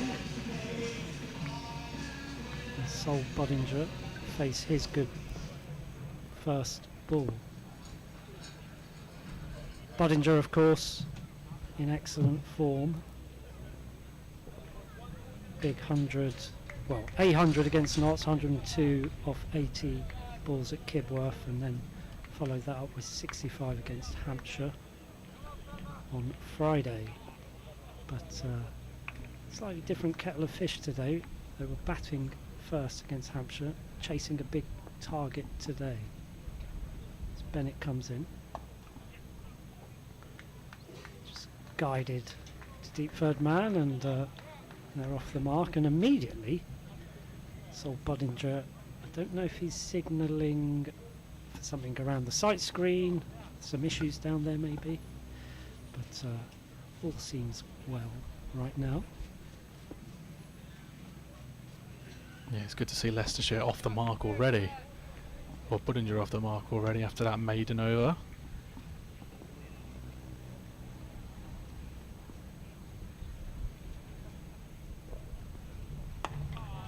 Next ball defended solidly by Holland.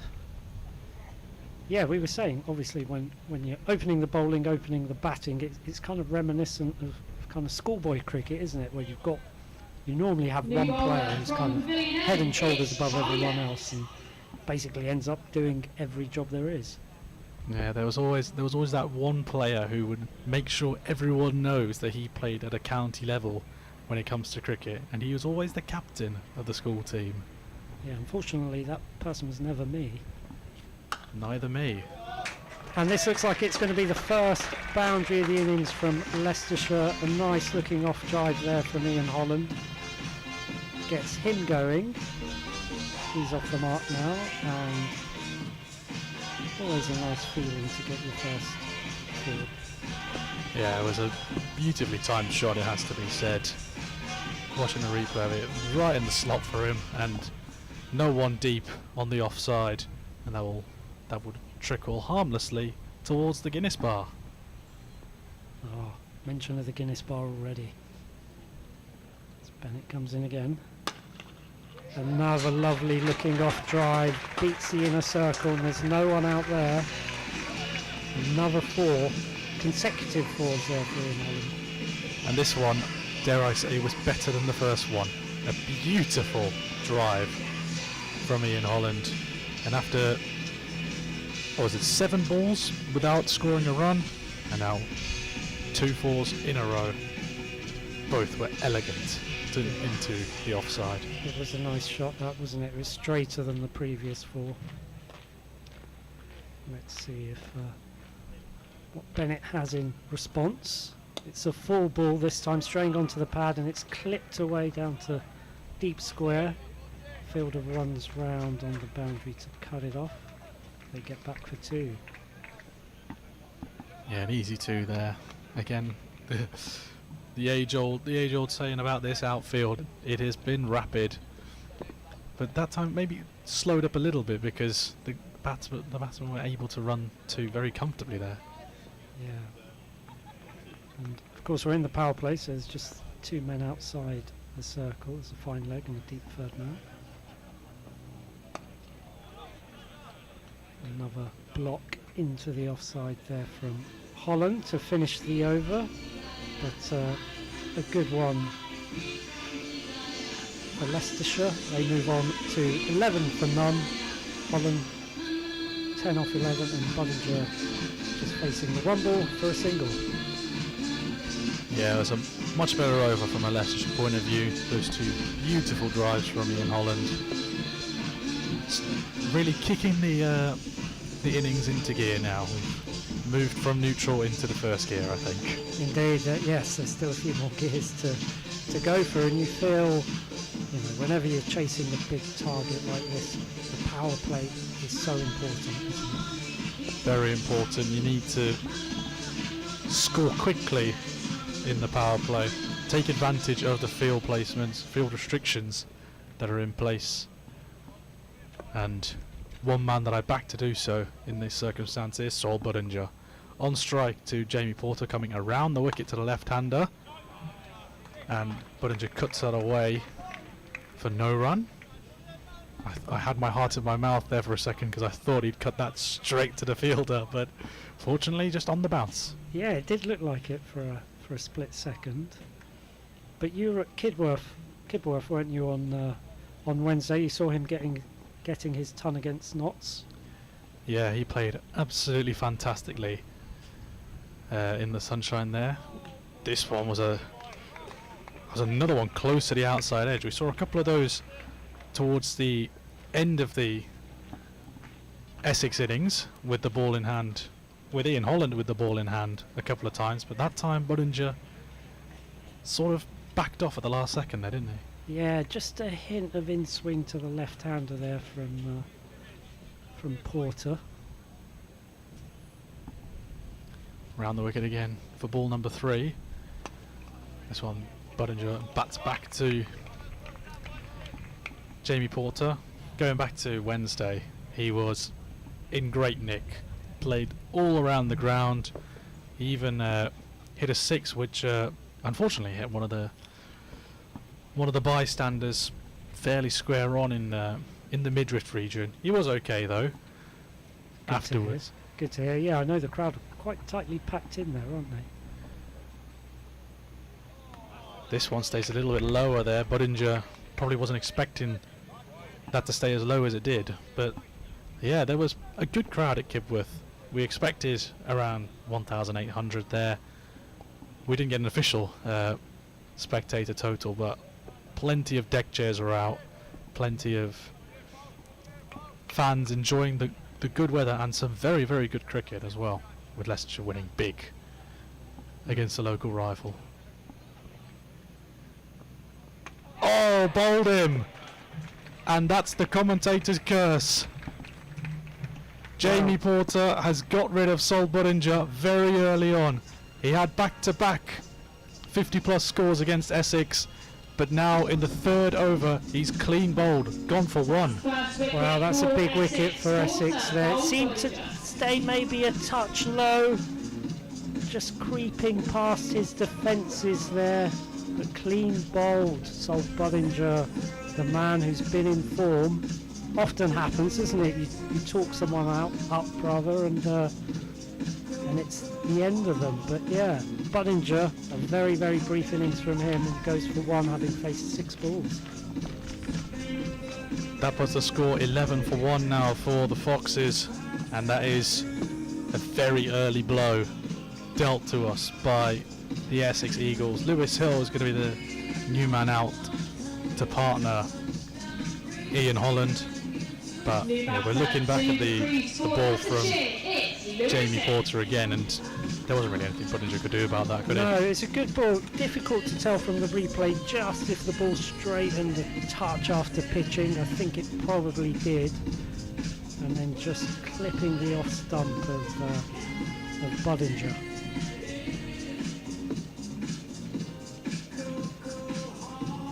And that brings Lewis Hill to the crease.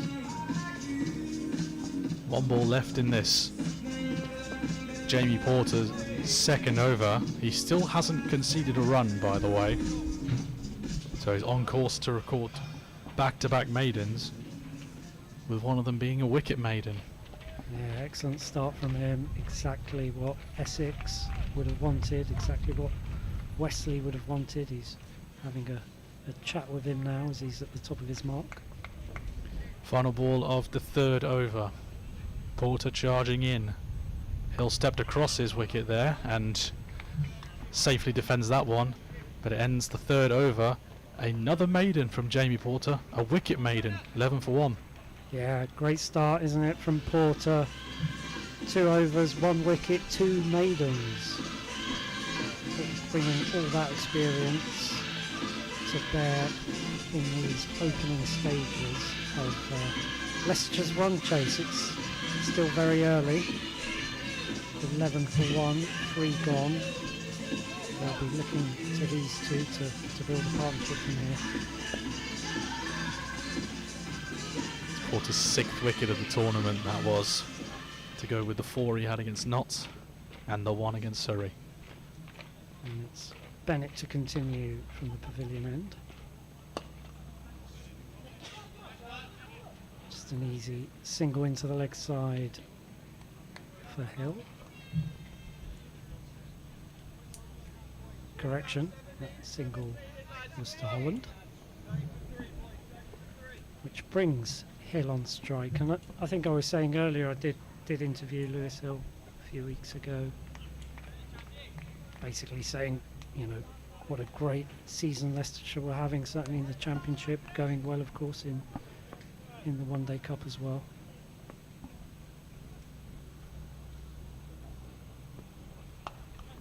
This is a flash outside the off stump by Hill. It goes all the way down to deep third.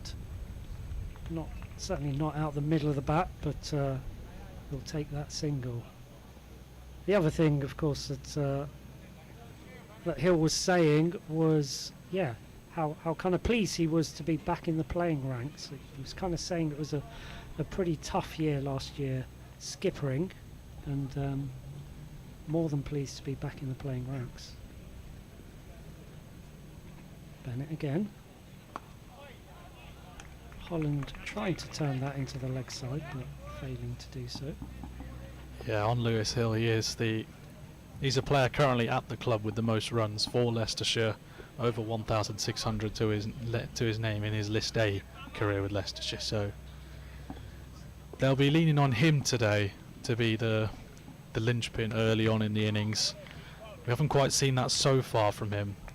Hasn't really got going in his One Day Cup season so far. Yeah, I'll be looking to put that right today, as this is played into deep mid wicket by Holland, single taken. Yeah, he's got 3 List A hundreds as Lewis Hill, and his recent scores, or the scores in this competition so far: 20 against Surrey, 4 against Gloucestershire, and then 16 against Hampshire. So yeah, nothing to write home about so far.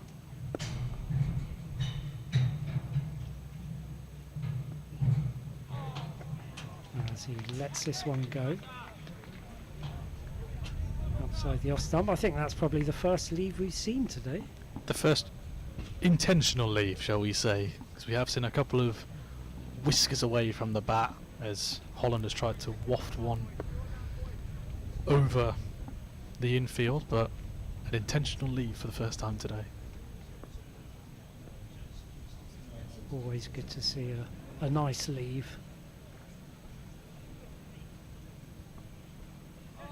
And that time he's beaten. Well, it's difficult to say. Did he just bring the bat inside the line at the last moment? Maybe he did. I'll give him the benefit of the doubt, but nonetheless, a good ball to finish with there from Bennett. The end of the 4th over, and it's 14 for 1. Yeah, you can see the shape of that ball right at the end of that over. We're just watching it again on our screen in front of us. Really nice movement from Charlie Bennett. He is one of the young talents that Essex have. I think I was describing him earlier as their version of Alex Green. Yeah, or Sam Wood even. Yeah. Or Sam Wood. Porter to continue from the Bennett end, and there again another half-hearted attempt at a shot from Ian Holland outside off stump. Couldn't connect.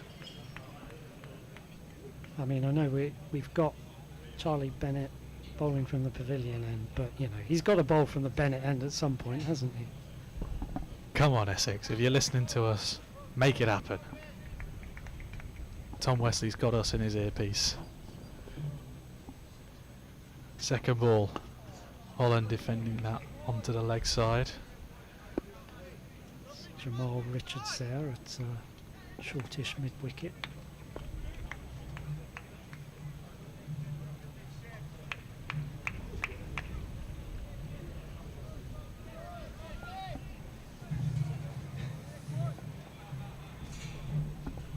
still yet to concede a run. Jamie Porter. It's an exceptional start from Jamie Porter, getting that big wicket of Buttinger, and again Holland has to go on the defensive there. Another dot ball. Yeah, at the moment you really don't want to be facing Porter, do you? Because he's giving away absolutely nothing. Very tight line, good swing with the ball as well, and he manages to keep it low, as we saw with the Buttinger wicket. Halfway through the over now. Porter in again. Big shout for LBW, and given. He's got another one, Jamie Porter, and he's got rid of both the openers. Ian Holland trapped in front, and he's gone for 12. Yeah, another great ball. It looked like a big nip back of that into the right-handed Holland. And again, not much that Holland's defences could do about that. Might have kept a tad low as well.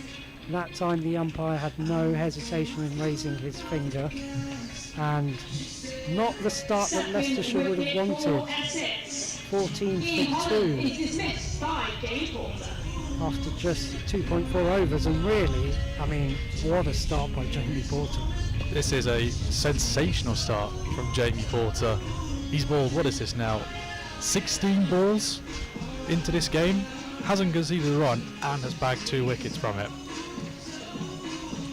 He is dangerous, very, very dangerous today. He really is, and as you said, he's got rid of both openers. He's done quite a bit of damage already. New man in the middle for Leicestershire. It is the Pakistan Test captain Shah Masood. He's in pretty good nick as well as a Leicestershire batter. Back-to-back 50s for Shah Masood, 50 against Notts and a 57 against Hampshire, but he's going to have his work cut out against a Jamie Porter with his tail pointing straight up. He is, isn't he? He's he's been consistent. Good scores so far in this competition, but he needs to stay out there for as long as possible for Leicestershire. Doing some more gardening work on the wicket before asking Simon Widdop for middle stump, taking his guard. I think he's asked him at least a couple of times there. Don't know if that's a sign of nerves. I'm sure it's not. In comes Porter to Shah Masood, and the veteran Pakistan captain defends that one safely. But again, no runs. Jamie Porter is on a heater. He really is, and there's a slip in for him as well. Simon Harmer there, wideish first slip, and about to close out his third maiden. In he comes again, Jamie Porter. That's flicked away, and there will be runs off of a Jamie Porter delivery. In fact, it will be 2 runs as Jamal Richards slides to meet that sweeper on the leg side. Masood tucks that one away, so 2 runs and a wicket coming off of the 5th over there. Leicestershire now 16 for 2. Yeah, another over that where Leicestershire have lost an early wicket, and just looking at the required run rate, I mean it's very early, you know, in the piece. Required rate already up at 6.8. Current rate down at 3.2, so plenty of work to do for the Leicestershire batters out there. It's going to be Charlie Bennett to continue from the pavilion end. He's got 1 slip in as well. It's just moving the deep third man a bit wider. Lewis Hill on strike. And that's caught at slip. That's wicket number 3. A good catch there by Simon Harmer. That ball was travelling. That was really travelling. That was an excellent catch at slip. And another cheap wicket falls for Leicestershire. Lewis Hill now gone for 1. And what is happening to the Foxes out there? Well, a bad start turning into a terrible start. It was Third wicket not for quite a Essex. full-blooded shot, but not far off it, and Palmer took the catch, reverse hands, almost falling backwards. It was a good grab by him, and Lewis Hill has to go. Just a 1 run, 6 balls faced, and Leicestershire in trouble here. 16 for 3. Just the 5.1 overs gone. In big trouble now, and the captain Peter Hanscom is going to be next man in. I don't think he was expecting to be out there this early, but he has been in this scenario before. I look back to the second game of the season against Gloucestershire, where he and Ben Cox had that monumental partnership of over 180 runs, I think. They stabilised that innings to make a competitive enough total. Gloucestershire ended up winning the game, but it brought them to a competitive total. So Leicestershire fans will be hoping that the skipper can really play a good role today. Indeed, Leicestershire fans, don't despair just yet. Hanscom has obviously been there, done that, seen these situations many times in the past, as has Charles Masood, of course. You've probably got the two most experienced Leicestershire players out there, both of the overseas pros, combined age of 79, and plenty of tests between them as well. It's an interesting tidbit, that, with their combined age. Don't think they needed that being allowed on the airwaves. Well, it makes me feel better anyway. So it's Hanscom on strike. Bennett with a wicket. His first ball of that over.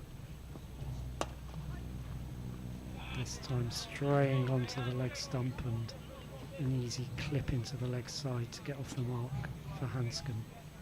Yeah, you're looking at two of the most experienced, not just for Leicestershire, obviously Peter Hanscom, skipper. Charles Masood is a newbie to the Leicestershire programme, but in general List A cricket you're looking at over 11,000 combined runs between these two. So if you are looking for anyone to be the stabilisers in a faltering innings, your best bet is probably this combination in the middle, the left hand, right hand.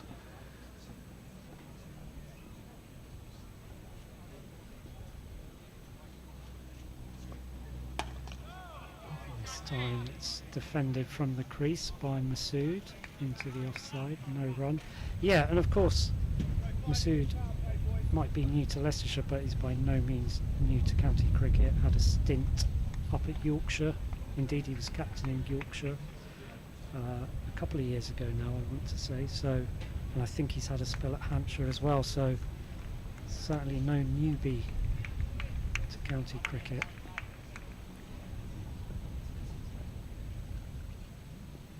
Big strides of Bennett coming in again.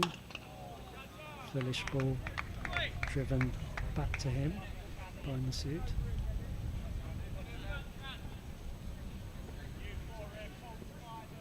It's quite the shock that the Leicestershire batters have had from this opening 6 overs or so.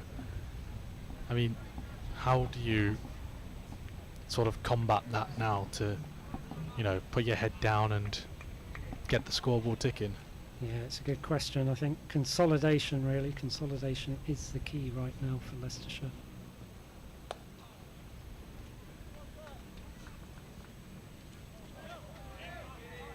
As that is another single into the deep.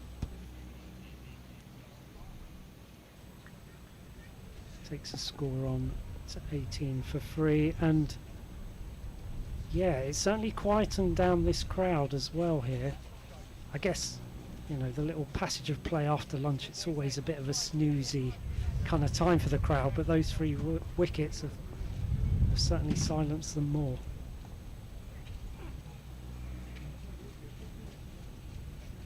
Bennett to Hanscom. Hanscom lets this go through. And it's the end of another successful over for Essex. Bennett's figures looking good as well now. 3 overs, 1 for 16. And Leicestershire with a lot of work ahead of them. They're 18 for 3 and 6 overs gone. I think the stadium DJ deserves a special mention for this song of choice. A Highway to Hell is what's being blasted around the Upton Steel County ground, and I can't help but think this is sort of the way Leicestershire are trending at the moment. It's a bit extreme, but yeah, I guess maybe it's appropriate. It's not been the ideal start in the power play as Porter comes back in, and Masood had to get the bat down quickly there to prevent his off stump being tumbled backwards there. Yeah, I mean, it almost looks like a completely different pitch, a completely different game to the first innings that we've just seen. Essex finding a lot more with the ball, having a lot more joy with the pitch as well. Leicestershire yet to find that joy with the bat, but maybe a joy will start to trickle now as Shah Masood with a strong face of the bat just went past the outstretched arm of Porter there and runs away for a boundary. Much needed. Much needed, and a fabulous shot. I mean, it was no more than a push, really. A strong defensive push, I'd say, and just whistled past the infield all the way to the boundary for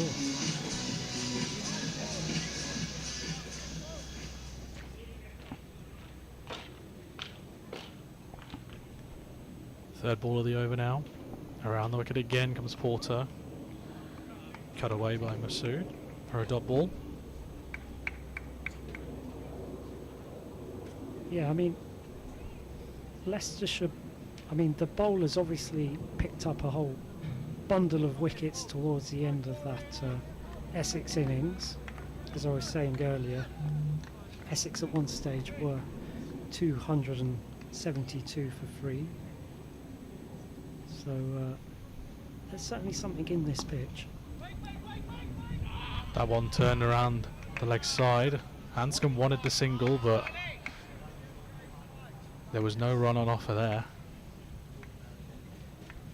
Sensible cricket there with Shah Masood sending Hanscom back. Indeed, the last thing they need right now is a run out.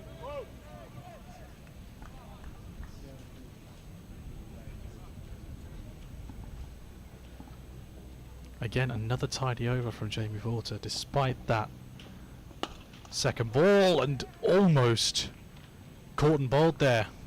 Jamie Porter went down on his haunches to try and pick that one up from Shah Masood.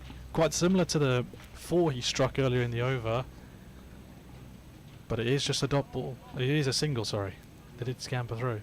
Yeah, it was I'm not sure you could even call it a chance. It was almost past him before he managed to get his hands anywhere near it.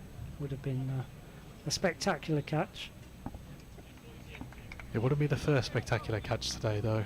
I think that award goes to Tom Scriven. I think you'll be hard pressed to find a better catch in the outfield today amongst the many Metrobank One Day Cup games today. Last ball of the over then. Hanscom defends that one away. And again, another good over from Jamie Porter. This one a little bit expensive from his standard. 5 runs coming off of it. 23 for 3 after 7 overs. Yeah, Jamie Porter's really been on it, hasn't he? Right from the word go, right from ball 1. Amazing figures. 2 for 7 off his 4 overs. And almost threatening to kill off this as a contest before it's even started. It's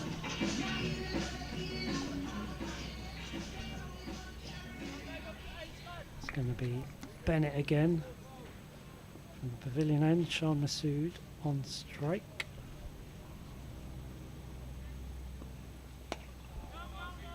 It's just defended into the offside.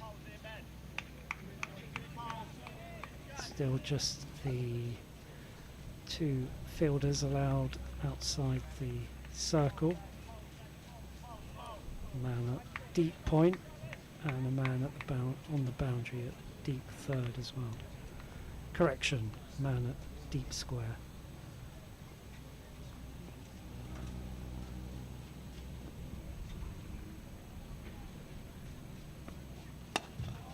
Straight and full from Bennett, driven back to mid-on, no run. Yeah, you can tell the Essex fielders are kind of buzzing out there. There's quite a bit of chat, lots of encouragement, lots of clapping of hands. They know they're on top. They're not the only Essex-based people with their egos going to the moon. A couple of Essex fans in the comments enjoying what they're seeing so far. I'm sure they are. Full ball from Bennett. Played out to mid-off. Yes, please do keep your comments, questions coming into the YouTube channel, Foxes TV. Love to hear from you. And don't forget to subscribe to the YouTube channel as well. It's a subscriber only mode in the chat, so press the subscribe button and then you can have a chat with us. Give us any of your questions. Left-handed Masood on strike. Plays up to wide-ish mid-on. Unable to get it past the fielder. Another dot ball. They're stringing together lots of dot balls in this opening phase of the game, which isn't exactly what you want to see as a Leicestershire fan.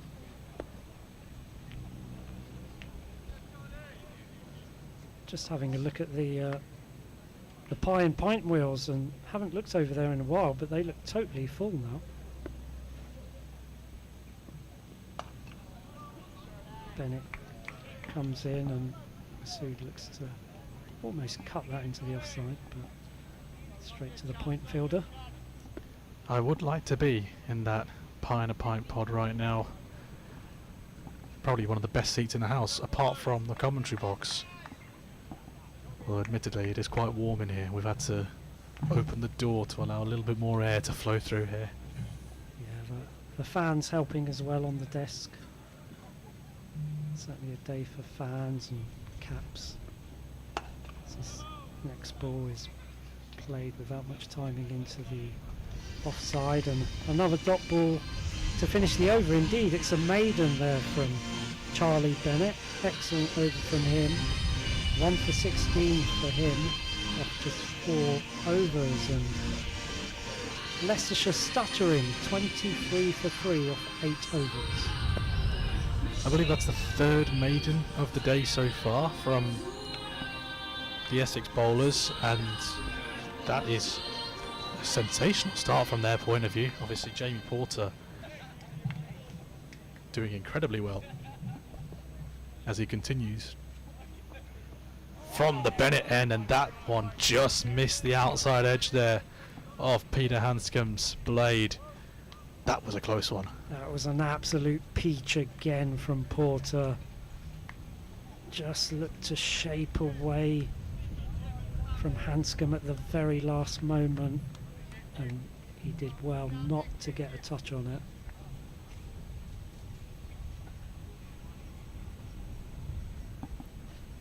In comes Porter again. Hanscom gets that one away to the short mid-wicket fielder. Another dot ball. Pressure is really building now on these two in the middle. It really is, and I mean, it's just a fantastic spell of bowling from Jamie Porter.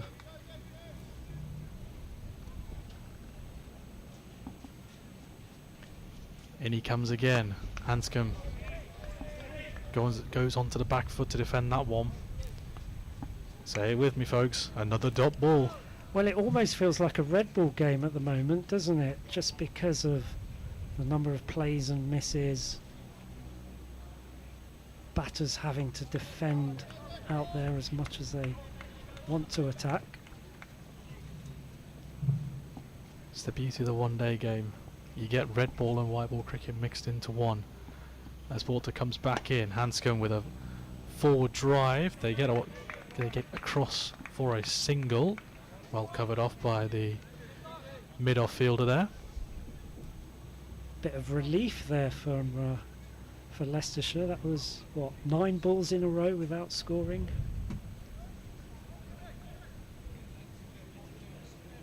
Brings Masood on strike. I mean, at the moment you don't really want to be on strike when Porter's bowling. Yeah, up against a man with his tail very much up around the wicket now. And again, it has to be prodded away for no run. He really is making this ball talk. Again, in swing, the ball shaping into the left-handed Masood there. All he could do was defend to keep it out.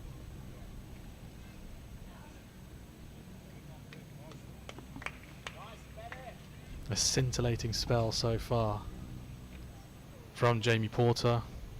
Final ball of his 5th over, and it is yet another dot ball. Just the 1 run coming off of Porter's 5th over. He's bowled 5 overs and he has figures of 2 for 8 as Leicestershire are 24 for 3 after 9. Well, if Leicestershire do go on and win this game, they're going to have to do it the hard way, because just looking at that required rate, it's already up and over 7.3. Current run rate down at 2.7, and really Porter and Bennett have had the batsmen in all sorts of trouble.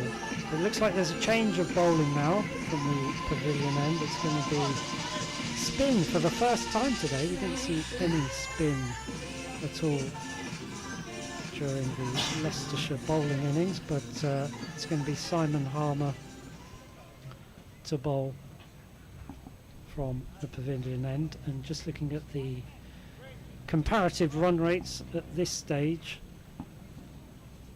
basically Essex had a much better run rate at this stage of the game compared to the Leicestershire current run rate of 2.7. Simon Harmer just adjusting his field. 1, 2, 3, 4, 7, no, 8 men inside the circle still. 2 men out on the leg side.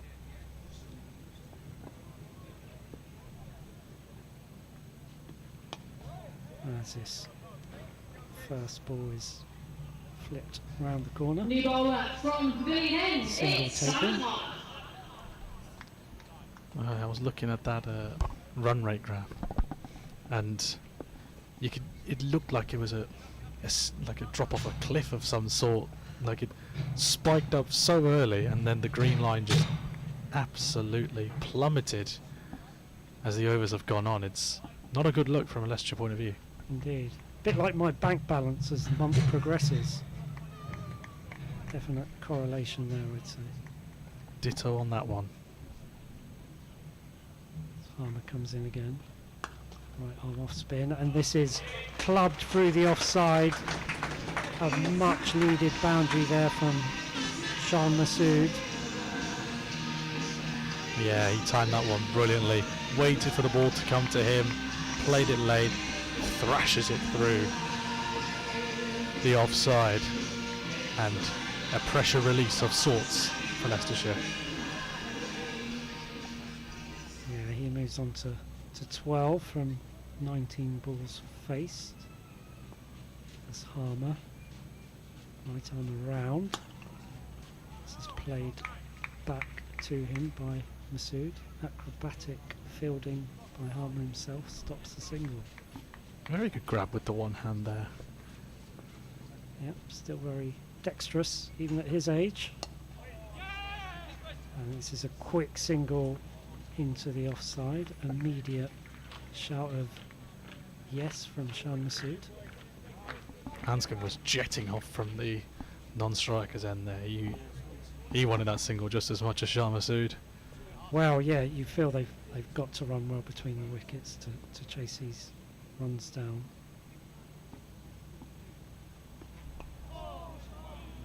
Not quite sure how the ball's ended up where it has, but it's basically gone to square leg, and I'm pretty sure that was a big inside edge from from Hanscom. He was looking to play it away on the offside, and Harmer holds his head in his hands as if to say, how's he not managed to bowl him? Yeah, very unorthodox series of events there. It's the last ball of the over, played into the offside by Shah Massoud. And with that ball, brings to an end the power play. 10 overs gone. Leicestershire 31 for 3, and with that ball it also brings the end of my commentary stint. And I welcome back to the commentary box James Hart.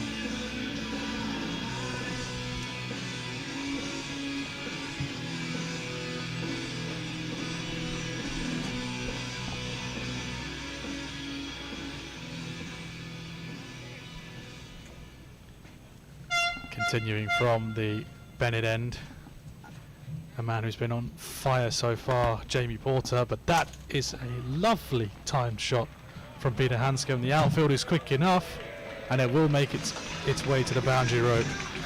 Brilliant shot from Hanscom, well timed.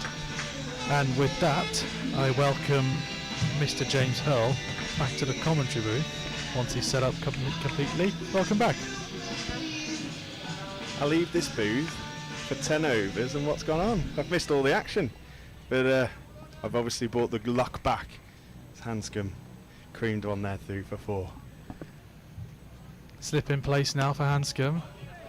A straight bat back to Jamie Porter. And yeah, me and Toeed were talking about our lunch. You were with us down there as well. What did you think of it? Very good. Very, very good. Superb hospitality so far from Foxes, but wouldn't expect any less, would we? Definitely not only saying that because Charlie is stood behind us. The infamous Charlie. Porter comes back in again, and that teases the outside edge of Peter Hanscom's bat. Just misses. Just misses. Jamie Porter is making this ball talk. Yeah, that is not what you would have wanted if he'd have snuck off there, but luckily pulled his bat away just in time.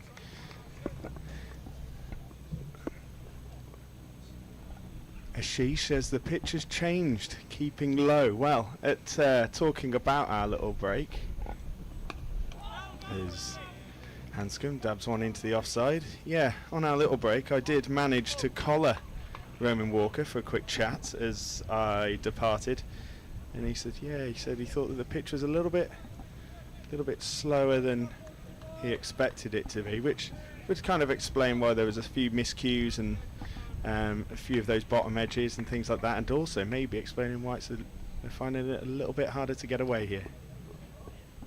Penultimate ball then for Jamie Porter, and Hanscom squared up there, had to get his bat down, and a leading edge goes towards the cover fielder.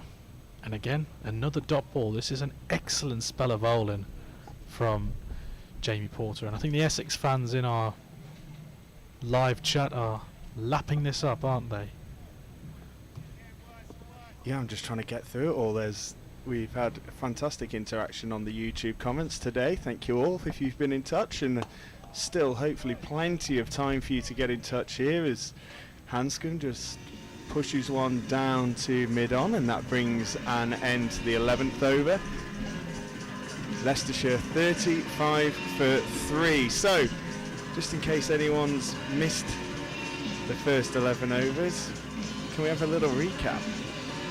I think the best way to describe the first 11 overs is it's all been Jamie Porter. He has bowled absolutely sensationally, as we can see from the summary so far. 6 overs, 2 maidens, 12 runs conceded and 2 wickets. He's been fantastic with the opening few overs with the ball.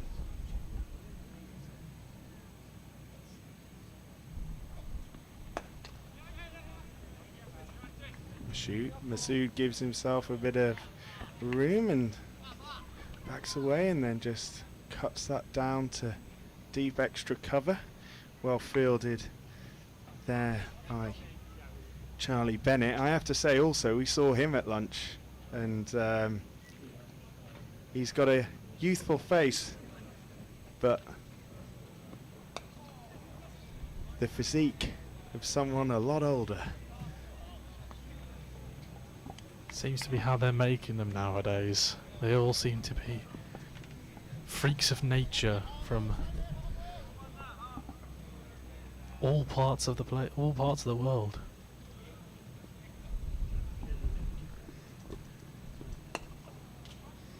Yeah, if I'd have looked like that at 19, my life would have taken a very different path. I don't think you would be here if you looked like that at 19. If anything, I think I'd be commentating over you right now. Harmer comes in again. Hanscom just clips that down to that man again, Charlie Bennett. I mean, Tawheed was saying it earlier. I feel like they missed a trick by not having Charlie Bennett not bowling from the Bennett end. I, for one, am quite glad that were, not that I've had to commentate on it, but Bennett from the Bennett end. We're bound to slip up there, aren't we? But this has been nice and tight so far from Harmer in this over as he comes round again. Sue tries to just cut one, and just once again this ball shooting through lower than the batter was expecting. And that brings an end to the 12th over. Leicestershire very much in the rebuild phase here, and as a fan, if you are of the Leicestershire persuasion, you've got to be thinking, well, if we are to get anything from this today, we're going to see probably two of the best batters around have a decent partnership today. You would hope so. You would definitely hope so. The worm doesn't look good for a Leicestershire point of view as Porter comes in to bowl his 7th over, and Hanscom dabs that one down to third man. They want to come back for a second. Hanscom was gone early there. Shah Masood a little bit slower to get back to the non-strikers end, but they come back for 2. But yeah, these two you would want in a run chase like this, in a predicament like this. 3 wickets gone very early, and you want 2 of the most experienced List A players and some of the most internationally recognised players as well out in the middle as Porter comes in. Ball number 2. Hanscom will play that one down to mid-on. I don't know if it's been mentioned yet, as it's a bit of someone's 7-Up bottle drops on the floor. I don't know if it's been mentioned yet, but big fan of a wicket keeper keeping in a floppy hat. It hasn't been mentioned, and Simon Fernandez grabs hold of that one. It's unique, I have to say. Not really used to seeing a floppy hat for a wicketkeeper. Plenty of those on in the outfield, of course, and Just as if he's listening to us, just replaces it, makes sure it's in position, firmly upon his head, hands on his knees as he watches Porter run in from the opposite end. Hanscom keeps that one out. It's a strong look, and I'm here for it. it is a strong look, and it is very reminiscent of the umpire standing directly opposite him behind his set of stumps. You know, the purple outfit with a dark hat, although the umpire hat doesn't have as much flop to it as Simon Fernandez's. As Porter comes in again, and that's tucked away by Hanscom for 1 initially, and then Masood calls him through for the 2nd run. So a couple of runs here from the Porter over. Yeah, people who come to mind, I guess Richie Richardson is the first name that comes to mind when you think of cricketers and floppy hats. Stuart Broad was also partial to a big floppy. If anyone in the chat has anyone who's a favourite cricketer or anyone that you can think of, send them through. We'll obviously vet them before saying them on air. Final ball of the over. Defended again by Peter Hanscom, and again 7 overs in from Jamie Porter. He has been fantastic. 2 for 16 so far from his 7 overs. 13 overs gone in the Leicestershire innings. They are 43 for 3. So not to make you jealous here, Jez, but maybe in my 10-minute break I did go and check out Glenn's Super Whippy. Again.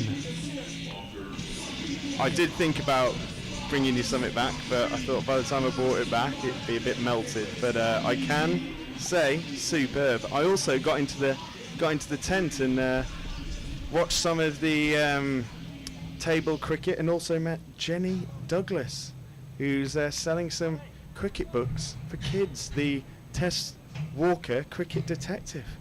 So if your child is you want to tick off reading and sport, get on down. I believe they're doing a draw to win a Peter Hanscom signed book as well down there.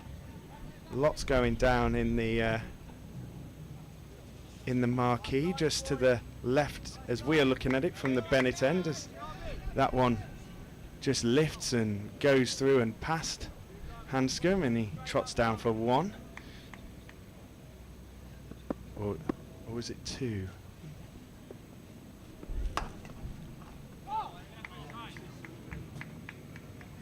Diving attempt by Harmer, but doesn't quite get there. But luckily they've got players on the sweep. I couldn't quite see because the bar is in the way. Now that I've sat down, this is the I should just go back to standing up. I think the sunglasses aren't helping either. No, I did mention this earlier, but the eyes have started hurting. It was Westley.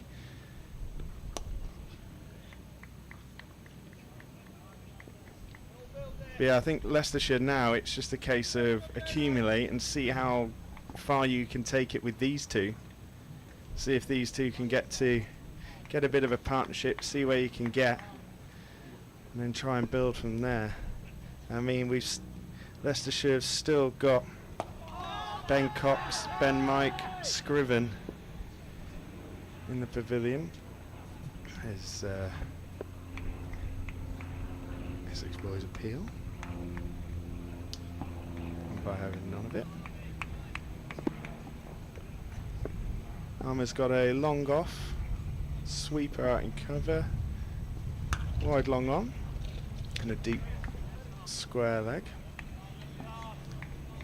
Someone in the chat has pointed out a name for the floppy hat community, Grant Flower, a Zimbabwean cricketer, as that one is defended and they'll run through for a single. I've just got a picture of Grant Flower, and I think we can approve his entry into the floppy hat community. This is going to be like the Golden Ducks group. When are we going to be meeting? That's up to you to decide. It's your community, James. I will take this on with pride. 14 overs gone. 48 for 3 the score. Shah Massoud 17 off 31, Hanscom 15 off 24. I take a glance to my right and see that the cameraman here is leathering on the factor 50. It's a message to all of you out there enjoying this wonderful weather that we have in the UK. Get your factor 50 on and enjoy the weather. Bit of a change of guard for Shah Massoud here. Looks like he's taking leg. We've got a change in the bowling as well from the Bennett end. It's Curtis Camphor coming in to bowl the right arm pace bowler. In comes the Irish player, and that is exquisite from Shah Massoud. Welcome to the crease, Curtis Camphor. went for a golden duck with the bat, and the first ball he bowls to Shah Masood is beautifully placed for 4. That brings up 50 runs for Leicester. And that's the 50 up for Leicestershire. 50 for 3. Or 52 for 3. Shah Masood moves on to 21 off 32 balls. And with that, Camphor has decided that he's going to come around the wicket. A smarter idea to the left-handed batter. In comes Camphor now around the wicket.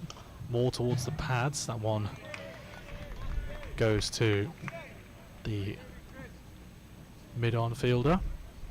Is this the best time to now add that Shah Masood in his last 2 appearances against Essex has got 50s when playing for Yorkshire?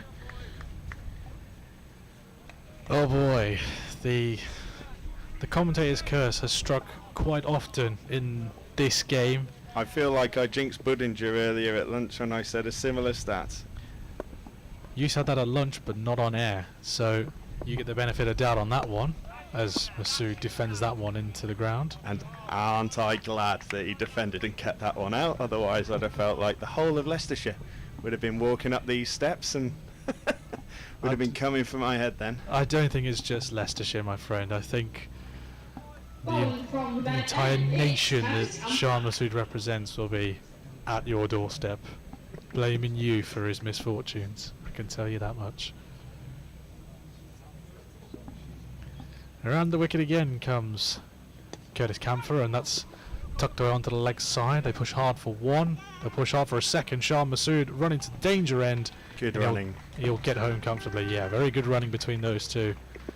And that's what Taweed was saying before he jumped off. The good running, there needs to be good running between these two for Leicester to stand any chance.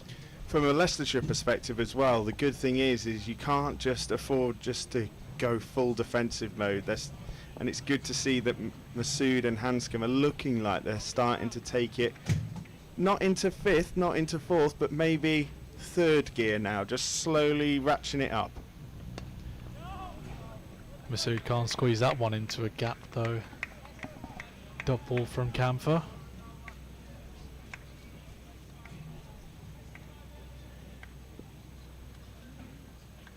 Have we got any more suggestions for the floppy hat community?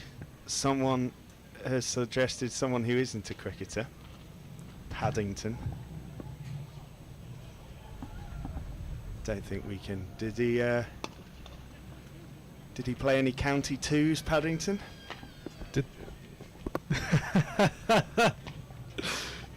Charlie disapproves of our Paddington chatter as the over ends with another 2 runs added to the scoreboard. 56 for 3 after 15 overs. Yeah, Dawood saying that these two need a partnership of a lifetime to get Leicestershire out of this one.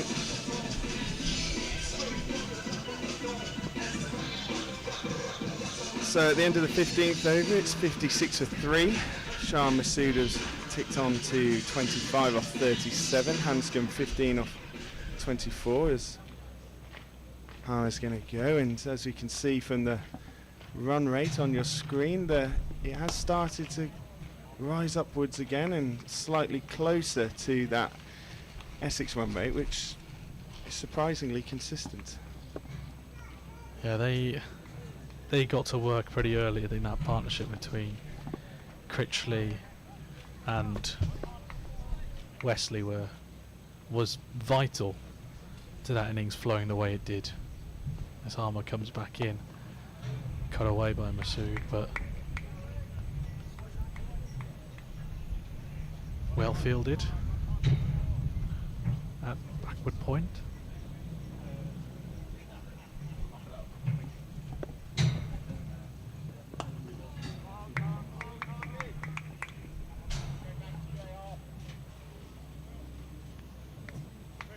So looking around the grounds elsewhere in Group A, Glamorgan 278 for 9 and Nottinghamshire 59 for 1 in reply.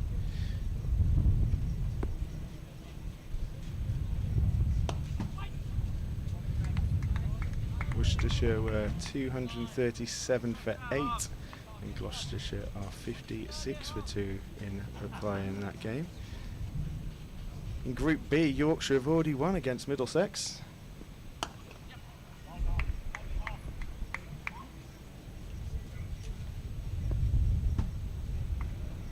They've been a team in good form in the one-day cup in the other side of the group. Looks like they might be getting themselves a ticket to the quarter or semi-finals. That looked like that was going down from up here, I'd say, but worth a shout. Yeah, umpire signals leg by. It's always worth a shout there, just to see if you can keep the batter at the crease, I think, sometimes. Yeah, of course, as soon as you see the ball hit the pads, you're always going to go up. I think it's just natural instincts from a bowler and a bowling side to immediately go up if the pad has been even feathered whilst being in line with the wicket. But yeah, 16 overs done, 60 for 3 is the score. These two steadily building up a partnership of sorts. As it is Curtis Camphor to continue from the Bennett end. And he's coming around the wicket again to Shah Masood. And that one is driven through the covers, and it will beat the field. It will beat the fielder, and it will go for 4. Lovely timing from Shah Masood. A lovely stroke for a 4. Yeah, Charlie Allison trying to get round, and with the dive, just dived over the top of it. Lovely shot again from Masood, just leant on it, creamed it through the covers for 4, and say it quietly, Leicestershire are starting to get back into it. We have also had another floppy hat club nomination. Masood will let that go down to third. Ooh, go down to third man. That was a naughty little voice break there. I was going to say, your voice box nearly went down to third man as well there. So we've had the nomination of Essex cult hero, Ken McEwen. Is he a certified entry? He is a certified entry. It's floppy, kind of even nearly looks Trilby-esque. As Camphor comes back in. Shot. Really, really good shot from Peter Hanscom. He stands and watches that just race away to the boundary. No need to run after that one. 2 boundaries in the over now. Much needed for Leicestershire. Dismissive. Stand and deliver, skipper. He was only a fraction off his length there, and he's just sat back and punished it. A great shot from Hanscom. That shot brought up the 50 partnership between these two now. Going well, Shah Masood and Peter Hanscom. A much needed partnership as well between these two.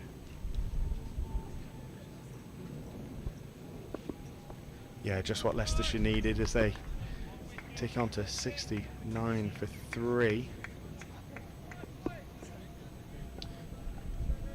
Hanscom puts his blade down like Arthur and Excalibur.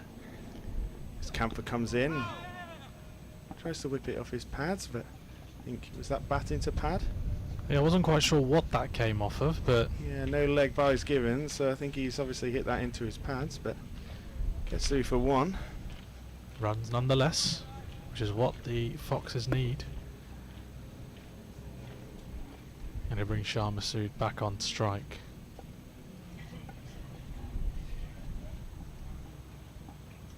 For the final ball of this 17th over. Straying down the pads. Flick down to third man, to final leg, sorry. And they'll come back for 2. Good running again between these two. Strong partnership building, strong partnership brewing between Hanscom and Masood. 17 overs gone, 72 for 3. As the DJ looks to try and build some atmosphere as Mr. Brightside comes out. A turn in the tide, is it now? You would hope so. It wouldn't be a British summer, would it, without the sun beating down and the speakers playing Mr. Brightside. Okay, so we're going to have to get some moderation on these ones, but we've got so yeah, just as we've said, run rate's starting to pick up, and if you check out the worm that is on your screen now, you'll see that this is a very good rebuild now for Leicestershire as Harmer comes in. Hanscom just backing across, and Benkenstein is across to it. But yeah, the rebuild and getting that run rate and total score a lot closer to Essex. No, I guess Essex lost all their wickets at the end, so you kind of, as long as this partnership goes on for a bit longer, the more comfortable you feel from a Fox's perspective.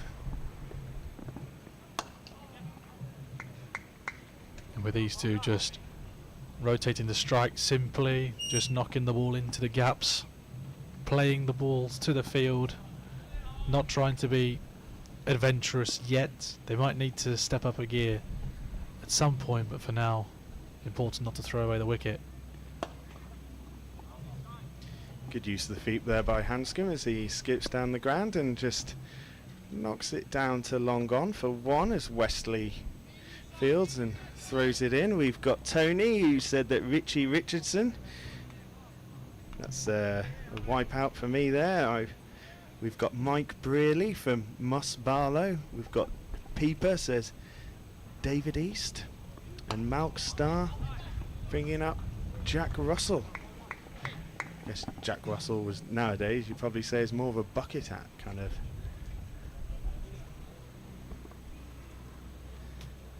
Let us know. Bucket hat, floppy. How would you deem it? A little delay in play here as Shan Masood ties his laces. I'll give you my opinion after this ball, I think.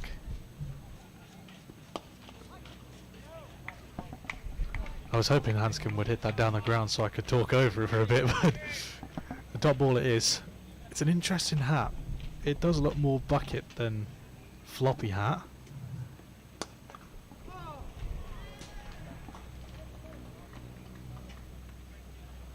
That one good enough for a single deep in the field.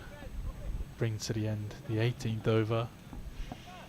77 for 3 now, Leicestershire. Yeah, what's your take on that hat?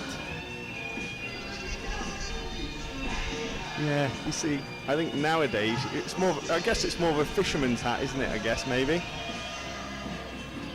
As a man who owns many hats,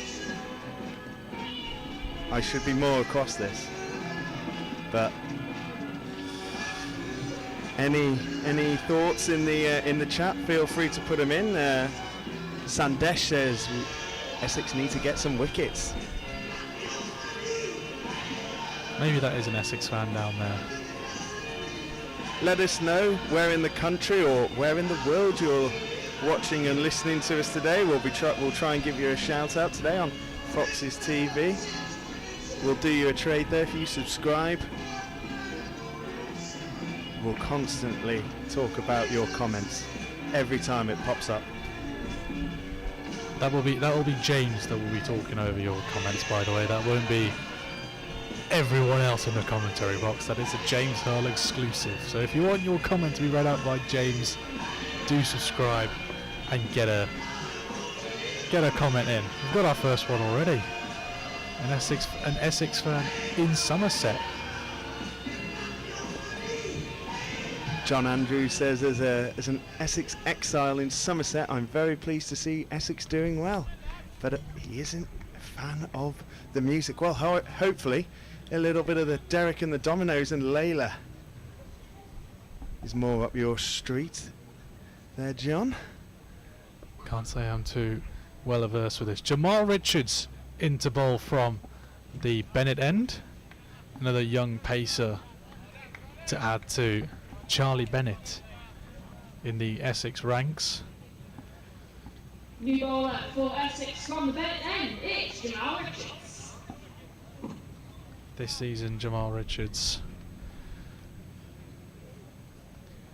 has 2 wickets in the One Day Cup, 21 wickets in his young List A career. All 21 with Essex, of course. 23 wickets, sorry. No wickets in the One Day Cup as of yet. It's 2 matches in the One Day Cup is what I was meant to say.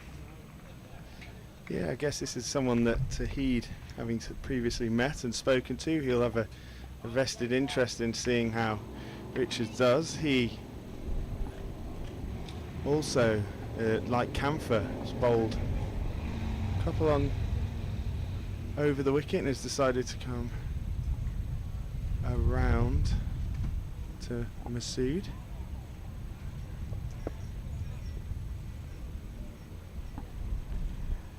Here he comes in around the wicket. Good pace on the ball. Tickled for 1, they want to come back for 2. And a very loud shout of no. I think that came from Shan Masood at the non-striker's end. They ran hard for the first, but no to the second.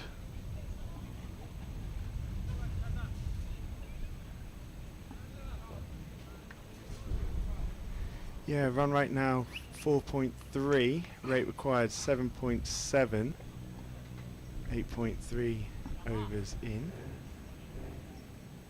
18.3 overs in. 18.3. That one away for another single. Yeah, they do need to pick up the pace at some point, but they have to be careful with it as well. They don't want to throw away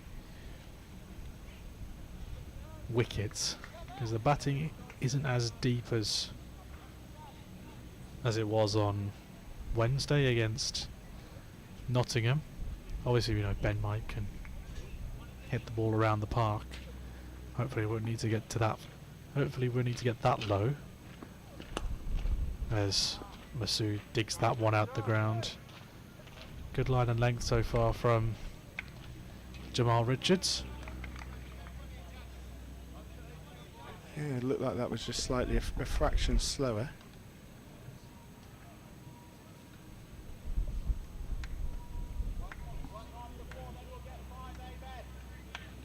Shout of, if we get a 4th, we're definitely getting a 5 soon after from the Essex fielders. Good pace again from Richards. Masood can't dig that one out. It's a good over from Jamal Richards. Just 3 runs off of it. 80 for 3 after 19. Yeah, it's a really good start from Richards. Nice and tight, didn't really give anything away. Not giving these 2 batters who are, you'd say, on 36 and 27, starting to feel like they're probably going to be seeing it a little bit. And not giving anything away there. So we've got a change of bowling. It's going to be Tom Westley, it looks like, coming on from the pavilion end. Westley so far in the tournament bowled 16 overs and got 4 wickets at an econ of 6.63. Looking at that match summary there, those scores at the top for Essex: 103 from Critchley, Benkenstein with a powerful 75, Westley with a composed 53, and right at the end, Harmer's 41 not out of 24. Yeah, so he's got a long on, deep mid wicket, deep square, and a sweeper out on the cover boundary as Hanscom just tickles one off his pads for 1. New bowler from Pavilion End, it's Tom Westley.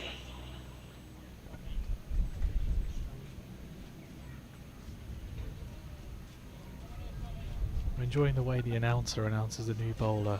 New bowler from this end. It's this bowler.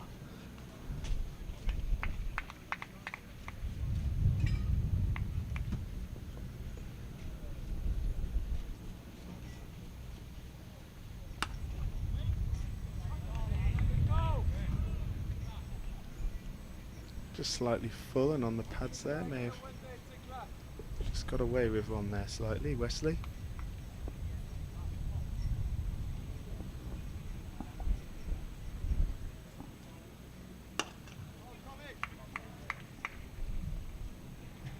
Masood just knocks it down the ground and they'll jog through for a single. Masood moves on to 37, score on to 82. he's quietly moved on to 37, it has to be said. He has played some nice shots around the ground, Shah Massoud. As Hanscom uses his feet, comes down the ground and hits it over the top for 4, straight over mid-off. That was a lovely shot from Hanscom. The first time he's really kind of looked to come down the wicket and play over the top with some aggression. Yeah, really nice footwork from Peter Hanscom. Came down the track early, met the ball and found the boundary with ease. Armour just straying a little bit wide. I think if he'd have left that, he'd have had to have bowled that again. But Hanscom moved himself across and nudged it into down at square leg, and Massoud comes back onto strike.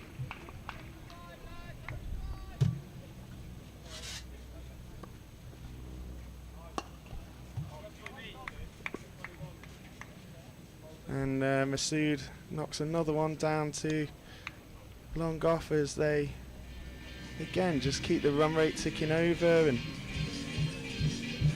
Leicestershire at the end of the 20th over are 88 for 3. Massoud 38 off 52, Hanscom 33 off 39.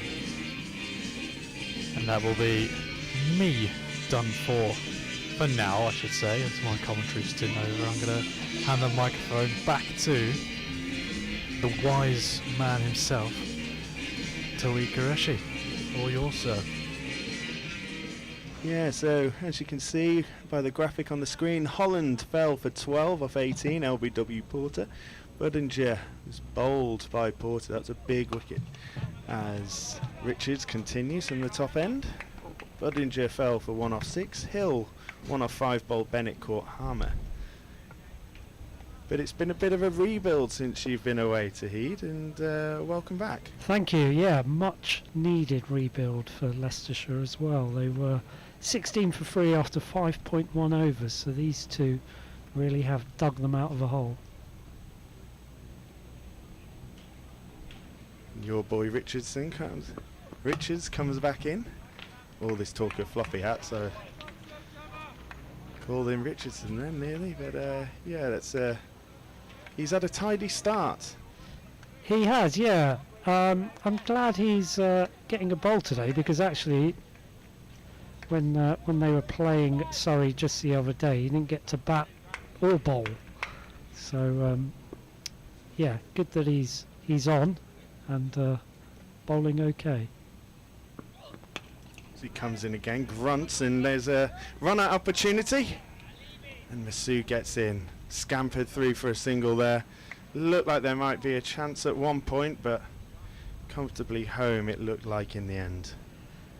Yeah, might have been close, but there was no direct hit, so we shall never know. We asked you where you're watching us on today. Hello to Tony, who's watching from Canada. Used to play in a hat that made him look like Bill and Ben's big brother. So there you go. Must have been an interesting sight. As Hanscom, has he got all of that? He hasn't. He hasn't, and Richards has got his wicket. Hanscom stepping back and across and looking to pull it over the mid-wicket boundary for 6, didn't get all of it, and unfortunately for Leicestershire, the captain has fallen, and with that some of the fans near us look like they're either, I'd hope, they're looking for different seats. I hope so too, but yeah, it was a ball that you feel was there to be hit. He just didn't manage to hit it well enough, and we were saying earlier on today how it's a massive boundary out there on the leg side towards deep mid-wicket, and he just wasn't able to clear it on that occasion. Yeah, superb catch out there in the deep from Allison. Never easy when you've got all that time to think about it. Nice and cool, calm and collected. Hanscom falls for 33 off 40 balls. Leicestershire 89 for 4. Yeah, you feel that well, it's obviously a big wicket, isn't it, the captain, Peter Hanscom, but in terms of the predicament that Leicestershire find themselves in really they needed Hanscom and Sue to stay together for maybe another 15 or 20 overs just to get them up to that target as close to that target as possible. Coming to the crease now for the Foxes is wicket-keeper Ben Cox. He got 50.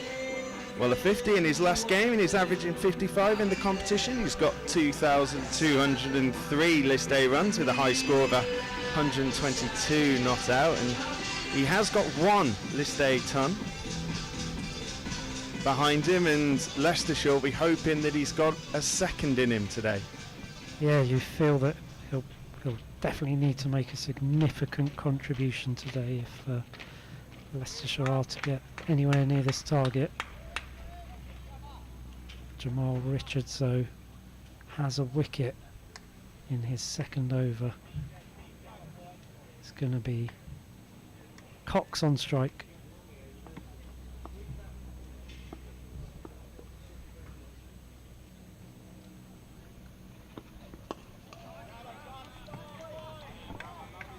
Well defended from Cox, just straight bat, straight down to the fielder in close at cover. Goes down the pitch, does a bit of gardening. Hello to David Clark watching from Beaumont Lees, a cricketing hotbed, he says. And Kevin Brandt, an Eagle exiled in Plymouth. Great to hear where you're all listening to us today as Richard comes in to finish his final ball of the over. It's a good shot from Cox, but Harmer's behind it and stops them from getting a single, and that'll bring an end to the 21st over, and Leicestershire are 89 for 4. Cox 0 off 2, Masood 39 off 55. Successful over there for Richards and for Essex. A wicket, just a single from it as well. And yet again, Leicestershire find themselves in trouble. Yeah, Westley to continue again from the pavilion end, and yeah, kind of holding out for a hero, aren't we, really? Here is Westley continues. He's got long off, long on, deep cover, deep backward square leg as Masood just works that into the offside as the deep extra cover Bennett comes in, and Masood will get down the other end for one. Cox will come on to strike as Masood moves on to 40. It looks like the game plan for Essex is to kind of rotate their spin bowlers from this pavilion end and have their seamers bowling at the Bennett end. It's proving an effective strategy so far. Westley, right arm off breaks. Don't think he's going to get a lot of spin, or I don't think he does spin it an awful lot these days. Nice Cox. bit of drift on that one, though. Yeah, I mean, having said that, he has been bowling with a nice loop, a nice bit of air as Cox defends his first ball.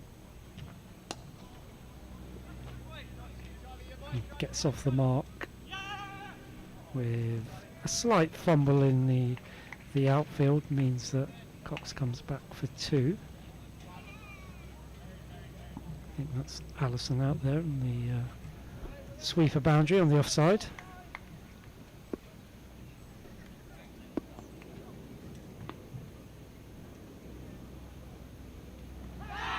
It's Cox looking to sweep, but he misses it. He struck on the pad, plumb in front.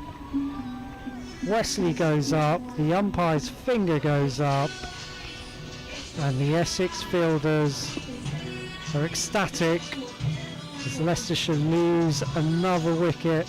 Cox has to go. LBW to Westley for 2. The 5th wicket for Essex. Yeah, Ben Cox is dismissed for you 2 kind of needed solid Cox off to bowling. do something there, and huge wicket, and that's 48th this day wicket for Westley. 2 more. for 50 this Yeah. day wickets, but as Cox walks off looking dejected, it'll be Tom Scriven who will come on to bat. And it was quite a straightforward decision, I'd say, there for the umpire. Cox going for a big sweep, totally missing it, and the ball pretty much hit him straight in front. Yeah, I don't think you get much plumber than that. Pitching in middle, hitting middle of middle. New batter for Leicestershire, it's Tom Scriven. And it's now a mountain to climb. It's certainly looking that way, isn't it? I mean, they are only 5 down, but yeah, you look at the batting to come, and you'd say it's certainly an uphill task from here for Leicestershire, but still a lot of overs left in this game.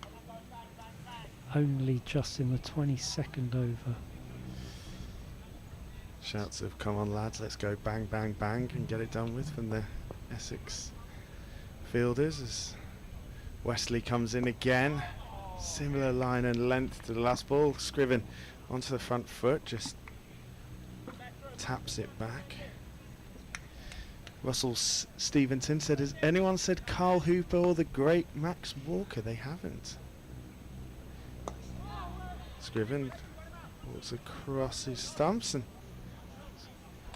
knocks one into the leg side. Benkenstein with quite an erratic throw. Luckily Westley was there to catch it, otherwise he could have had some extras overthrows there, but yeah, that brings an end to Wesley's second over. 1 wicket for 12 off the 2, and Leicestershire 93 for 5. Masood 14 off 56, Scriven 1 off 2. Leicestershire needing 229 to win. Yeah, wickets in consecutive overs there for Essex, and all the Essex bowlers contributing so far. Porter with a couple of wickets, Richards with 1, Wesley and Bennett a wicket apiece as well, so bowling well as a unit as Jamal Richards again comes in from the Bennett end. Straight drive there from Scriven, but not good enough to beat mid-on. Now the big thing that we've got to start thinking about at this stage is net run rates for both sides. A convincing win here for Essex will bring them right back into the competition. Still going to be a bit of an ask for them to get through with the start that they've had, but a loss, a big loss for Leicestershire could... Oh, Well, Jamal Richards just falls over there in his delivery stride. Still manages to actually bowl the ball, which I found quite surprising, and bowl it fairly accurately, but almost seemed to totally collapse in his bowling stride. It was quite a curious thing.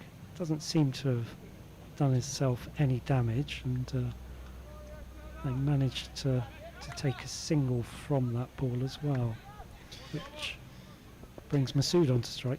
Yeah, as I was saying, I guess with the top 2 playing each other, one of them's got to lose, I guess, is the only consolation from that.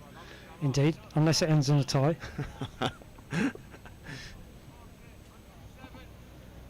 But yeah, Essex, I mean, you know, still early doors in this game. They haven't won it just yet.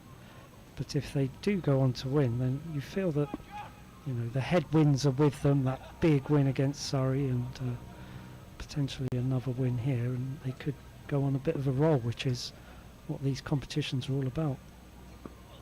Oh, that one looked like it just kept a little bit low on Masood there as he keeps it out, and there's a shot at the stumps at the non-striker's end, but Scriven was easily in. Let's have a look at the replay here, and yeah, it's just scooted.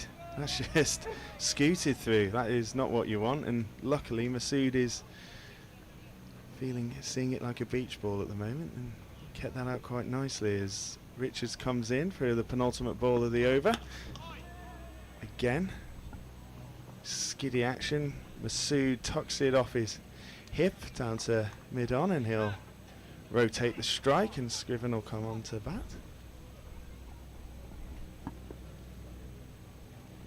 Yeah, having a look at looking at the table. If Essex win this, I'm not very good at net run rate, but No, I could don't. it mean that they move above Leicestershire? And it's, in my pre-match preview, as Richard comes into bowl his final ball of the over, just gets the outside edge of Scriven, who, for him, luckily goes between the gap down to Bennett at third man, and he'll take the strike for the next over. But as we said in my preview at the start, Chris Wright saying about this as being kind of moving week in the competition with 3 or 4 games in quick succession. I guess the only consolation from the Fox's point of view, if they don't get a positive result here, is that there's another game just around the corner. Yeah, that's it. And there are 2 home games still to come as well, which should be something of an advantage as well, you feel, for Leicestershire, as Westley comes in again from the pavilion end.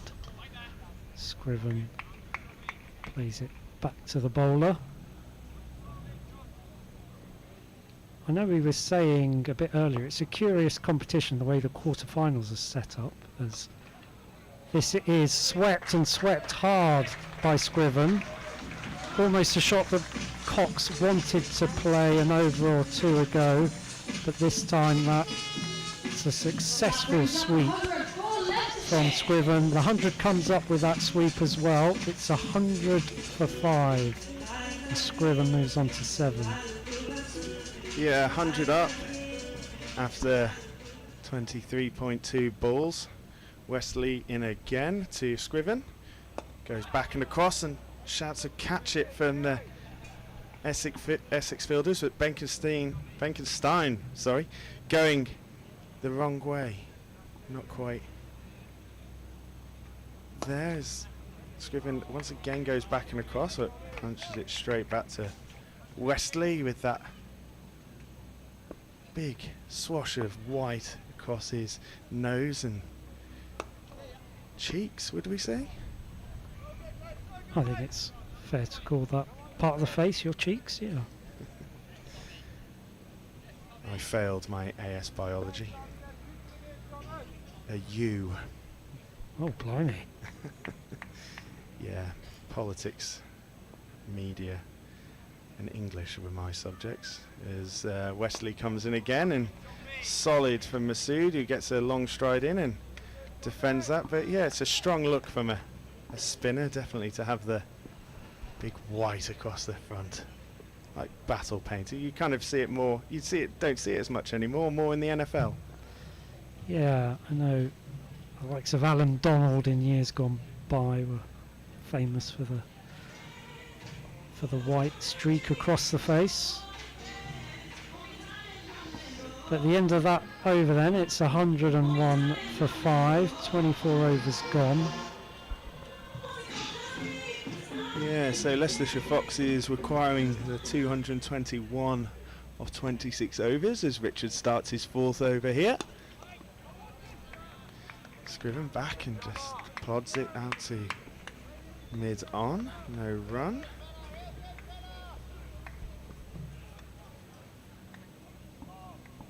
Yes, coming back to that point about the quarterfinals in this competition, it's quite curious because there's only 2 quarterfinals, which seems to kind of totally go against what quarterfinals mean.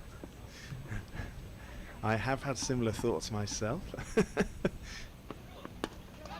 Oh, Richard's close to the court and bowls, but it's off his hands, and that's gone for 4. Past the diving attempt of mid-on, who couldn't get there, and that's 4 runs to Scriven. And the score goes to 105 for 5. Scriven 12 off 12. Yes. Shouts of "don't give up" from somewhere. Indeed, yeah. Scriven looking busy from the word go, which is exactly what he needs to be doing. And 12 off 12.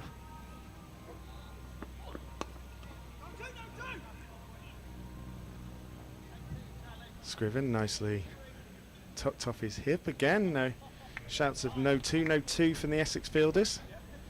It's Leicestershire quite leisurely swap ends, and both batters do a little bit of gardening.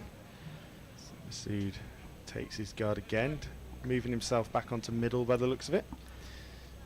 Yeah, as well as Masood has batted, you feel there has to come a time where he starts upping his run rate rather than putting the pressure on his non-striking partner.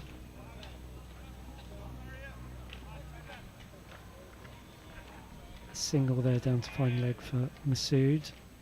Content to play those singles still.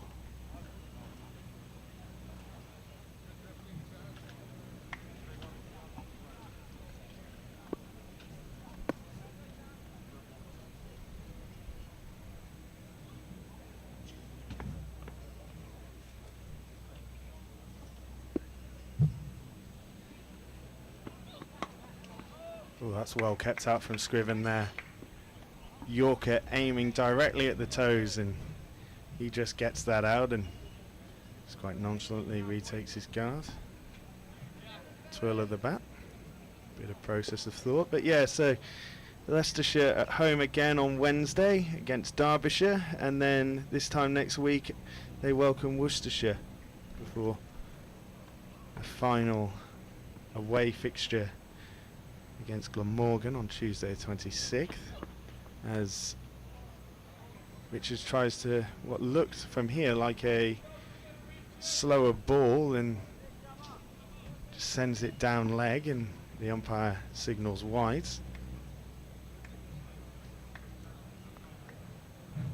So approaching the halfway mark of the innings, and scoreboard doesn't make great reading, really, does it, if you're a Leicestershire fan? No, there's a quiet hush around the ground as Richards comes in to finish his fourth over. Scriven, did that come off his pad, or no? Bat on it. He tucks one off his pads for one, and that brings an end to the 25th over. And we're going to have some drinks as Leicestershire are 109 for 5.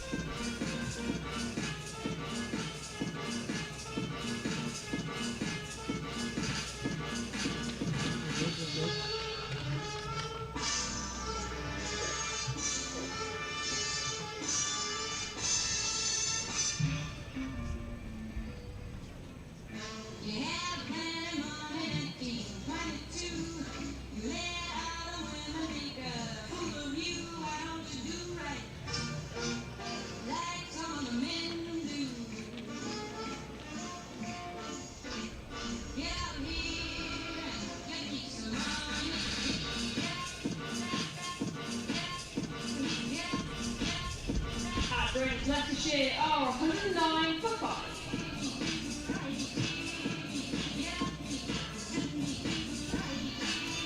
Thank you to Tony B71, who's got in touch again and said the season Masood has had, he may be wanting to get a big score himself today.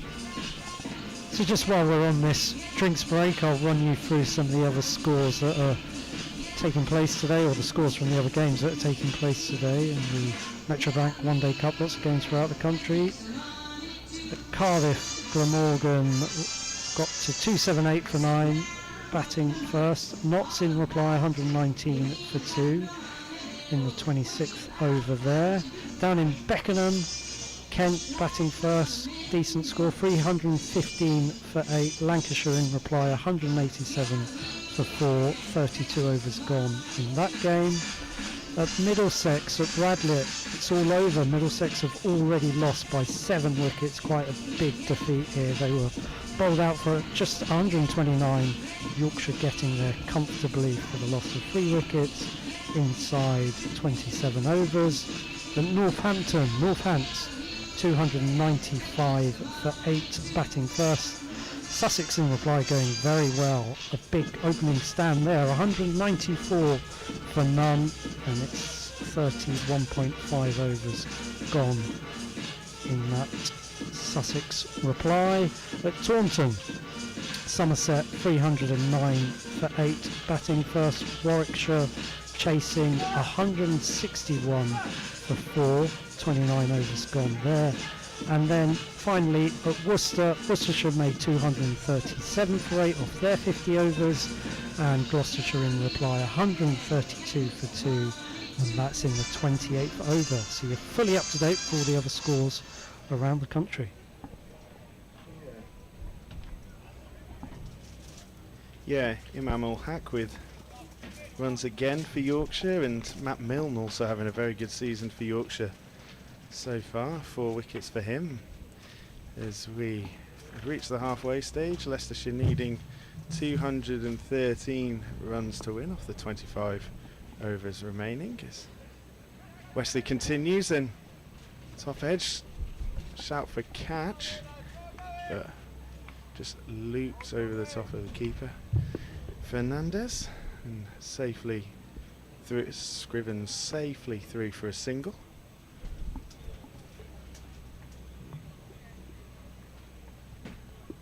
Vastly experienced Westley in again. Solid defence there by Shah Massoud, saying just before the drinks break that he probably needs to up his run rate here to get Leicestershire anywhere close to the target. The next one played out into the offside, no run. Good call there in the end. A bit of the old yes no maybe, but came to the right decision in the end. The last thing they want is for another wicket here.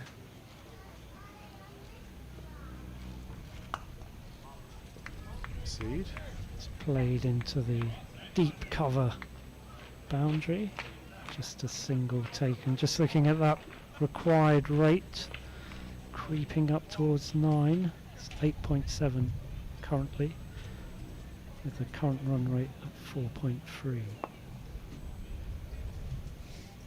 Scriven on strike. Awkwardly defends that. I think he was maybe shaping to play that away on the offside, but then had to change his mind at the last minute. Yeah, just followed him a little bit, didn't it? I think he was opening up to give himself a bit of room, and then ball just span into him. Surprising, got a bit high on him as well by the looks. Westley drags one down leg side, but Scriven misses out, but luckily for him it looks like it's going to go all the way anyway. It's 4 wides. You need everything you can get. Yeah, some handy extras there for Leicestershire. Although I'm not sure what did I miss the signal there from the umpire? Don't know if he did get any bat on that.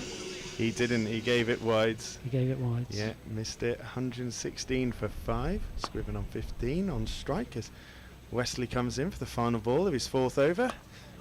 Scriven back and across and just dabs it to backward point. No run, and that brings an end to the 26th over. Immediately after bowling that ball, it looked like Westley was calling a bowling change at the pavilion end, next over down here. But that is the end of the 26th over. Leicestershire 116 for 5. Scriven 15 off 18. Massoud 43 off 64.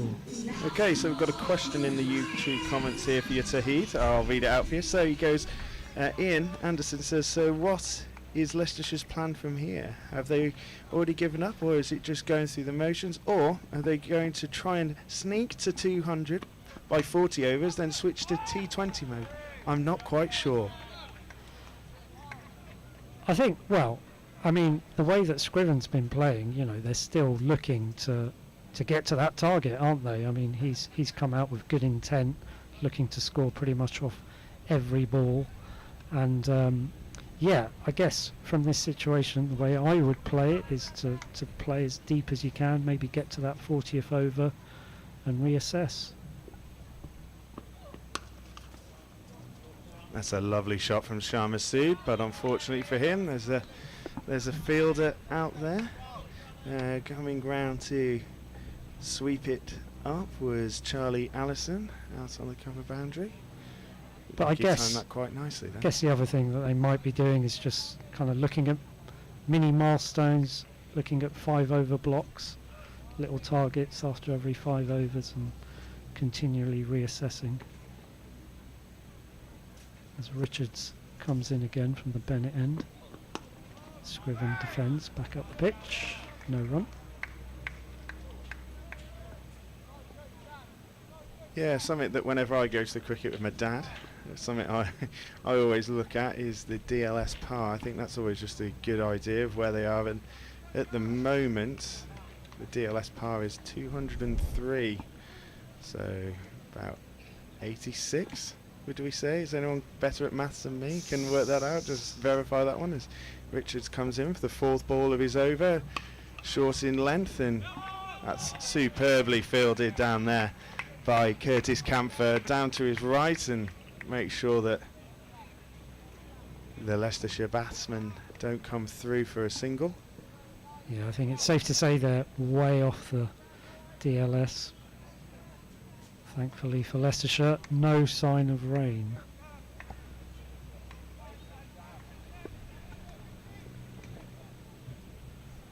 It's Richards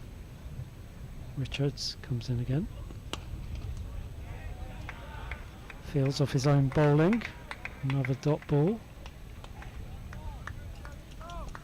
So with all this, as we've mentioned, if you don't know already, my compatriot Tawheed is a accomplished freelance writer, pieces in Wisden, the cricketer, and basically anywhere you can read cricket he has written for them. And with all this money coming through from the other competition that's going on around now as Richards comes in,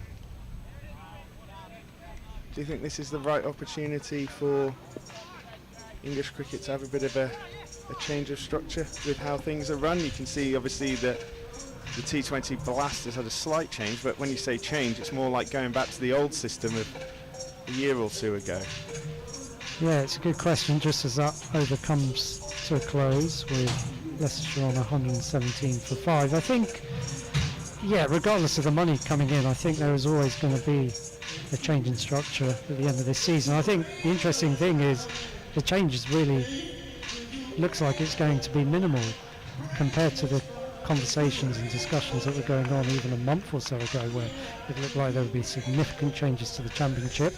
That now looks like it will be as you were for next season. The only real change is the, as you say, couple fewer games in the Blast. Masood on strike, flays his bat at it and edges in. It goes past a diving slip and all the way down to the 3rd man boundary for 4. Doesn't matter how you get them, you pay for the bat, or probably Masood doesn't, but you pay for it all, you can use it all. And Masood moves on to 48 off 67 and looking for a 3rd consecutive 50 against Essex. Yeah, streaky runs there, just wide of the slip. I don't think it carried anyhow. This is next ball's played back to Harmer.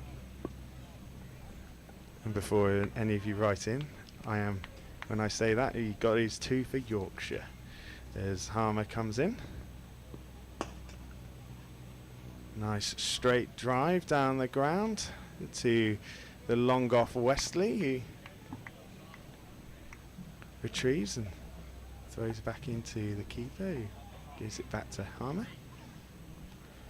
Yeah, if I was being hypercritical towards Sean Masood, I'd say that he kind of needs to up his rate as soon as possible.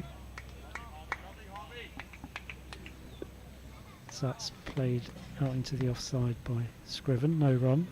I mean, he's played well to consolidate the Leicestershire innings, but that's a wicket. There we go. Harmer's got through the defences of Scriven, and another wicket goes down. It's wicket number 6, and Scriven has to go. It was a brief, busy innings. He looked to be playing with good intent, but Harmer gets through. And another wicket goes down, and Leicestershire now beginning to stare down the barrel. Yeah, and I think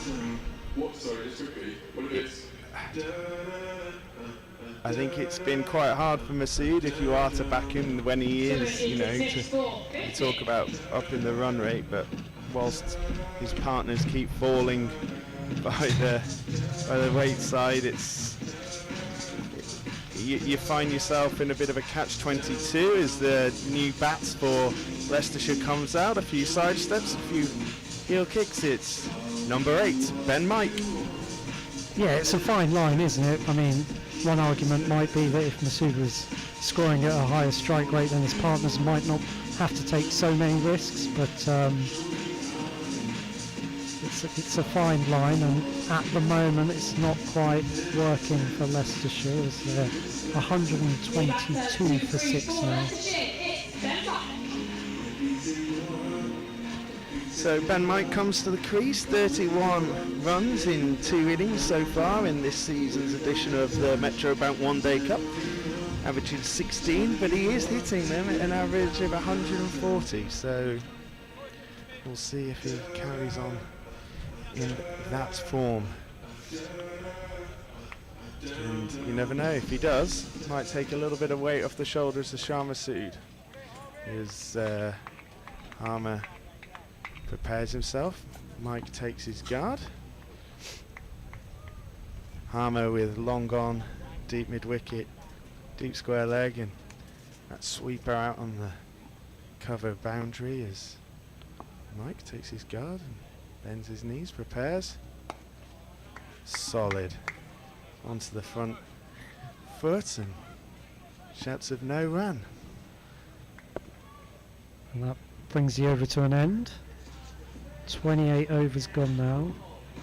Leicestershire 122 for 6. The ever dependable, reliable Harmer picking up a wicket in that over.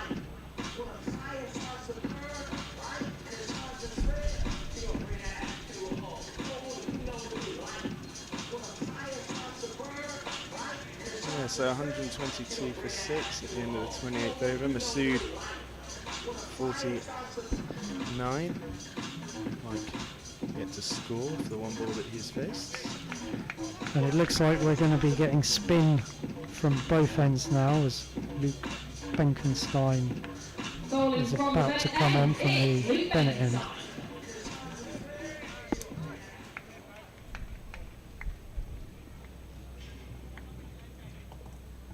It's going to be the leg spin of Benkenstein. And almost gets a wicket with his very first ball. Difficult to tell if it was a leg break or a googly first up from where we're watching, but seemed to keep a bit low on Shan Masood there.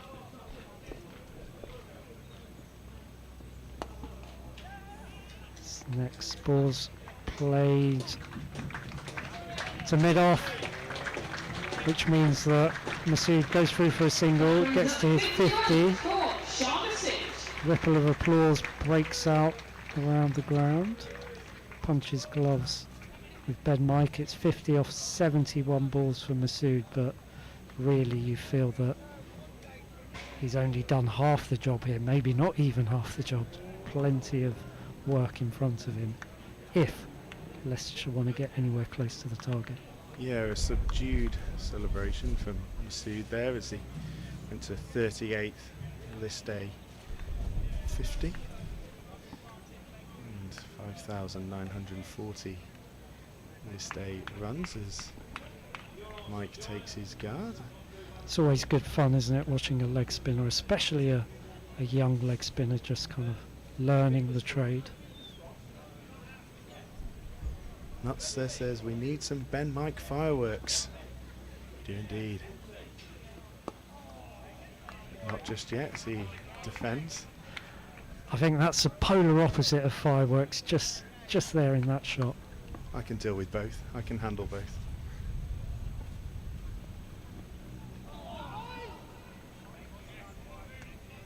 Ben Mike in a bit of trouble there. Looks as if he was beaten by that ball.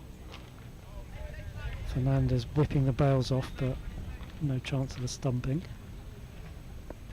Yeah, Benkenstein looking like he gave it a little bit more air as he ventures onto the pads, and Mike fails to get it away. Yeah, that was a genuine leg break, the ball that beat Ben Mike a couple of balls ago. And now he's got the wicket. Well, there we go, a wicket in Benkenstein's first over. Ben Mike bowled. I was saying it was a good leg break from him a couple of balls ago, and this time he gets through. And Ben Mike goes for naught. Just the 5 balls faced, and Leicestershire slipping further into the mire. Yeah, superb over that from Benkenstein. 1 for 1 off 1. And yeah, seems to cause a problem with pretty much every ball. Is the new batter comes to the crease, fans' favourite, and co-coms extraordinaire, Roman Walker. Yeah, good to see Roman Walker striding towards the wicket, but I guess if you're a Leicestershire fan, you'd rather see him striding to the wicket with rather more runs on the board and rather fewer overs remaining. Just having a look again at that wicket, lovely leg break, beating Ben Michael ends up.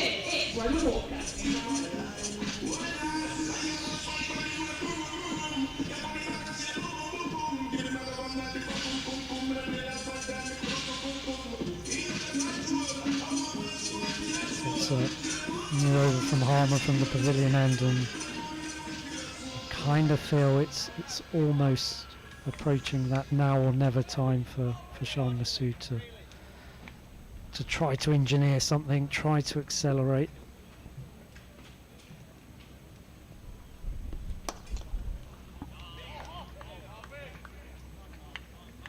But alas, it's just a dot ball to start the over, tapped back to Harmer.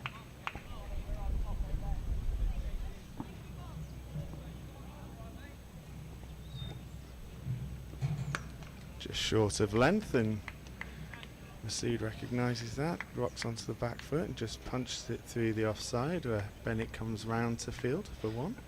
You see, that was obviously an easy single, but you just feel if Masood had a bit more intent there, could he have made that into a boundary scoring opportunity? Yeah, and I think as well, you think about the position of the game, maybe Harmer's just letting him get the single so that he can have pretty much a full over it. Roman Walker. Yeah, good point. And Walker is on strike defending his first ball.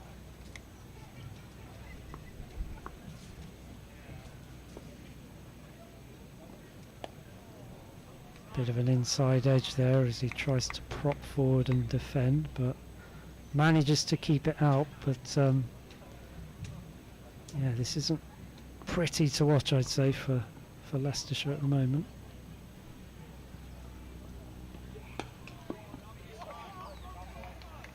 That time patted back more forcefully, but Harmer able to field off his own bowling. Yeah, trying to look at some, grasp at some straws here.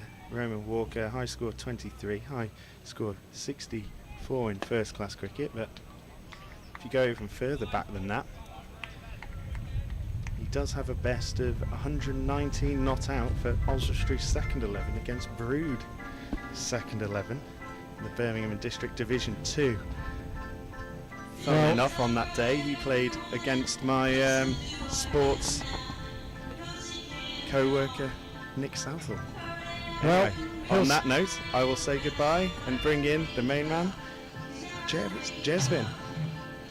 Thank you, James. And yeah, he'll need to summon all his run-scoring ability to help his side get anywhere close today, as it's going to be Benkenstein again from the Bennett end. A reverse sweep there from Shan Masood. Again, content to take the single very early on in the over, and I'm not quite sure this is the right tactic. You saw him take a single with a second ball of the last over, only for Walker to then play out 4 dots. It's an interesting strategy from Shah Masood. Whether he thinks Roman Walker can maybe hit one out the ground or get him back on strike is interesting. Well, there we go. Yeah, he's managed to do it there with an easy single down to long off. But a very impressive opening over there from Luke Benkenstein, really on the spot. Comes in again. Another easy single on the offside there for Masood, which they just almost walk.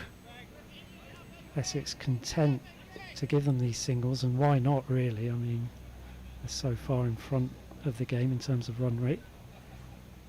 Walker back on strike. Field comes in on the offside, but he plays this quite deftly through backward square. Scampers back for 2. Did Roman talk much about his batting prowess the other day? He didn't really. He's definitely more of a bowler than he is a batter. But he has been able to knock it around the park every now and then. This is steered towards shortish cover. Yeah, he is handy with the bat. High score of 42, as James mentioned. Yeah, obviously you don't get much of a chance to bat when you're down towards the bottom, as this next ball is awkwardly kept out, but kept out it is. That brings another over to an end. This time 5 runs off it, which takes the total to 129 for 7, 31 overs gone. So Jesvin, I mean, is there any hope for Leicestershire? That's what we want to know. I think if there is any hope, it all lies with Shah Masood. If he goes, then I think you can chalk this up as an Essex win. Yeah, I think that's a sound prediction. Harmer to continue from the pavilion end. And there just isn't any room for Shah Masood to pick the gaps, find the boundary rope.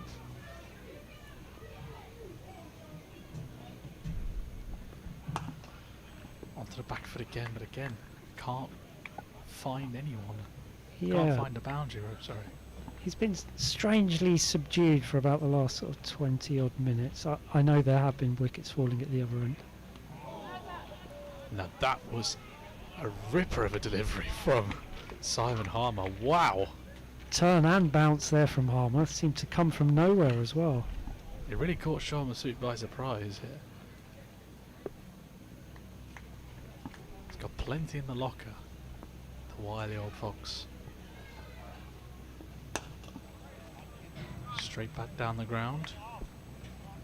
But again, just a single. We're looking at that required run rate. I know you want to put it in there, Toyd, but we're looking at the required run rate. 10.5 is the required rate at the moment. They're currently going at 4.1, which is not good enough whatsoever. Harmer comes back in. Shah Masood says push for 2, but wisely turned back. Yeah, he's varying his pace really nicely in this over as well, Harmer. That ball that beat Masood fired in a bit quicker, and then he's slowed things up since then. Last ball coming from Simon Harmer. And Masood will get that away for another single, and that ends the Harmer over. 3 runs off of it. 132 for 7. Yeah, 132 for 7 then, and yeah, 3 singles really isn't good enough at this stage of the game. Having a conference, both batsmen in the middle of the pitch. wonder what the game plan is from here on in. Yeah, at what point does Shah Massoud actually take the game by the scruff of the neck and try to take on the bowlers? Indeed, still 18 overs remaining. It's a lot of overs as Benkenstein comes in, a loose delivery down the leg side. That was a rank loosener. Misses the keeper and it goes for 4 wides in the end. So some bonus runs, much needed bonus runs for Leicestershire. Doesn't matter how they come, but as long as the runs keep ticking over, that's the main aim at the moment for the Foxes. Yeah, I'd say that's the first loose ball that Benkenstein's bowled, and for a young leg spinner, that's pretty good going, really. Into his third over, of course. Comes in again. And it's a quick single, a sharp single. Direct hit from Westley, I think, there at mid-off, but Shah Massoud comfortably home. Couple of bellows of Leicestershire la la la from the crowd over to our right. Well, it's good to hear the home fans still retaining optimism. Benkenstein comes in again. Walker strikes this nicely through to the man, the sweeper on the offside. Come through for another single. It's interesting. I wonder if James can go down there and ask them how much hope and optimism they still have with the scoreline as it is. As his next ball's flipped down to fine leg for a single.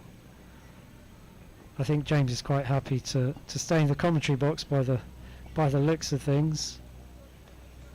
He's busy reformatting his spreadsheet of incredible stats and data.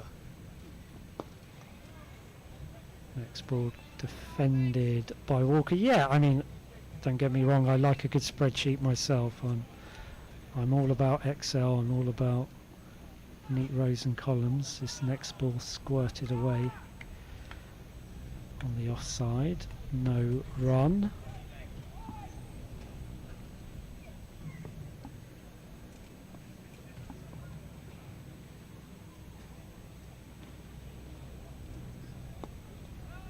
Walker can't quite get himself off strike at the moment. Another dot ball there to finish the over, which means that he will be off strike for the next over. It's 140 for 7, 33 overs gone. Yeah, it's not looking great from a Leicestershire point of view. Trotting around very slowly, I think it's safe to say. They're not really going at a pace of any notoriety. The run rate has ever so slightly gone up to 4.2, but what good is that when the required is 10? More runs like that would be very helpful. Good sweep shot from Shah Massoud.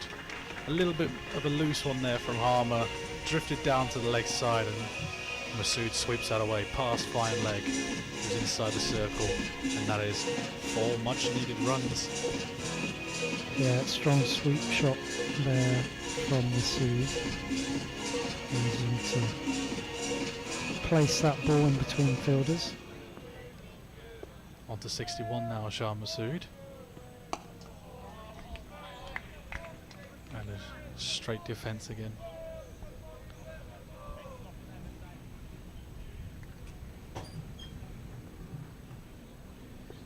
Quickly back to his mark and he's bowling again.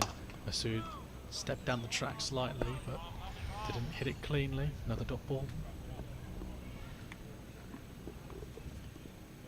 Yeah, they haven't really been able to put the pressure back onto the Essex bowlers at any stage in this innings. Late cut from Massoud, but again a dot ball. There is just no pressure on the Essex field really. They're playing how they want to play. They don't mind the singles that these two have been running. Haven't let the odd boundary go through. That one cut away. Masood pushed hard for one, but they won't get back for a second, so Roman Walker will have to face the final ball of the over. Feels quite test match this, with Masood taking the strike and taking the balls, letting the tail enders, so to speak, face the final ball, which he does so and defends comfortably to leave Masood on strike for the next over as we hit the 34 over mark. 145 for 7. Yeah, Roman Walker's actually faced quite a lot of the strike, hasn't he? He's faced 14 deliveries for his 5. And yeah, you just think, could Masood or can Masood manipulate, farm the strike a bit more and start upping the rate somehow? The required rate over 11 now, 11.1, with the current run rate down at 4.3. And it's going to be Benkenstein again from the Bennett end. And this looks like Masood, well, he wanted to open his shoulders there and unable to get anything really on the ball. It just squirts away. A strong shout of no there from Roman Walker of the non-strikers then. Masood dabbing the ball into the offside and taking a few steps down the wicket, but rightly turned back by his partner.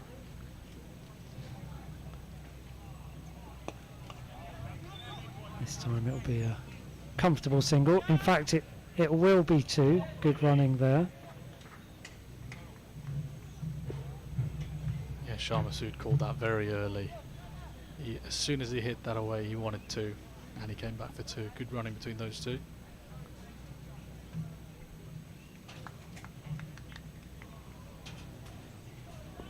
Benkenstein with 2 men out on the leg side boundary.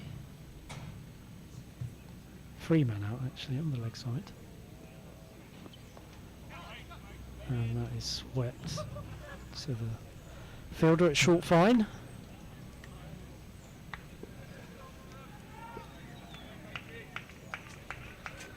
Does almost feel as if Leicestershire are slightly going through the motions here, as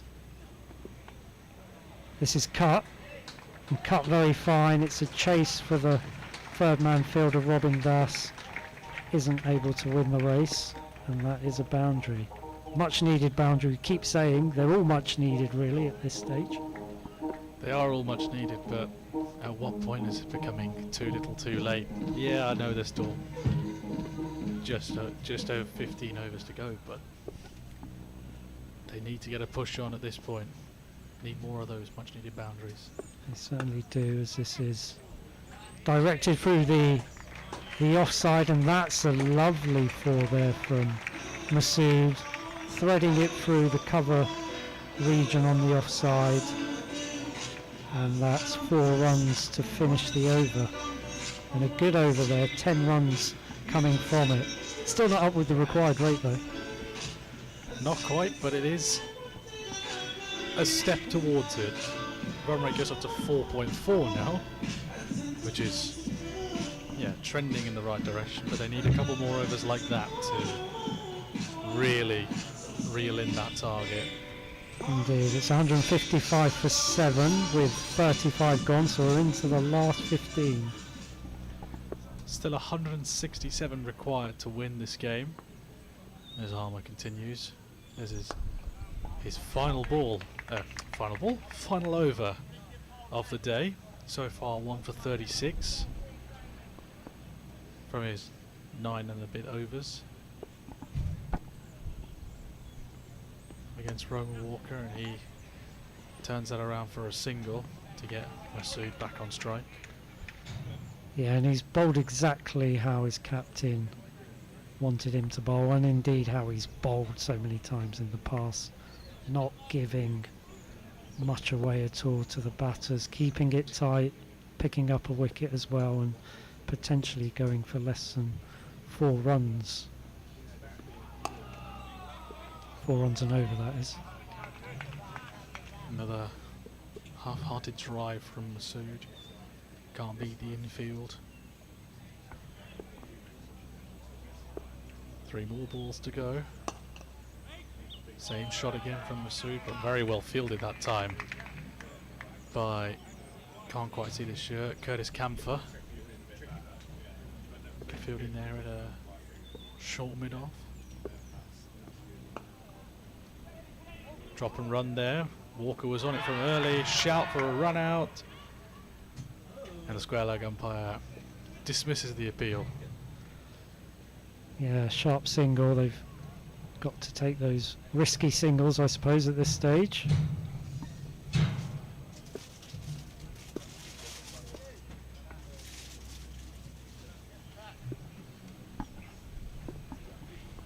One more ball then in this Simon Harmer spell.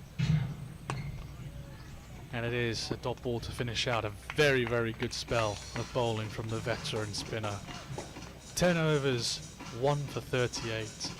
Very, very good bowling. 3.5 economy.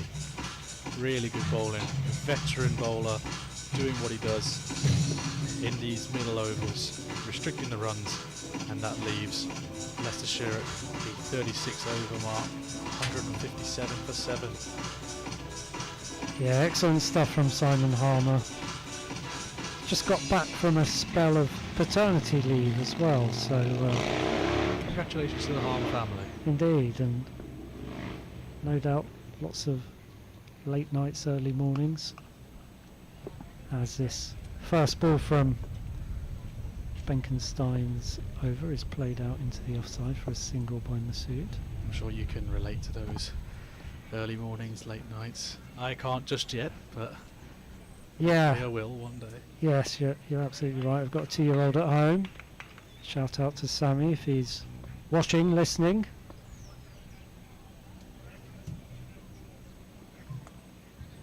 As this is swept nicely by Roman Walker. He's going to get 4 for it as well.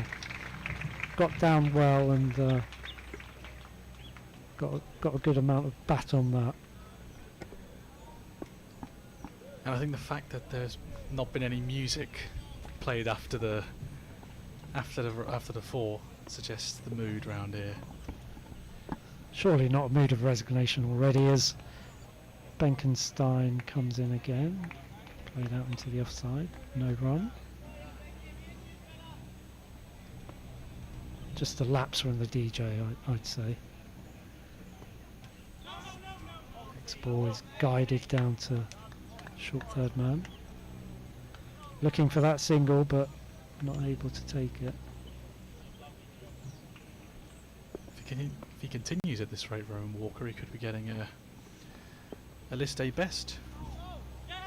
Well, that'd be something because he tickles this one down to short fine leg for a single.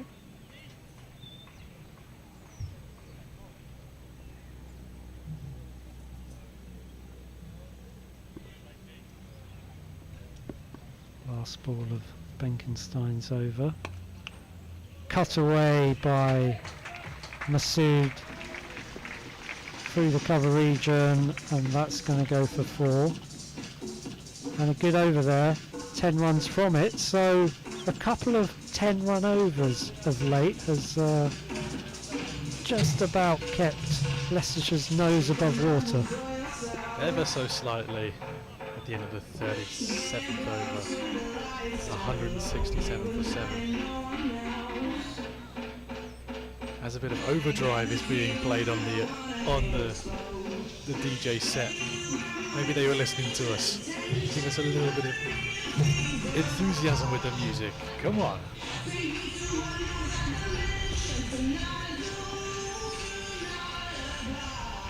The Leicestershire batters will need every bit of lifting that can be done. They do need to kick this innings into overdrive. We have to go past 6th gear now at this point. We're probably looking at 8th gear, like a Formula 1 car. Charlie Bennett back at the pavilion end. Edged, and it will go for 4. A lucky break there, Roman Walker. Played it with soft hands, which makes it think that it was a well-judged edge for 4, but an edge for 4 nonetheless. Yeah, I think he actually played that nicely. He seemed to judge the pace of that ball really well, which meant that he could just guide it wide of that first slip. Yeah, prior to that boundary, Bennett's figures for the day so far: 4 overs, 1 for 16. Yeah, he's had a good day out. In again from the pavilion end. That's a solid defensive stroke from Walker. And it's still a fairly attacking field placement, having to slip in this late into the innings. Yeah, and that's just an illustration of how far Essex are on top of this game.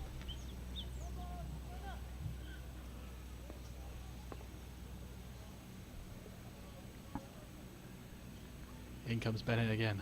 Shorter pitch there. Took the pace off of it. Flicked away for a single. I don't think Masood was particularly interested in coming back for a second. And the two batters are having a chat out in the middle. What do you think is the chatter right now? Yeah, I mean, just keep on playing, really. Just keep on playing with good intent. I think that's got to be the key. Keep looking to score off every single ball.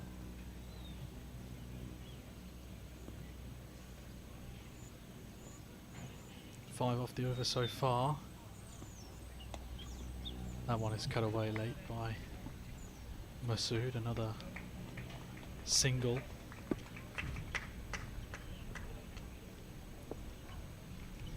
Yeah, almost feels like a few of the crowd have left us. The Pine Pint wheels are still one table occupied. I think they've been there since the first ball of the morning, which is fair play to that team out there. Penultimate ball. Oh, that was a close one. Thought maybe for a second that might have tickled the edge from Roman Walker. 50 partnership coming up between these two in this over as well. So Walker and Masood trying their best with this rearguard action. Yeah, 29 from Masood, 16 from Roman Walker. Last ball of the over. And Walker will defend that one away. Brings to the end the 38th over with Leicestershire, 173 for 7.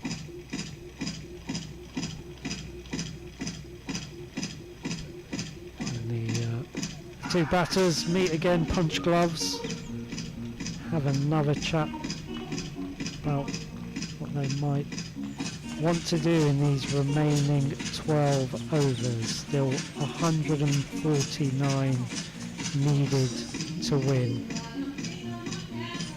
And just having a look at the Essex bowling card, I mean they've all bowled well. Only Curtis Camphor wicketless, and it's going to be Benkenstein to continue. Bennett end. Masood only finding mid-off there.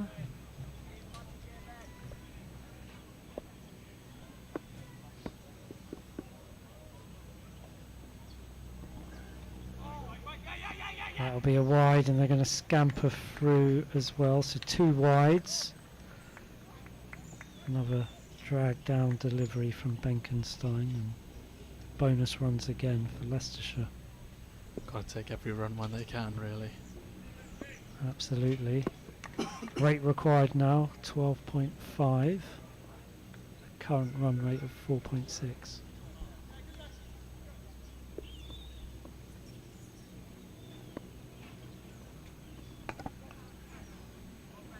Next ball bunted out into the offside. Comfortable single taken. I must say, after a bit of a indecisive start, Walker looks in pretty good shape. Looks composed out there.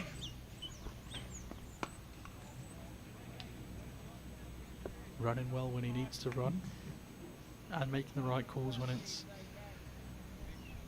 Indeed, yeah, he's kind of provided as much support as can be expected of him, as this next ball played to short mid wicket by Masood. No run. Be looking for a boundary in this over, but he's beaten there. Masood playing a miss. Half yelps from the bowler and keeper Fernandez, but nothing doing.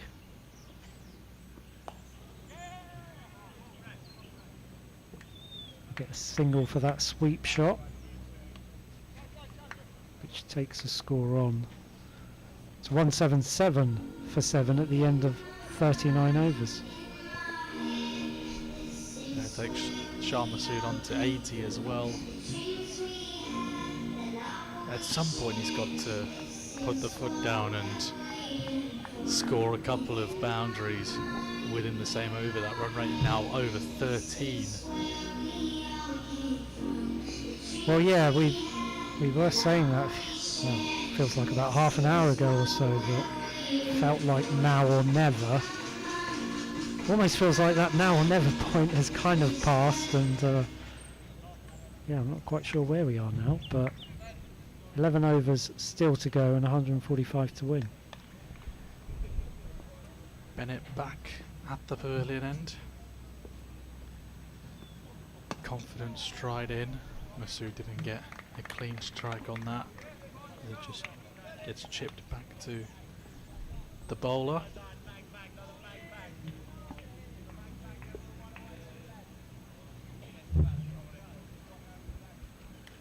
Yeah, you feel this should be the climax of the game with the last sort of 10-11 overs, but just feels like the air's been sucked out of this ground. Feels a bit of a deflated atmosphere at the moment. Yeah, the odd single gets a singular clap, I heard, over to the right hand side, over at the Upton Steel stand next to the meat cafe and bar, where the, shall we call them, the hardcore Leicestershire fans are. Well, it's great to see a crowd that are still here supporting their local team as they should.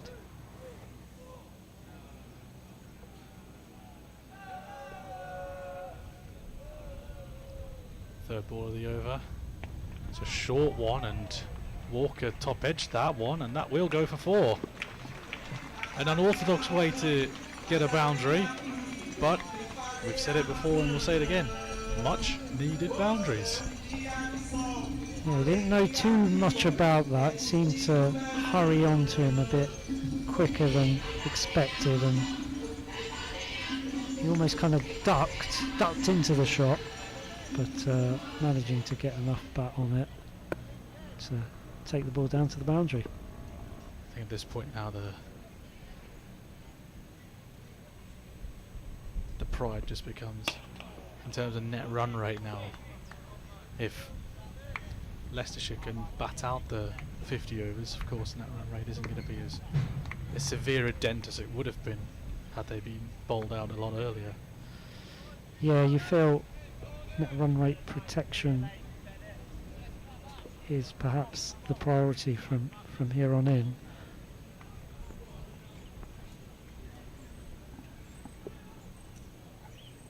Two balls to go in the Charlie Bennett over.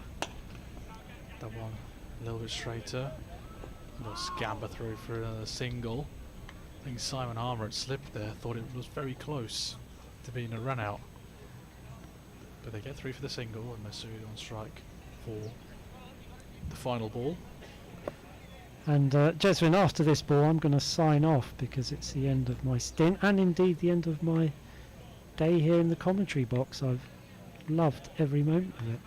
Yeah, I've thoroughly enjoyed being able to natter on about the wonders of pies and James's lunch habits as the last ball comes in, flicked away off the pads, down to final leg for a single. That brings to the end the 40th over. 184 for 7 is the scoreline, and Toby, it's been a pleasure. Thank you very much. I've had a great time as well. Loved every moment of it, and yeah, it's been great to work with you guys, and hope to be back again very, very soon. But from me for now, goodbye, and welcome back, James.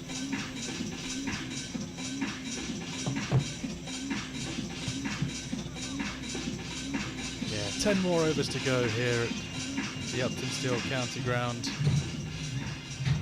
138 required. It doesn't look too positive from a Leicestershire point of view, but I think now the main targets are to get Shah Massoud a maiden century for Leicester, and to keep that net run rate as high as possible. As I welcome James Hurl back to the broadcast booth. Thank you very much. Yeah, agree with you there. It's all about, as Shah Massoud plays a wonderful reverse sweep. Superb. Back down to fine leg region, but I guess because you've reversed it, it goes down to third man. Massoud moves on to 86, and one of the finest shots he's played all day, and it makes you wonder where it's been. Yeah, it makes you wonder where it's been, and to welcome Matt Critchley to the crease is that's one way to do it. That was Matt Critchley's first ball of the entire afternoon.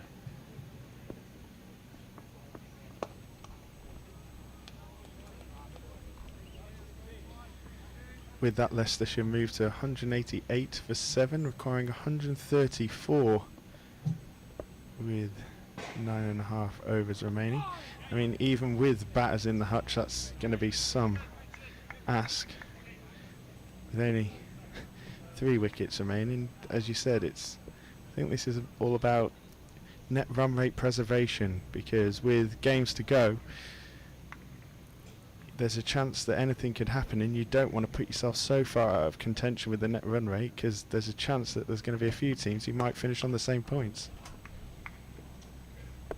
That's one of the fine arts about cricket. It's not just how you perform on the field, it's also how quickly you do it, or how slowly you do it.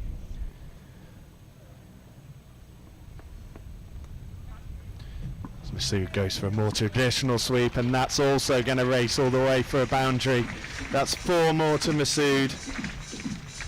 Just like that, he seems to have ticked up a gear. He goes to 91 off 111. Leicestershire 194 for 7. It's a bit more like it. Yeah, he sort of top edged that one as it went over the fine leg fielder.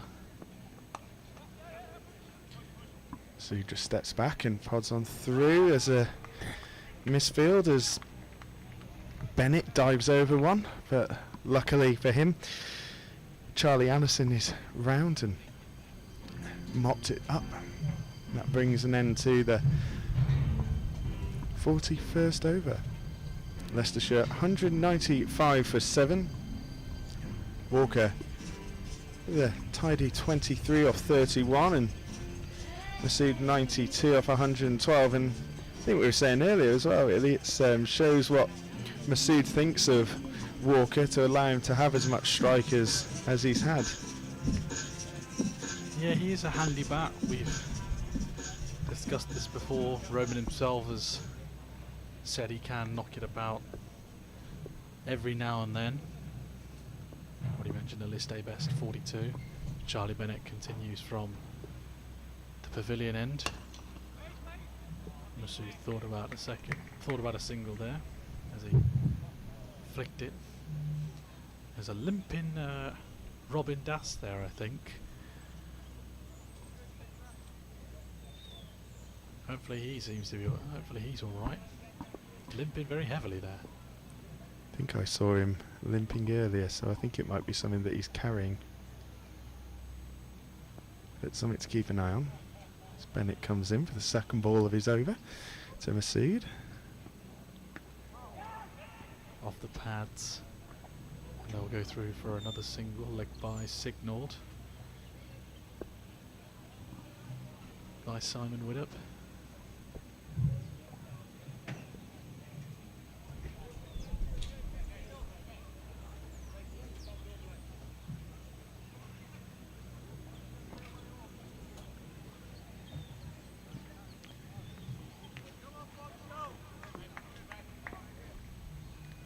Deep breaths from Bennett as he reaches the top of his mark and strides to the crease. Short ball, doesn't get up, and Walker just tucks it off his hip, but down to the man at short, fine leg. He's not, yeah, about to say he's not all the way on the boundary there. He's just a little bit in there, a couple of strides in. Masood comes back onto strike. Run rate, by the way, now up close to the 15s for Leicestershire. That was a strong hit from Masood, but again, just can't pierce the field, can't hit the gaps. And it has been the story of the innings so far. Leicestershire just haven't been able to find the gaps. Well, I mean, you look at the Essex bowling lineup, and apart from Camphor and Critchley, who've gone at double figures, everyone else has been under sixes. Porter 2.2, very impressive he was today. Bennett goes for that Yorker, and Masood just gets it out. Leans on his bat a little bit there, knowing that he's done well to keep that one out. Just takes a walk away from his crease, composes himself, has a look up to the clock on the old scoreboard over there, and twirl of the bat, walks himself back onto his mark as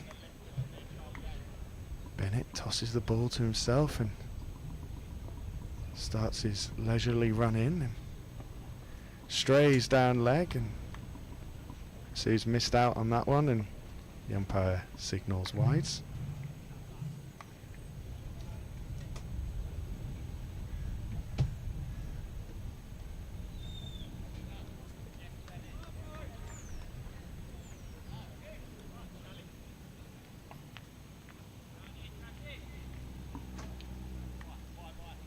Last ball then of the 42nd over.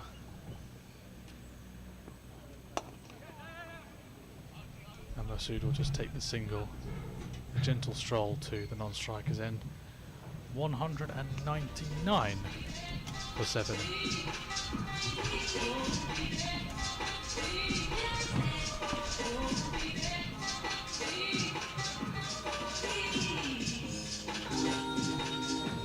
Yeah, another tidy over that from Bennett. 7 overs, 1 wicket for 32, I believe.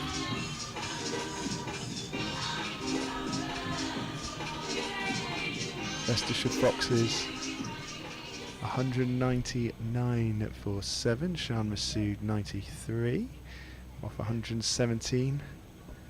Roman Walker 24 off 32. As Critchley begins again, and Masood, they're pushing for 2. They're going to, Walker's going to come back for 2. Is it there? There's a run out opportunity. And Walker gets home safe, and that brings up the 200 for Leicestershire in the 43rd over. 42.1 to be exact, and some good running by Walker, comfortably home.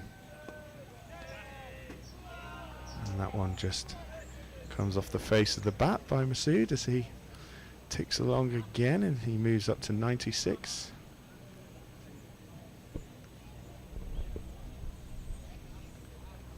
Just going to say an official goodbye to Toeed. He's now jetting off from the commentary box.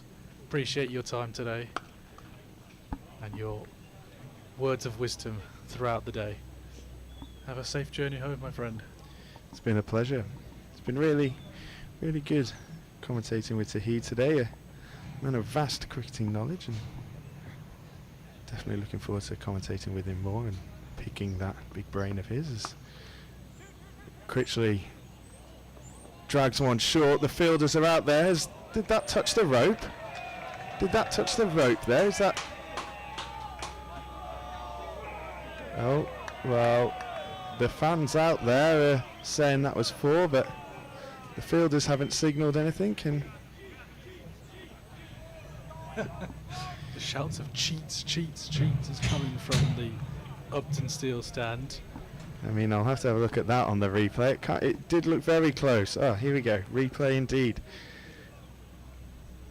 While that's happening, Oh, it's a replay of the shot before.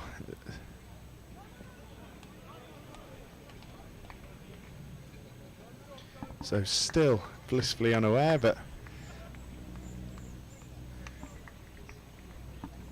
that's also not it.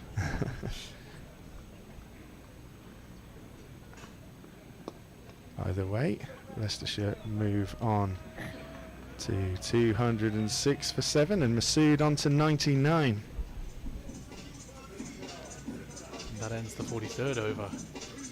206 for 7. Yeah. Masood on 99, as James said, and he will assume the strike for the first ball of the next over.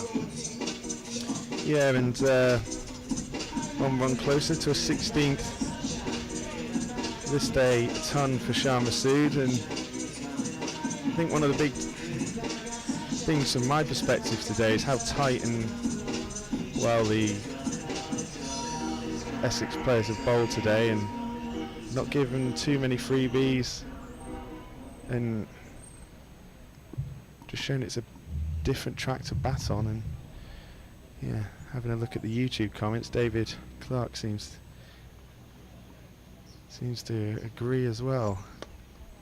Westley in from the pavilion end, changed the bowl in, brings the spinner on, and Masood dabbed away for a dot ball. Still on 99, looking for that elusive single. He'll tuck that away into the leg side, and he will get 2 3-figures. It is a debut. I say a debut, it is a first Leicestershire County Cricket Club 100 for Shah Masood. It has been a gruelling knock.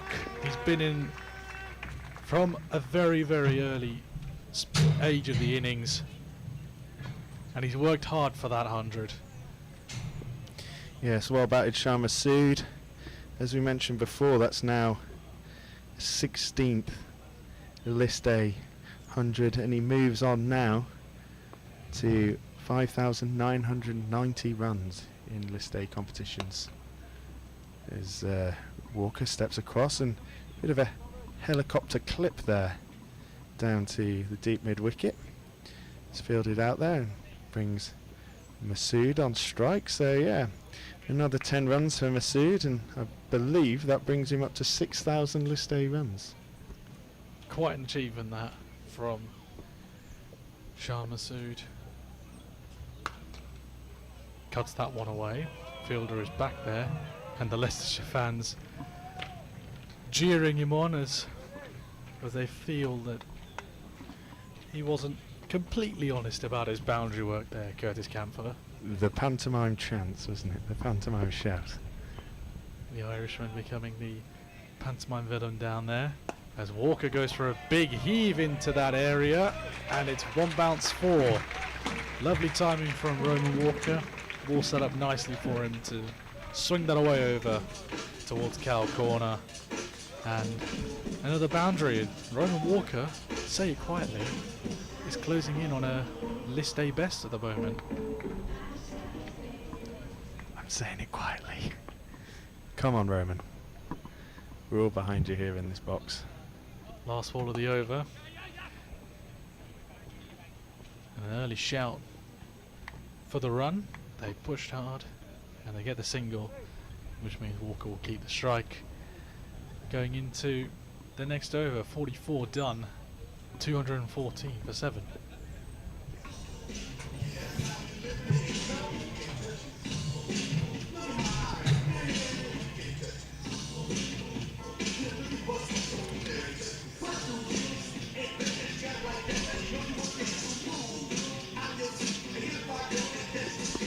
Yeah, so 6 overs remain.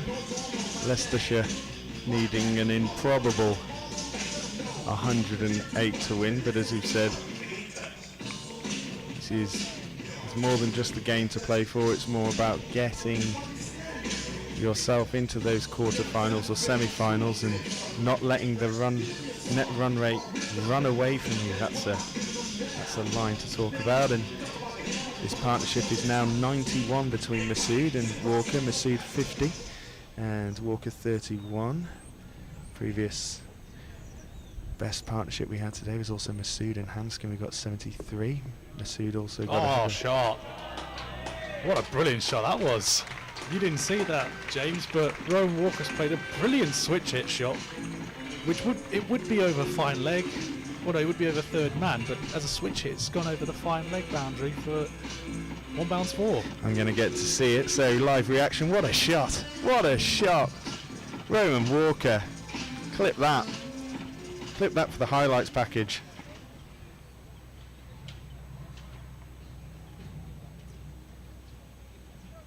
I wonder if they've got a total in mind. Net run rate rise. 5.5 remaining. That's a lovely shot, but there's a man out at long off as Walker rocks back onto the back foot and just punched it down there. And Masood comes back on strike. He's on 101 off 125. Walker 36 off 38. Still saying it quietly. He could be on for a nice score there, Roman. Quick scamper, shouts of 2, but Walker's going for it. But they've thrown to superb running from Walker. He saw that early. Halfway down, he was shouting 2-2-2. I'm pretty sure when Sean Masood turned around, he wasn't too sure about it. But Roman Walker made sure that they both got in, and that was superb running from the two. He was very committed to that too, was Roman Walker.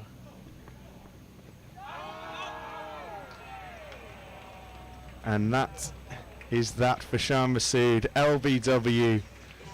No hesitation from the umpire, who slowly raises the finger, and Masood falls for 103 off 126. A superb innings from Masood. Must lament the fact that no one's really kind of come with him.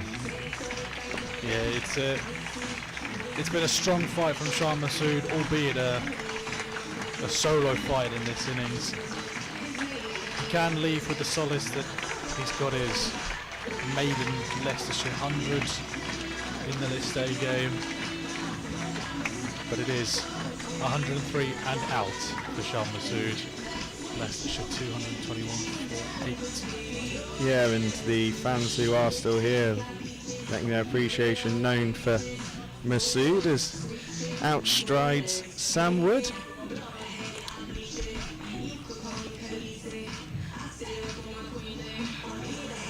Only one list A game for Sam Wood, and he's only ever scored one list A run in his Leicestershire career. But it was a 1 not out, so he does have that title for himself.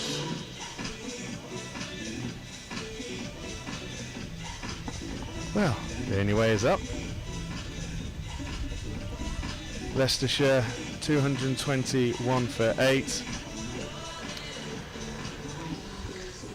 5.2 overs remaining, and as we said, it's kind of just about run rate here, and just seeing how many you can knock off. And also for these two, a little bit of a net.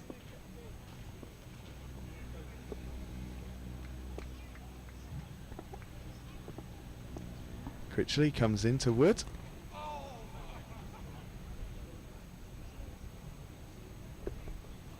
Not quite sure what happened there. No, I think from our vantage point, the wicketkeeper and batter blocked us from that, but the Essex players sound encouraged. Just comes in for the second one and tucks it off the hip, but field is there at mid-wicket to stop it, and that brings to an end the 45th over. Leicestershire 221 for 8. Roman Walker 36 off 38, and Wood plays 2 balls for no score.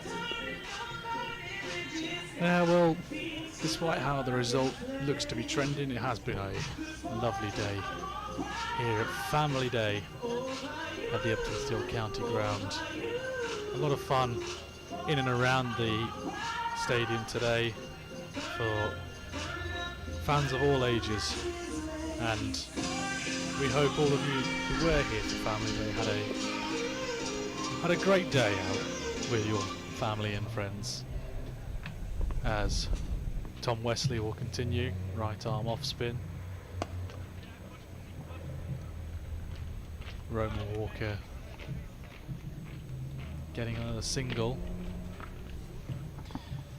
Shouts of push, Wood push, but then as soon as he got to the other end, Wood said, "No, you're alright, mate. I think there's only one there." Let's should move on to a double Nelson, 2-2-2 for 8. A triple Desmond, some might say. That doesn't really work, does it? I mean, we can try, see if it'll catch on. Everything's got to start from somewhere as Westley comes in for second ball, his delivery, and straight ball that Wood just pats back to him. And yeah, it's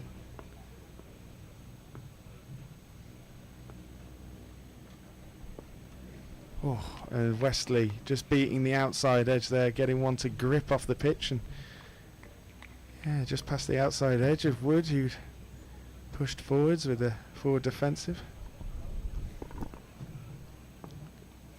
Fourth ball coming up now for Westley. On the back foot, Sam Wood punched it away, but to no avail.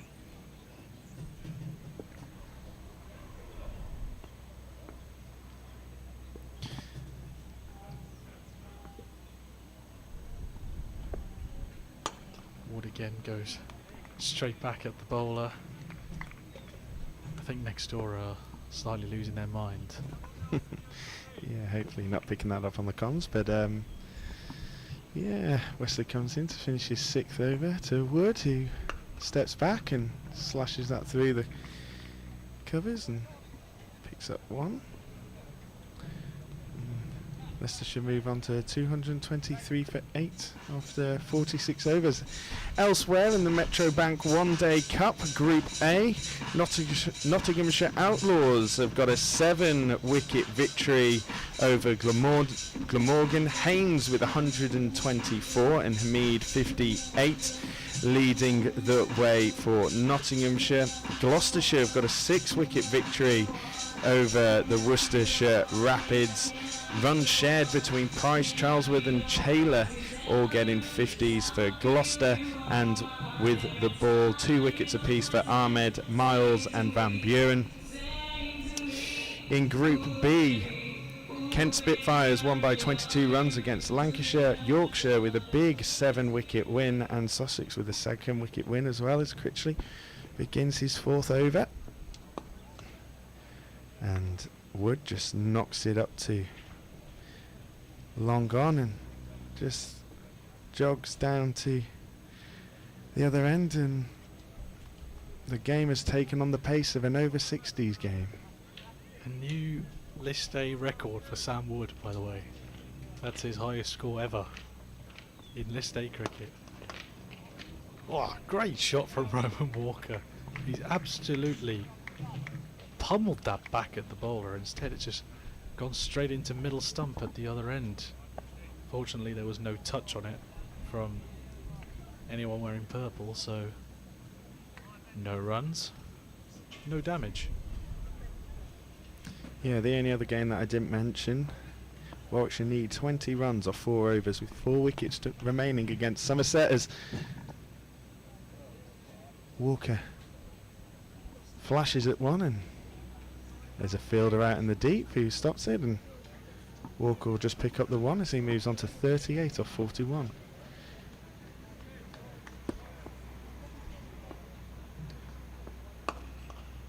And that's smashed down the ground. That's a shot, that by Wood.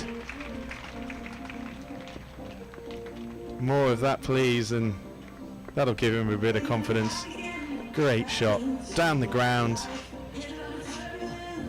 Always nice to hit one of those with a bat at any level. Cricket. Yeah, beautiful shot from Sam Wood. My voice is going again. I don't know why it's doing that. It's all good. I'll take it from here. As Woody's forward in defence, but just goes past the bat.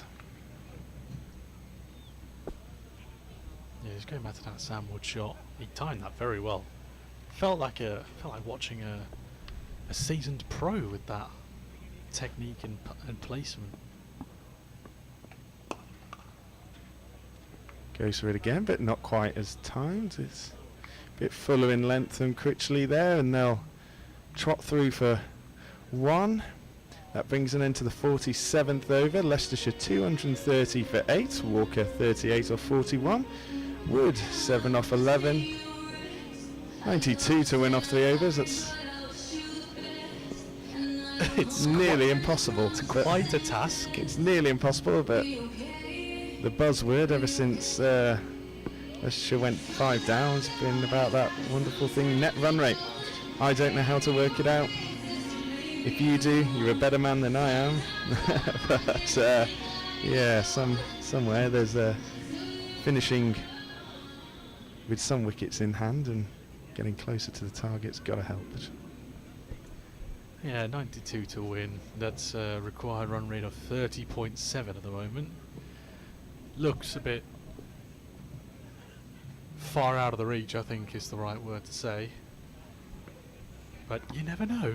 Well, if Sam Wood's got some heroics up his sleeve, as Benkenstein comes in and he tosses one very wide and Wood chases after it and just dabs it out to the sweeper out in the cover boundary, and that brings Walker on strike.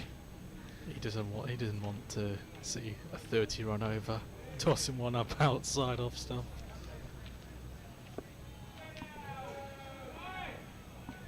So 17 balls remaining for Walker to get his 12 if he wants his 50. Yeah, I was going to say maybe a chance for Walker to get his list day best. And that's going to help. Strays down the leg side and dispatched by Walker for 4 runs down to the fine leg boundary. He moves to 42 off 42. Leicestershire 235 for 8. Lovely shot from Roman Walker. And I'm saying even more quietly, there is a chance. There is a chance he gets his list day best. Better yet, he could get a maiden 50 in list day cricket. Benkenstein ready to bowl again. And Walker tried to give himself room there. The turn didn't allow him to pull it away where he wanted to. Exposed all the stumps there. My heart was in my mouth. This one's hit a little bit better. Is it going to pierce the fielders? No, it won't, but they will come back for 2. Sweeper over there. It's Camphor once again. 2 balls remain. Walker on to 44. What do you reckon Walker's thinking here? Get it in style. Big 6 over the top. He wouldn't throw his wicket away like that, would he?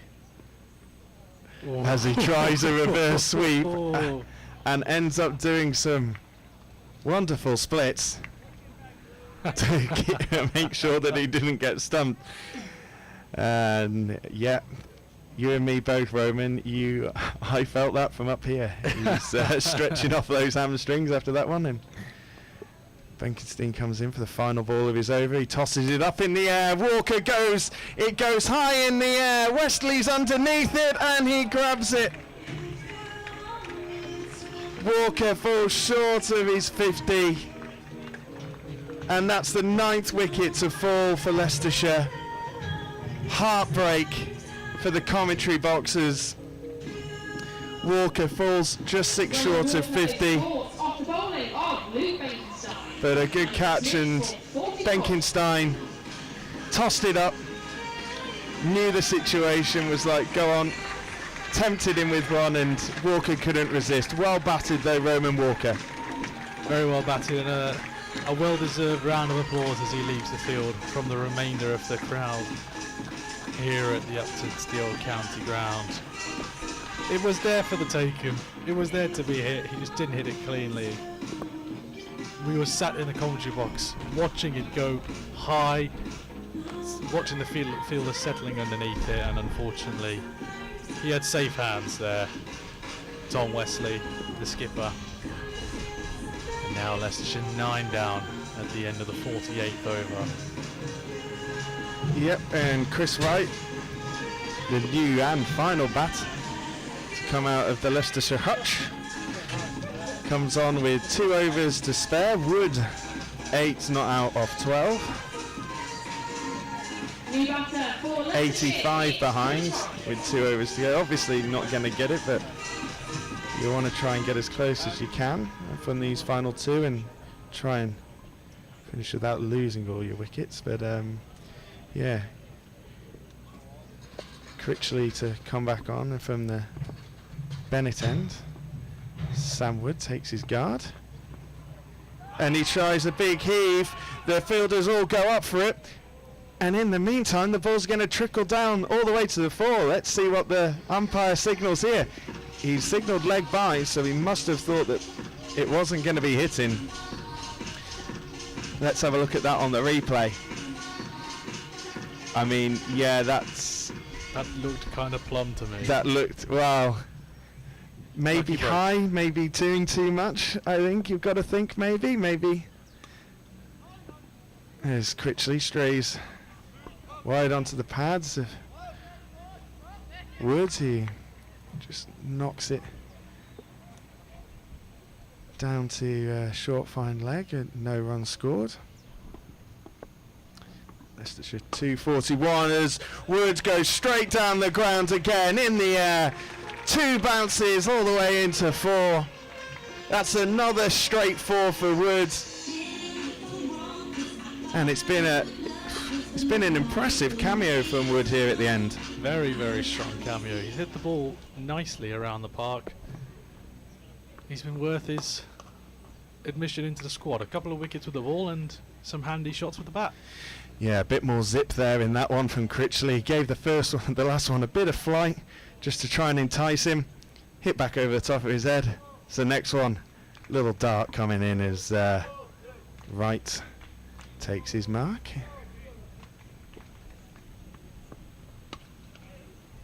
Nice shot from Chris Wright. Punched it out into the cover, but there's a man out there and got to try and keep it flat with that sun. The keeper losing sight of it as it was coming in. Wright moves to 1 with 13 off 16. And he's bowled that wide. It's in the slot, and that's a maximum. Wood going over the top again. That's 6. That's huge. It's over the marquee. Someone's going to have to ask for another ball. How about that? This is a fun way to end proceedings, isn't it? Well, this is entertainment for those who have stopped behind at the end. What a shot from Sam Wood. Opened the arms and creamed it over long on. You could tell when it's hit well because the long on fielder just didn't even entertain it. He just went, someone else is going to have to get that, probably one of the spectators. Anyway, the umpires inspect the ball as Benkenstein will finish us out here, and that was the 250 up with that shot for Leicestershire as they are on 253 for 9. Wood an impressive 19 off 17. Wright 1 off 1, who is on strike. Shot. And he comes down the ground again, uses his feet, clips it over the top. Has it got the energy? It has. And this is a late a late onslaught from the tail end here. Kind of putting the emphasis back on what. Well, they're going to go into the next game with a bit of confidence at this rate. The tail is definitely wagging. That's a lovely couple of blows as Wright sweeps that one away for another boundary. How about this from the tail enders? Beautiful shot from Chris Wright. I think there's going to be a few words said when these bowlers get back into the pavilion. Perhaps these two need to be promoted further up the order now after this batting display. Look at that. These lads will definitely be watching the highlights back later as Benkenstein comes back in again, tosses one up outside off stump, right goes for it, he hasn't got all of it, and Critchley's underneath it to end the game. Leicestershire 261 all out in the final over. Right, the final batter to fall for 9. It was a fun way to end it though, wasn't it? It was a fun way to end it. Stu saying we're getting a bit giddy. Well, allow us a little bit of fun here today, Stu, but either way, thank you for watching and listening in. Congratulations to Essex, the winners of the match. Congratulations to Essex, who run out victors today. A 60-run victory for the Eagles from Chelmsford, and they've been very, very good. We started early with the bat. Matt Critchley batted superbly for his 103, ably supported by the skipper Tom Westley, and then some lofty blows from Luke Benkenstein and Simon Harmer lower down the order. They played well with the bat, and with the ball they were exceptional. Jamie Porter up front early with a ridiculous spell. 7 overs, 2 for 16. He was instrumental in making that ball talk, and it has been a great day here at the Upton County Ground. We've had a wonderful day on what was Family Day here at the Leicestershire County Cricket Club. Plenty of fun was had, some wonderful cricket we've seen. We've had a blast. We've had some chats about pies, chats about pints, floppy hats, and you know the rest. It's been a fun day. From myself, Jesmyn Nilisari, James Hull alongside me, Toeed Qureshi, who left us a couple of overs ago. Thank you very much for listening, watching along on Foxes TV. We'll see you on Wednesday for the game against Derbyshire. It's Bring Your Dog Day on Wednesday, so come down with your 4-legged friends and have some fun. Bye for now.